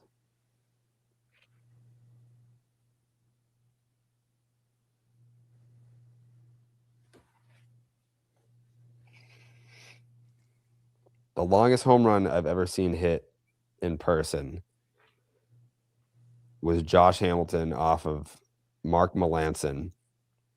And in the early starting 9 days, Jay Hay was probably sitting next to me. I don't remember. But we would just get interviews randomly, and they would be like call-ins. You couldn't even see the person. Like this was like before Zoom. I think they were like through Skype or whatever. You could like call into like a phone number. And we were like, yeah, we got Mark Melanson. And I was like, all right, like I don't know what the fuck I'm gonna ask Mark Melanson. So I started off the interview. I was like, do you remember that home run that you gave up to Josh Hamilton? Like, no disrespect, but like that was the longest home run I've ever seen in my life. And he was like, yeah. Like just like no reaction. I was like, I don't know. I'm sorry. I don't know what else to ask you, man. I don't know how we ended up here. Yeah, I was like, I don't really like, I didn't call you. I don't know. Fun fact, Mark Melanson, episode number 5. 5? 5. August 31st, 2017. So that had to have been the first player interview we ever did, because I feel like the first few episodes were like Tim Kirchin, like Buster Olney, like we were just calling people we knew. Yep. Yeah, and in fact, he is actually the first person that I have listed on my document for podcasts ever. So he may have been first guest, because we did Tim. I know we did Timmy, and like Timmy was episode 10. When was Ken? Episode 8. Do you have the episodes in front of you? Yeah. Seems like it. I don't know. What was 1 through 5? 1 through 4? I don't have 1 through 4. They're not necessarily missing, but my guess is that there is no guest associated with 1 through 4. God bless you for keeping that document for so long. My God. Yeah, Melanson, Reese Hoskins. Then we had a double pod featuring Mike Clevenger and Mark Mulder. Ken Rosenthal, Christian Yelich was episode 9. Then we had another double pod in episode 10 featuring Kirkchin and Sean Casey. Ravi was pod 11. Casey Stern, Lance McCullers, Mad Dog Russo, Bregman, Corey Knievel. Oh, remember that one? Yep. Do you remember what I'm talking about? Big Shill. No, I don't actually. What happened? So Corey Knievel, reliever for the Brewers, right? Brewers. Okay, this is weird. I just scrolled all the way back to starting 9. The first episode was coming soon, so that wasn't an episode. And then the first one listed is episode 5, Mark Melanson. Yeah, so that's probably what I ran into too. We definitely had people on before that. Where's Timmy? Timmy's 10. Okay. Timmy's 10, yeah. Ravitch. Maybe he was. I don't know. That's crazy if that's an answer. But Corey Knievel, he was a reliever for the Brewers. So I asked someone on the, because I was like, what the fuck am I going to ask Corey Knievel? So I asked one of his teammates, what should I ask Corey Knievel? And he was like, ask him about the Kool-Aid Man tattoo that he has. So I asked him about it, and he was so taken aback. He was like, how do you know about that? And like he was in shock, and he didn't explain it. But then I later found out that it was like a tattoo for his ex-girlfriend or something like that. Oh, damn. And I was like, why did you have me ask him that? I thought it was going to be like something safer. Dude, that's kind of crazy. We gave Passan his big break on November 30th, 2017. I remember when he was a small fish in a big pond. Reese Hoskins was September 7, 2017. That's when he came into the office and he hit that ball in between me and Smitty's faces by pure luck. Like, that would have taken off either one of our faces. Yelich, episode 9. Lance McCullers, Mad Dog Russo, Alex Bregman, November 9, 2017. An echo in here.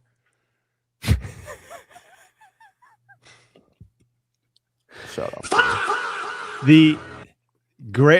A great trivia question for longtime listeners would be, who is the first and last known guest in the starting 9 era? Obviously, Melanson is currently the answer for first until proven otherwise. Wasn't it like a college coach? No, at least not according to my records. Let me see. He was more known for his pitching in college, I guess, but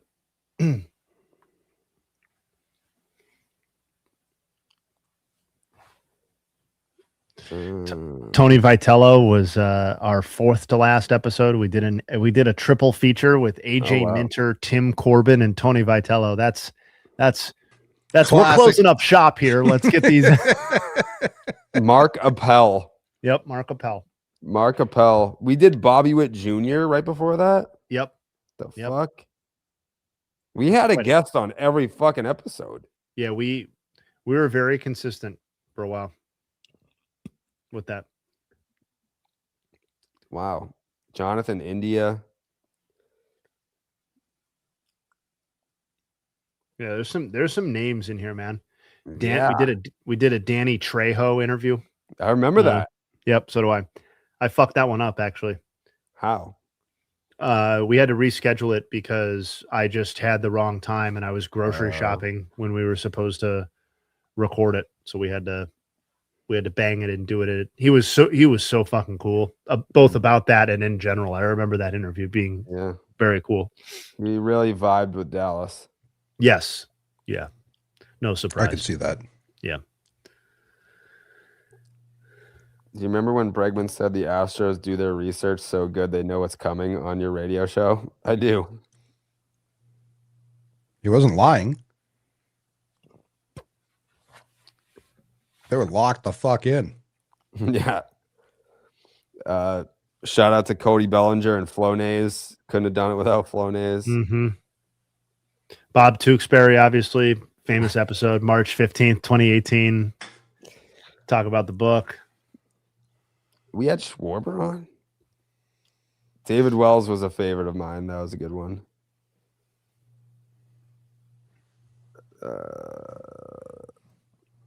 Gave Dan Katz his big break.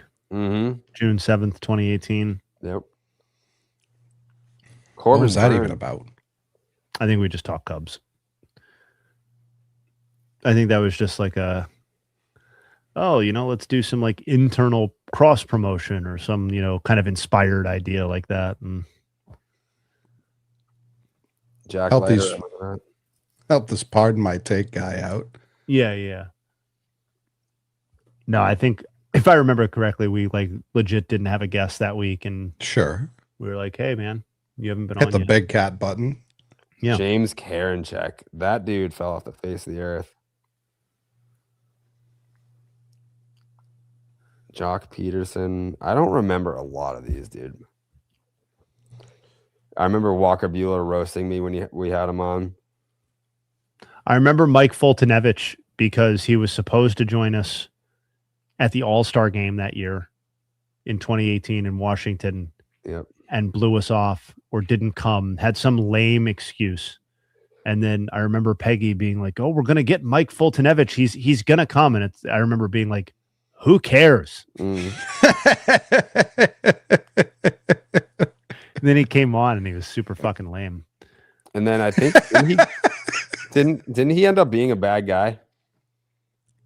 You know what? That sounds vaguely familiar. Yeah. I think he got arrested or something. I think it's got to be more that he just didn't show up for the one podcast. We wouldn't have claimed he was a bad guy just for that. Luke Voigt, Mike Moustakis, Scott Boras.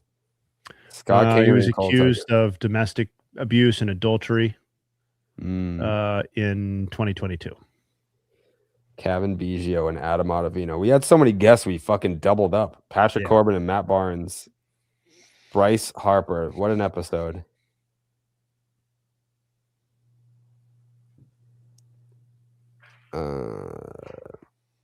Charlie Blackman and Tim Corbin on the same episode.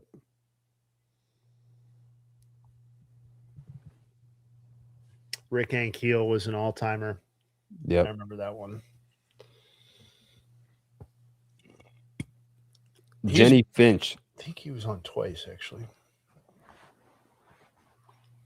We had Jenny Finch. We had Ryan Howard. Nolan Arenado a bunch of times.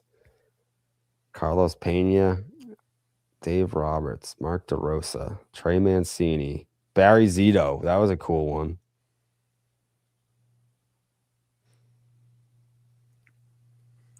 Meredith Wills. Wasn't she the physicist? She came on and was talking about rubbing up balls with Dallas the whole time. Yeah. Yeah, they got so hot. They got so hot and bothered. They did. Andre Ethier was a cool one. That one I did at Fenway. We like set up shop like during the game and did like an interview while we were sitting at the game. It was fucking cool.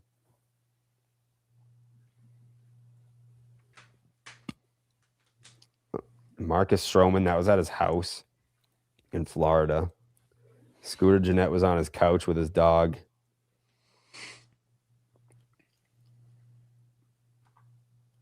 We had Bregman twice. Oh, Yeah, that was wasn't this that when was he the hit the home run whiffle ball off one. you? Yeah. Yep. Dansby Swanson, he was cool. Cal Ripken Jr. That was the fucking morning after the parade. I was blackout drunk, passed out at 7 p.m., woke up, got on a train to New York and interviewed my fucking hero. Nelson Cruz, that was in spring training in Dallas, took a red eye. Like, I went to bed in Fort Myers thinking I had to wake up at 6 a.m. to interview Nelson Cruz with Dallas. And I woke up in Dallas, like, texting me being like, how to catch a red eye, wife's about to pop. You're right that the JSB thing was the Sean Avery thing. That's what I was thinking about. Dave responded in real time saying, KFC, Kevin and I are not big prank guys. Yeah. Someone did try and like we were probably there like 3 weeks, and someone sent like one of those like singing telegram people to the office. And I've never seen like just a room not having it less than that room. Yeah, it's a tough crowd. And it was way emptier then too. Like there were like 8 people. It's also like very intimidating. Like when you get off the elevator, you're just like in Francis's lap. In it. That was my seat. Yeah, there's nowhere to hide. Like you fucking, the doors open and you're just like fucking welcome to Barstool Sports. You're just there. At the old office or the new one? Yeah, the old one. There's no receptionist. There's no one to like, you know, be like, all right, walk this way, and then you can come see the desk. It's just like you fucking, the doors open and you're sitting at a desk. I worked at the fucking bar counter every day before I was like, this is stupid. I'm walking to radio again. Yeah, the bar was my desk for like a year before I got the seat near the radio with Hubs. You're near the water cooler. Mm-hmm. With that giant TV on wheels, which inspired me to do this. They literally never moved it, ever. No. Yeah, you were kind of hidden behind a giant TV and like a 12-foot menorah. Yeah, I basically built a bunker so that I would never get noticed. Fucking hated stool scenes. It's like, leave me the fuck alone. Who else? A lot of Bellinger. Bob Melvin. That was at the winter meetings in Vegas. I remember that. Jared Weaver, episode 69. Him telling the story about hitting whoever that was. That still goes viral to this day. People just use the sound and they put the video on and post it.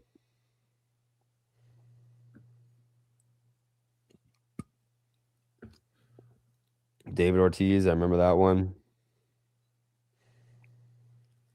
Definitely did not know what Dallas's name was. He was just like, D, Big D. Jed Lowry, no recollection of that. Pat McAfee, episode 47. I could see that. I mean, we were kind of like a talent incubator. Yeah, we were a launching pad for tomorrow's stars. Pedroia, KFC, episode 41. Eric Burns, Tyler Austin. The fuck? Tyler Austin was. When was the brawl? We had him on April 12th, 2018. Oh, this had to have been like a week later. Yeah, like I think it was.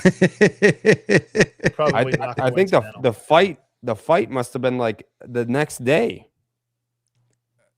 Yeah, like were you in the bottom of the dog pile, like with a microphone? Yeah, when was that brawl? I think I remember right now. I remember feeling awkward about April 12th was when they got suspended. So like we might have like recorded it and then it happened and then we put it out and it's like, oh, probably. It's like, yeah, so there's nothing about that brawl in this interview with the person that everyone wants to hear about the fight with. Bob Tewksbury. Let's talk about the fucking book, man. Cliff Floyd, Paul LaDuca, Tommy Pham, David Eckstein. Yeah, we had some hitters, man. The Cruz interview did happen.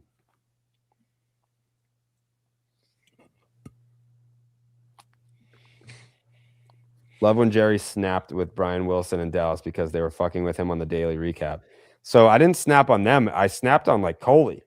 It was like, all right, let me put you in my shoes, okay?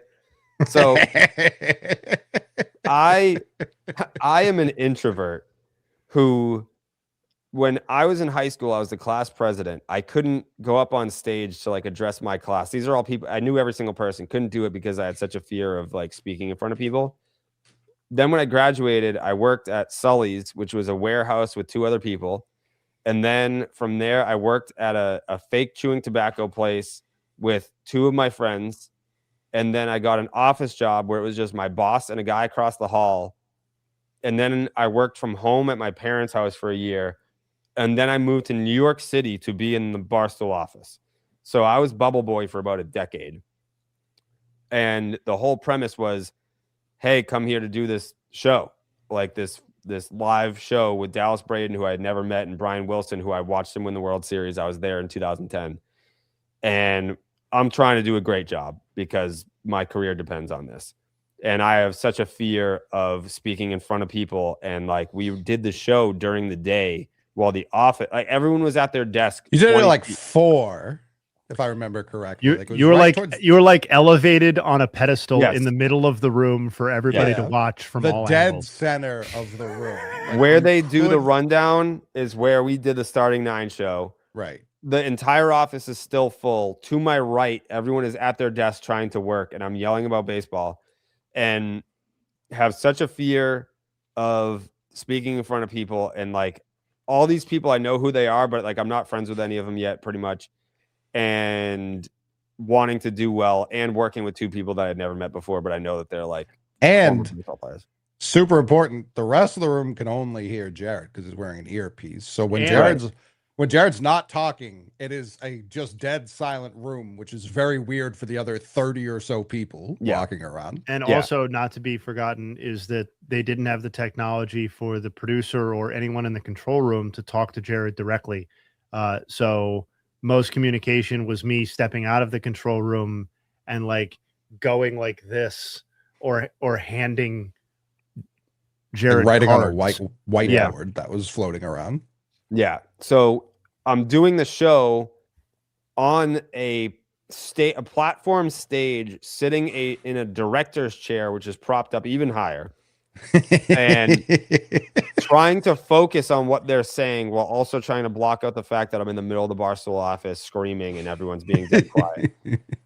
And then Coley and fucking whoever are like trying to distract me. I have a football that I am pump faking at you every 5 seconds that I'm going to throw as hard as I could. And then sometimes would throw it just to keep you really like, oh, it might come at me at any given time. Like everyone was fucking with me while I'm trying to focus and do a good job. And then like, so that was back when like Jerry, I considered it to be like an insult. It's like, we don't even know your name. We're just going to call you Jerry instead of Jared. So then they would chant, they'd be Jerry. And I'm like, can you shut the fuck up? You lost it.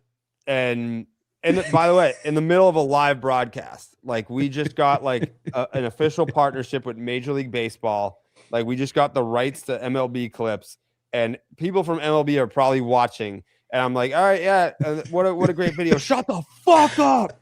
Fuck you. I'm like, listen, it was a lot. It was a lot.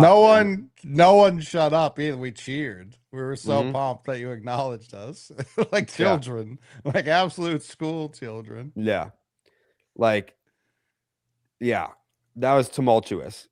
Welcome to a fucking pressure cookie. Oh, I mean, you had already been packed up by Kate when she sat in that very chair. That I might listen. I got to put that on the soundboard now. Come to think of it, Yeah, that was one of the least funny things ever that people still quote. Oh, she fucking cooked you. Yeah. And again, I didn't know her at the time, so I was also just like, what the fuck? I don't what? I would just never make fun of She people. did a whole tour of the office and made fun of everybody. That's the only thing that stuck from that video. I don't disagree. It was the funniest part. Yeah. But yeah, that was a difficult time to be in New York City, away from my friends and family, in a very uncomfortable situation where I certainly do not do well. I mean, I'm fine now. It's part of it. And I'm used to it now. But having that be my first few months, I was like, fuck this. That was my first Jared Carrabis memory. Yeah, I was first introduced to Jerry. It was a great show. It was ahead of its time, but man, I wish that we did it in a studio so that I could have some privacy and be able to focus. Mookie just hit another one. Is that a grand slam? No, 3-run home run. I like baseball. Ooh. Look at me, I'm Carrabis. I like baseball. Ooh. Look. Smoked. Yeah. She did kind of cook you there. I mean, I do like baseball. Ugh. Yeah. Yeah. But we overcame. Truth nuke.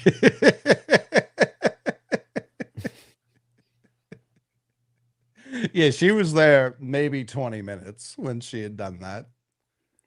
Yeah. Unbelievable. Yeah. So I was born in the fire. There was one, I didn't hear a thank you in there at all. You're welcome for preparing you for this industry. Yeah. I mean, if you can't do it under those circumstances, then you can't do it. There was one Saturday, because I was still really only doing social when I first got there. And when I first moved there, I didn't have cable set up at my apartment yet. So I was going in. Noah Syndergaard, by the way. Darn near. I remember that. It was, yeah. Yeah. I noticed that your boobs are darn near perfect. Oh, shit, Raffy. Get on your horse. That guy stays on his horse. How is he on second base? That's how fast his horse goes. Yeah. I remember that. How the fuck do you remember that? That was also 2017.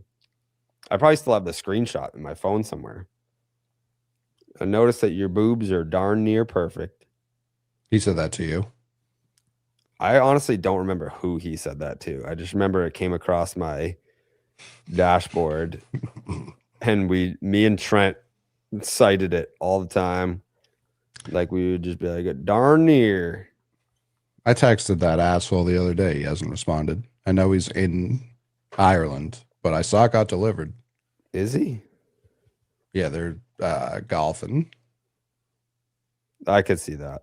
I'm Trent. I golf. See, it doesn't work the same. There's me. Sitting there like an asshole. Wearing shorts. Yeah, that is crazy. Well, I think you used to leave, go lift, and then come back for it. Yes, but that was before I realized that I had skinny legs. I didn't realize that I was short until I went to New York. I didn't realize that I had leg issues until I went to New York. I wear pants every day because of the trauma that I experienced in New York. Kid was just getting packed up on the daily. Yeah, my legs don't even look that skinny. But no, they never have. That's not true. One person says something to you and you're like, fuck, man, I gotta end it all. There was a whole Stool Scenes episode where YP followed me around, my legs followed me around in the office. And made fun of my legs, and then look, shorts again. Yeah, dude, all I wore was shorts doing this show. You were also under just like 7,000 bright lights too. Yeah, it was yeah, for anyone, this was the setup. On a stage in front of everyone. Yeah. And me just making it as difficult as possible. Yeah. What a time to be alive. Listen, you can do it in those conditions. When it's 76 and sunny and calm, you're gonna have an even better show. Just trying to help my guys out. I have a screenshot from November 15, 2017 from my mom on how to use the washer and dryer at my apartment. Didn't know how to do that. Oh, to be young. Yeah. Oh, to be 28 again. Yeah. Oh, here it is. It's covered up though. Darn near. Yeah. That was from January 19th, 2018.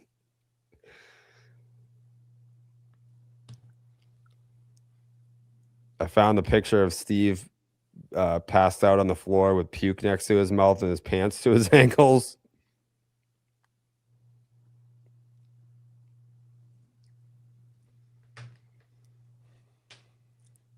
That'll happen. It happens.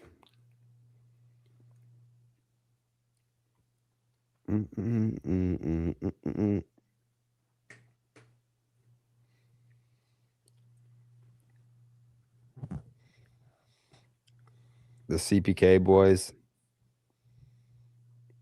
I never got any of these invites. You weren't a CPK boy. I wasn't invited. This was the same argument we had back then. Is Pete at CPK? Yes. Now Pete was like my only friend from home that came to visit me in New York. Nobody else came to visit.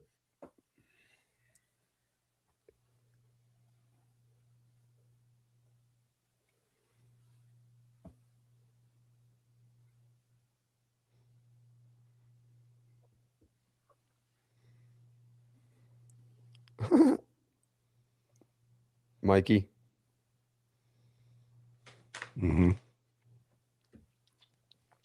Sleepy Frankie episode. One of the best of all time. Steve disagrees. How'd I meet Pete? He was a friend of a friend that I went to high school with.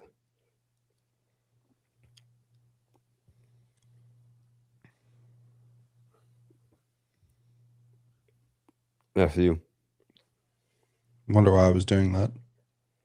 I think like something happened that you couldn't believe, and I was gonna take a picture of you surprised, and then you were like, wait a second, and then you laid on the floor and pretended to pass out.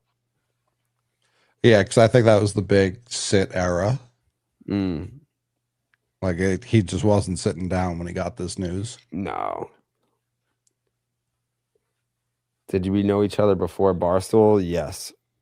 We knew each other because of Barstool, but we knew each other before I worked there. You knew me. We went to a game before I worked there. Sure, but you knew me. I knew you first, but we knew each other before I worked there. Yeah, I followed you back.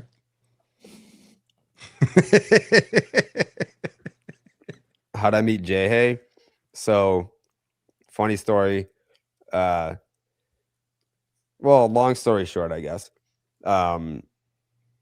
Dave wanted to cancel Section 10, and because he wanted to do a national podcast, and I was like, "Why can't I do both?" And he was like, "Impossible." And so I was like, "All right, let's do both." And then we were basically interviewing potential co-hosts as guests on Section 10. We had Johnny Gomes on, and I asked him about Mike Trout not playing in the WBC. And he was like, "Oh, I'm not going to criticize a former player or a player as a former player." And Dave heard that and was like, "Well, if he's not going to criticize players, then it's not a fit." And I was like, "Okay." And then Dallas got let go from ESPN, and I had him on. It was great. Dave liked him. I liked him. Chemistry was good. So then Dallas was the guy, and then we were looking for a producer, and Dallas was like, "I got a guy from when I was at Baseball Tonight. He's the best researcher, like knows the game, yada yada." And then Kevin KFC was like, "If you haven't picked someone yet, I got a buddy from back home. He's fucking perfect for this." And I was like, "Well, I have two people suggesting someone, and I don't know what to do here." And it ended up being the same person. Yeah, what do you know? Yeah, I didn't know that that Jay Hay and KFC grew up together. No, I didn't play pro. I was real close to pro ball. Like I was just Yeah. right there on the doorstep, and then He blew out. Yeah. Injuries and life got in the way. But here we are now. He was blowing 103 in high school, blew out. And that guy was Barack Obama. He was busy, so we found Jay Hay. Hell yeah. Why were you there? The Celtics. Right. That's what that was why I asked that. I mean, there were other people that are there that probably shouldn't have been there. Listen, no doubt. It was like, we're just going to do radio up there. Who are the most Boston adjacent people we can send? Pretty much.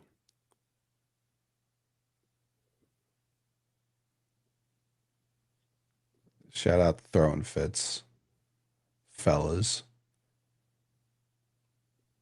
They might have better intros than we do. Impossible. No, they do new one for every guest. Yeah. Do you know what that is? Yeah. You do? Yeah. I mean, I'm on Barstool. I mean, I get on there. Okay. Because we did Kevin Millar the other day, and he had no idea who he was, which was like a big win for us. Carrabis wanted to come. Carrabis thinks he said if he died, the Red Sox would wear black patches on him. He's serious, by the way. I mean, I don't see why they would. Because he's a nobody. He's a legend up there. Or down there. He's a nobody. He's going to eat this up, but that's just not factual. All right. We appreciate it, John Master. Always. Thank you, man. Yeah, thanks. He's a legend up there. He's a legend up there.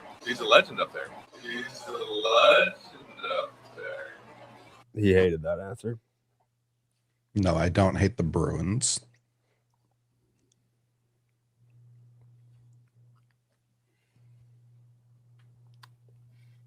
Marte Parte. Is he doing it again? I don't see why he wouldn't. He's thinking about it. I don't see why he would opt out of doing it. Most awkward interview. I mean, that's obviously Tewksbury. That's a runaway winner. I'd say a recent one that I thought had kind of an awkward vibe was Xavier Edwards when we did him, whenever that was. I don't feel like that was one of those where I feel like he kind of just showed up for the interview and was like, I don't know anything about these people. Don't really care to know anything about these people. And we're going to get through this. Whatever. No animosity, but wasn't a great interview.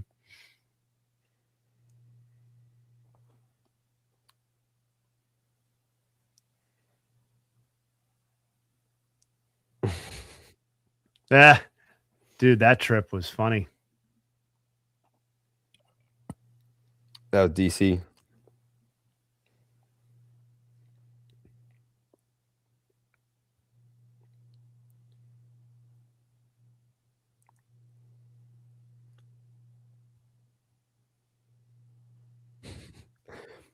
Old screenshots from Cora. July 28, 2018. Did Devers pull something? We will know more tomorrow. DL most likely. And I said, damn. And he said, too much ice cream.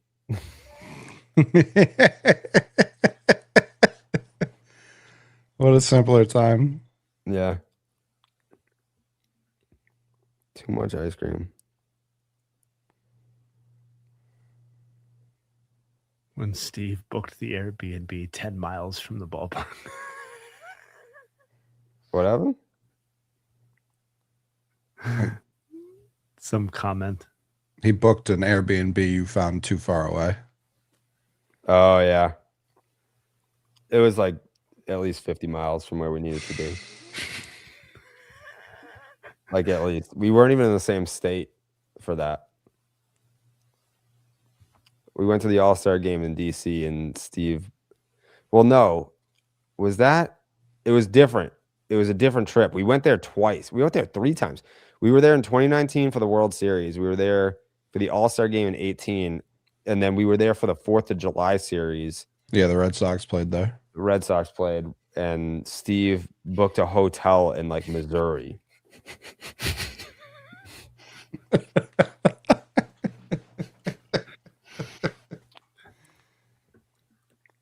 Yeah. That's very funny.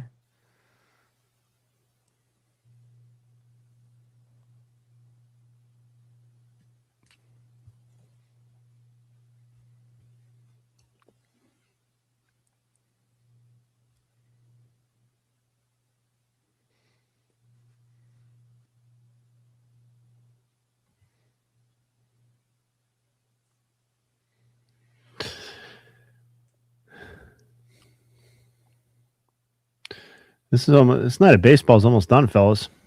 Mm-hmm. Because this Dodgers game's fucking over. I'm not gonna count on the Rockies to come back, I don't think.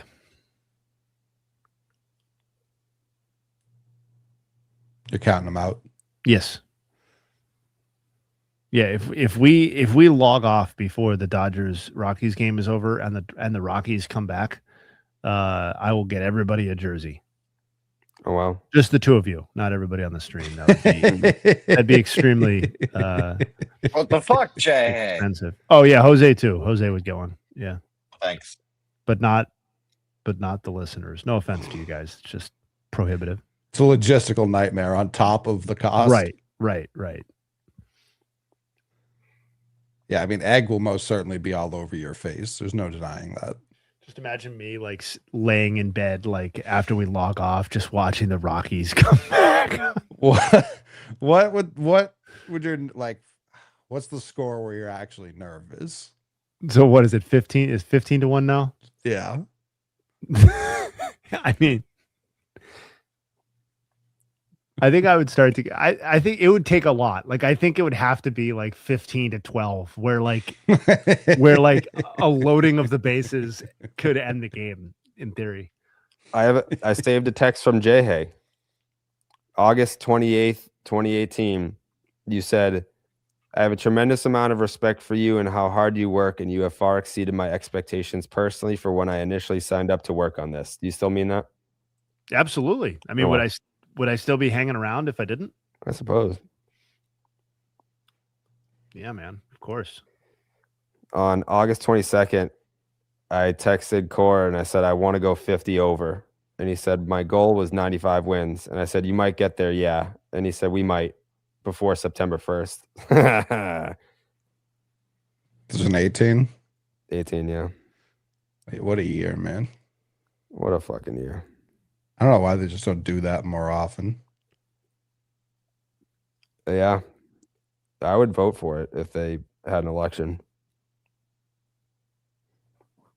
Yeah, before every season, like, do you guys want us to stink or be maybe the best team of the century? I would be hammering that second one.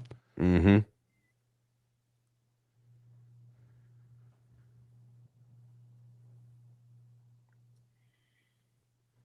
Mm-hmm. Wow, 11 a.m. tomorrow. I love that. Oh, yeah. I love that for us. Jose, you saw that, right? 11 a.m. tomorrow? Yep, 10 a.m. on the old Central Time. Wow.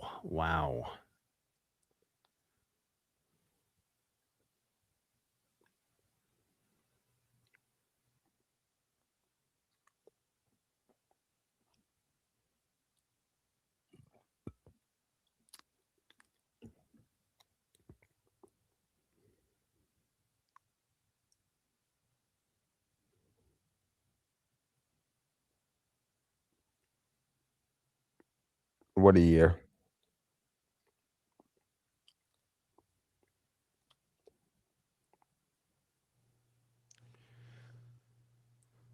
How many do they win if IKF's on that team, Jerry? How many the 2018 Sox win if IKF's just involved? If he's in there instead of fucking Big Hit Kins, I mean, Nate Eovaldi probably isn't a legend because they don't need him to go out there and fucking pitch 6 out of the pen. Right. Yeah, they'd already have swept. Mm-hmm. We might have seen a forfeit. Yeah, they're just like, we don't got it. Like, you got an IKF in the cut? Mm-mm. Immediate lockout. They're like, we got to figure out a way to stop this. Mm-hmm. Yeah, that's looking like a 145 and 17 bunch if I've ever seen it.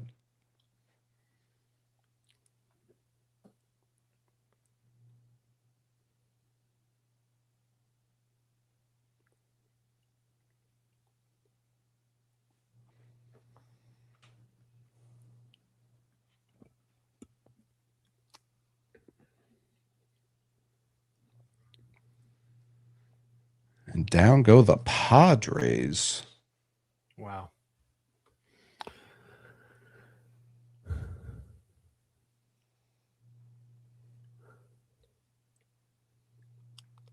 We need to do a Shrooms ep. Yeah, we talked about that, didn't we? Yeah. Everybody seems to be on the same page with that.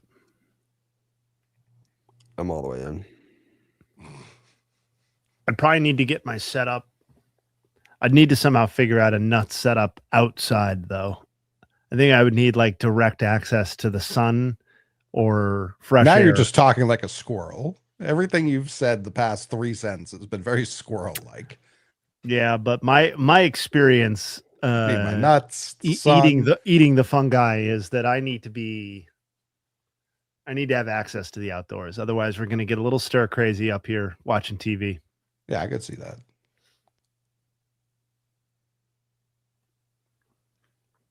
Oh my God.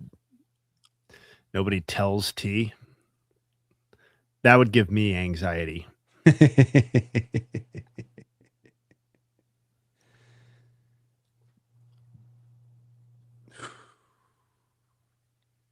Yeah, just go hang out in a nice tree. Been a while since I've climbed a Again, tree. very squirrel-like. Yeah, we've already done I already had my honey roasted peanuts. That's squirrel-like.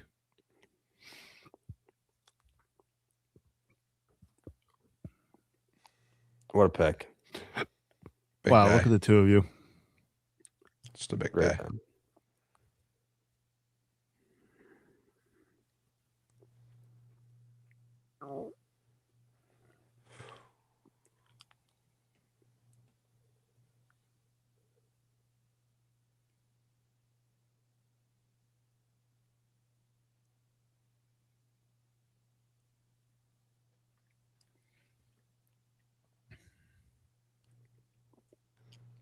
That sounded gone, and it is. That's my shortstop. The Gigantes. Oh, yeah. Yeah. We need Willie and Rafi and Chappie headed to Beantown. Gross, dude. That is the most disgustingly desperate, gross stuff I've ever heard. You don't want them. You don't want them. I definitely want Devers. Like there's no real convincing me of the opposite. I've always liked Matt Chapman. I don't like that. I've got my DH, my third baseman, my shortstop. Yeah, those are all improvements on our guys. So we're saying Chapman swapping him in for Durbin is the idea. Mm-hmm. I honestly wonder how much of an upgrade that even is at this point. We talked about it on Section 10 the other day. It's a pretty substantial upgrade. Is it though? Like, even as bad as he's been, his numbers are still exponentially better. Yeah, his offensive numbers are better. And he had, I like, forgot about Chapman this. had the throwing issues earlier this year, but even then, like, the defense has still been as good. Yeah, but you're taking on some. I mean, I know you don't really want to hear about like John Henry's money, but like that one to me is an easy like no from an ownership standpoint. Like, I mean, Sure. unless they're eating an enormous amount of money on Matt Chapman, like. Well, they would have to take back Story and Yoshida just for, you know what I mean? Like Okay. for, Yeah. but they like the argument there is the same as when they gave us Jordan Hicks. It's like, here's 2 years of relatively comparable money. Right. And it's really not even 2. It's just next year for both of them. And then they're both free agents. So it's the rest of this year and next year. And I'm Whereas assuming Adames- in a Matt Chapman for Yoshida Story deal where the money is even or whatever, the Red Sox would have to give up additional stuff, right? Like, Oh yeah. Yeah. Okay. It would be like Yoshida I said, Story have no value. None. They have, None. They don't It add would- up to anything, I guess is the point. Whatever they identify as our Kyle Harrison and James Tibbs would be going back that way. So it's relatively the same deal. What just about in Harrison reverse. and Tibbs? Could you use those guys or no? We could try. I don't know if Yeah. Manfred. We'll see what Not Manfred. not now at least. Yeah. We'll see what kind of man Manfred is when I try and include those guys. Bobby D. Man.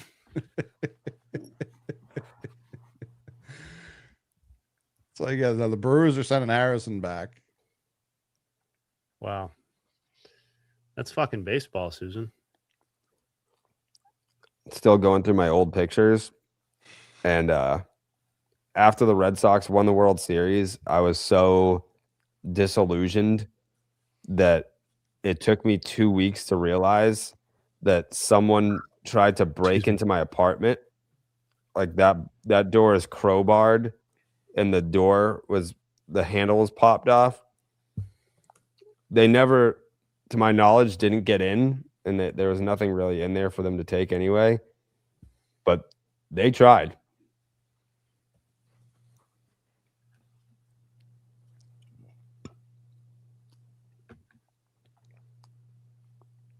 I was right next to the elevator, so they targeted the ones right next to the elevator. Yeah, and then the guy at the front desk was like, "Oh no, you must have just like slammed your door too hard." I was like, "I can slam that thing as many times as I want. The fucking door handle's not gonna fly off and knock paint chips off the fucking side."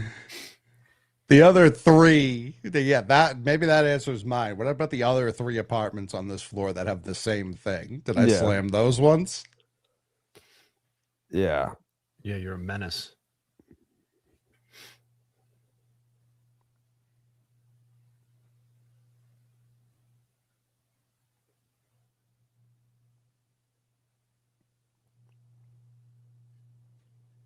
I mean, that would legitimately be the same Dodgers level bailout that like they gave us when we dumped Gonzalez and Beckett and Crawford on them.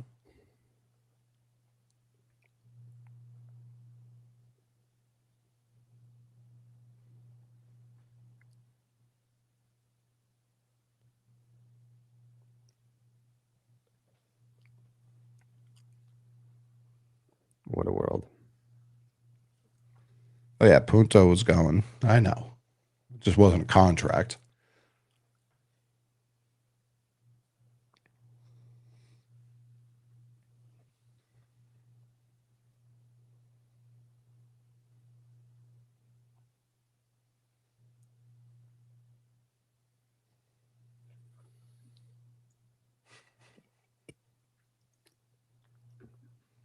Do we only have the Dodgers left? Yeah. Yeah. I like that some of the MLB TV channels let you watch the post game if you're into that shit. Big time agree.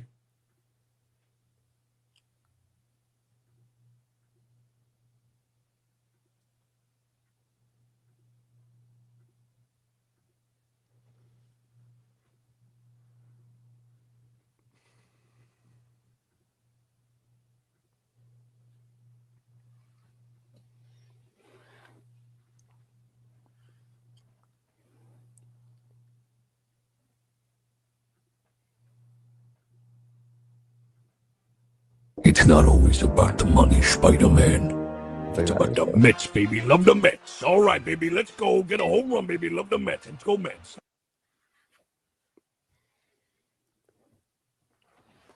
Yeah, I need an overhaul of my soundboard. I've blown this guy's horn since he showed up.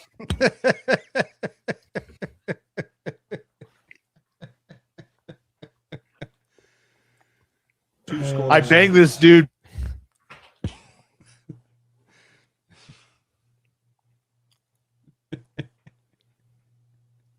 Yeah, I mean, I'd fly my guy down here to do me sometimes. Oh, important question. Because not only is there a good cereal out right now, I was so taken aback walking down the aisle yesterday in the store. They brought back the birthday cake Fruity Pebbles for their 55th birthday. Classic birthday everyone celebrates. But I was thrilled. Genuinely thrilled.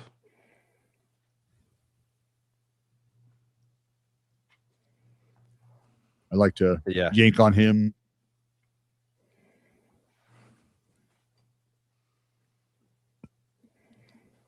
I'm attracted to a lot of different guys.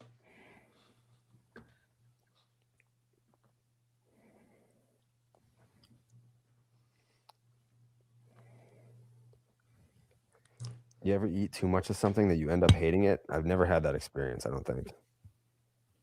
It just goes to the back of the line. You always come back.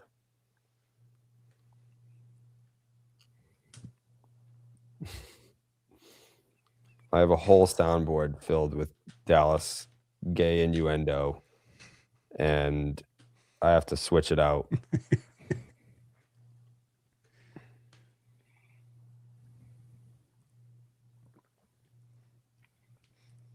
One computer with 50 soundboards attached to it, all with different Dallas sound clips. I've blown this guy's horn since he showed up. the voice cracking on horn is so fucking funny. I've blown this guy's horn since he showed up. Horn. What is brand risk? What is that? I don't know. I don't know what that is. Don't know what it is. We ready to bang this horn? Yeah. Yeah. I think it's bedtime. Another successful night. Strictly the nuts, man. That's all we do. All right. BID tomorrow morning. The Views tomorrow night. Baseball Hour Thursday night. The 10 Thursday night. Clean 40 on Friday. Another successful week. The OD doing it big. The biggest. The largest.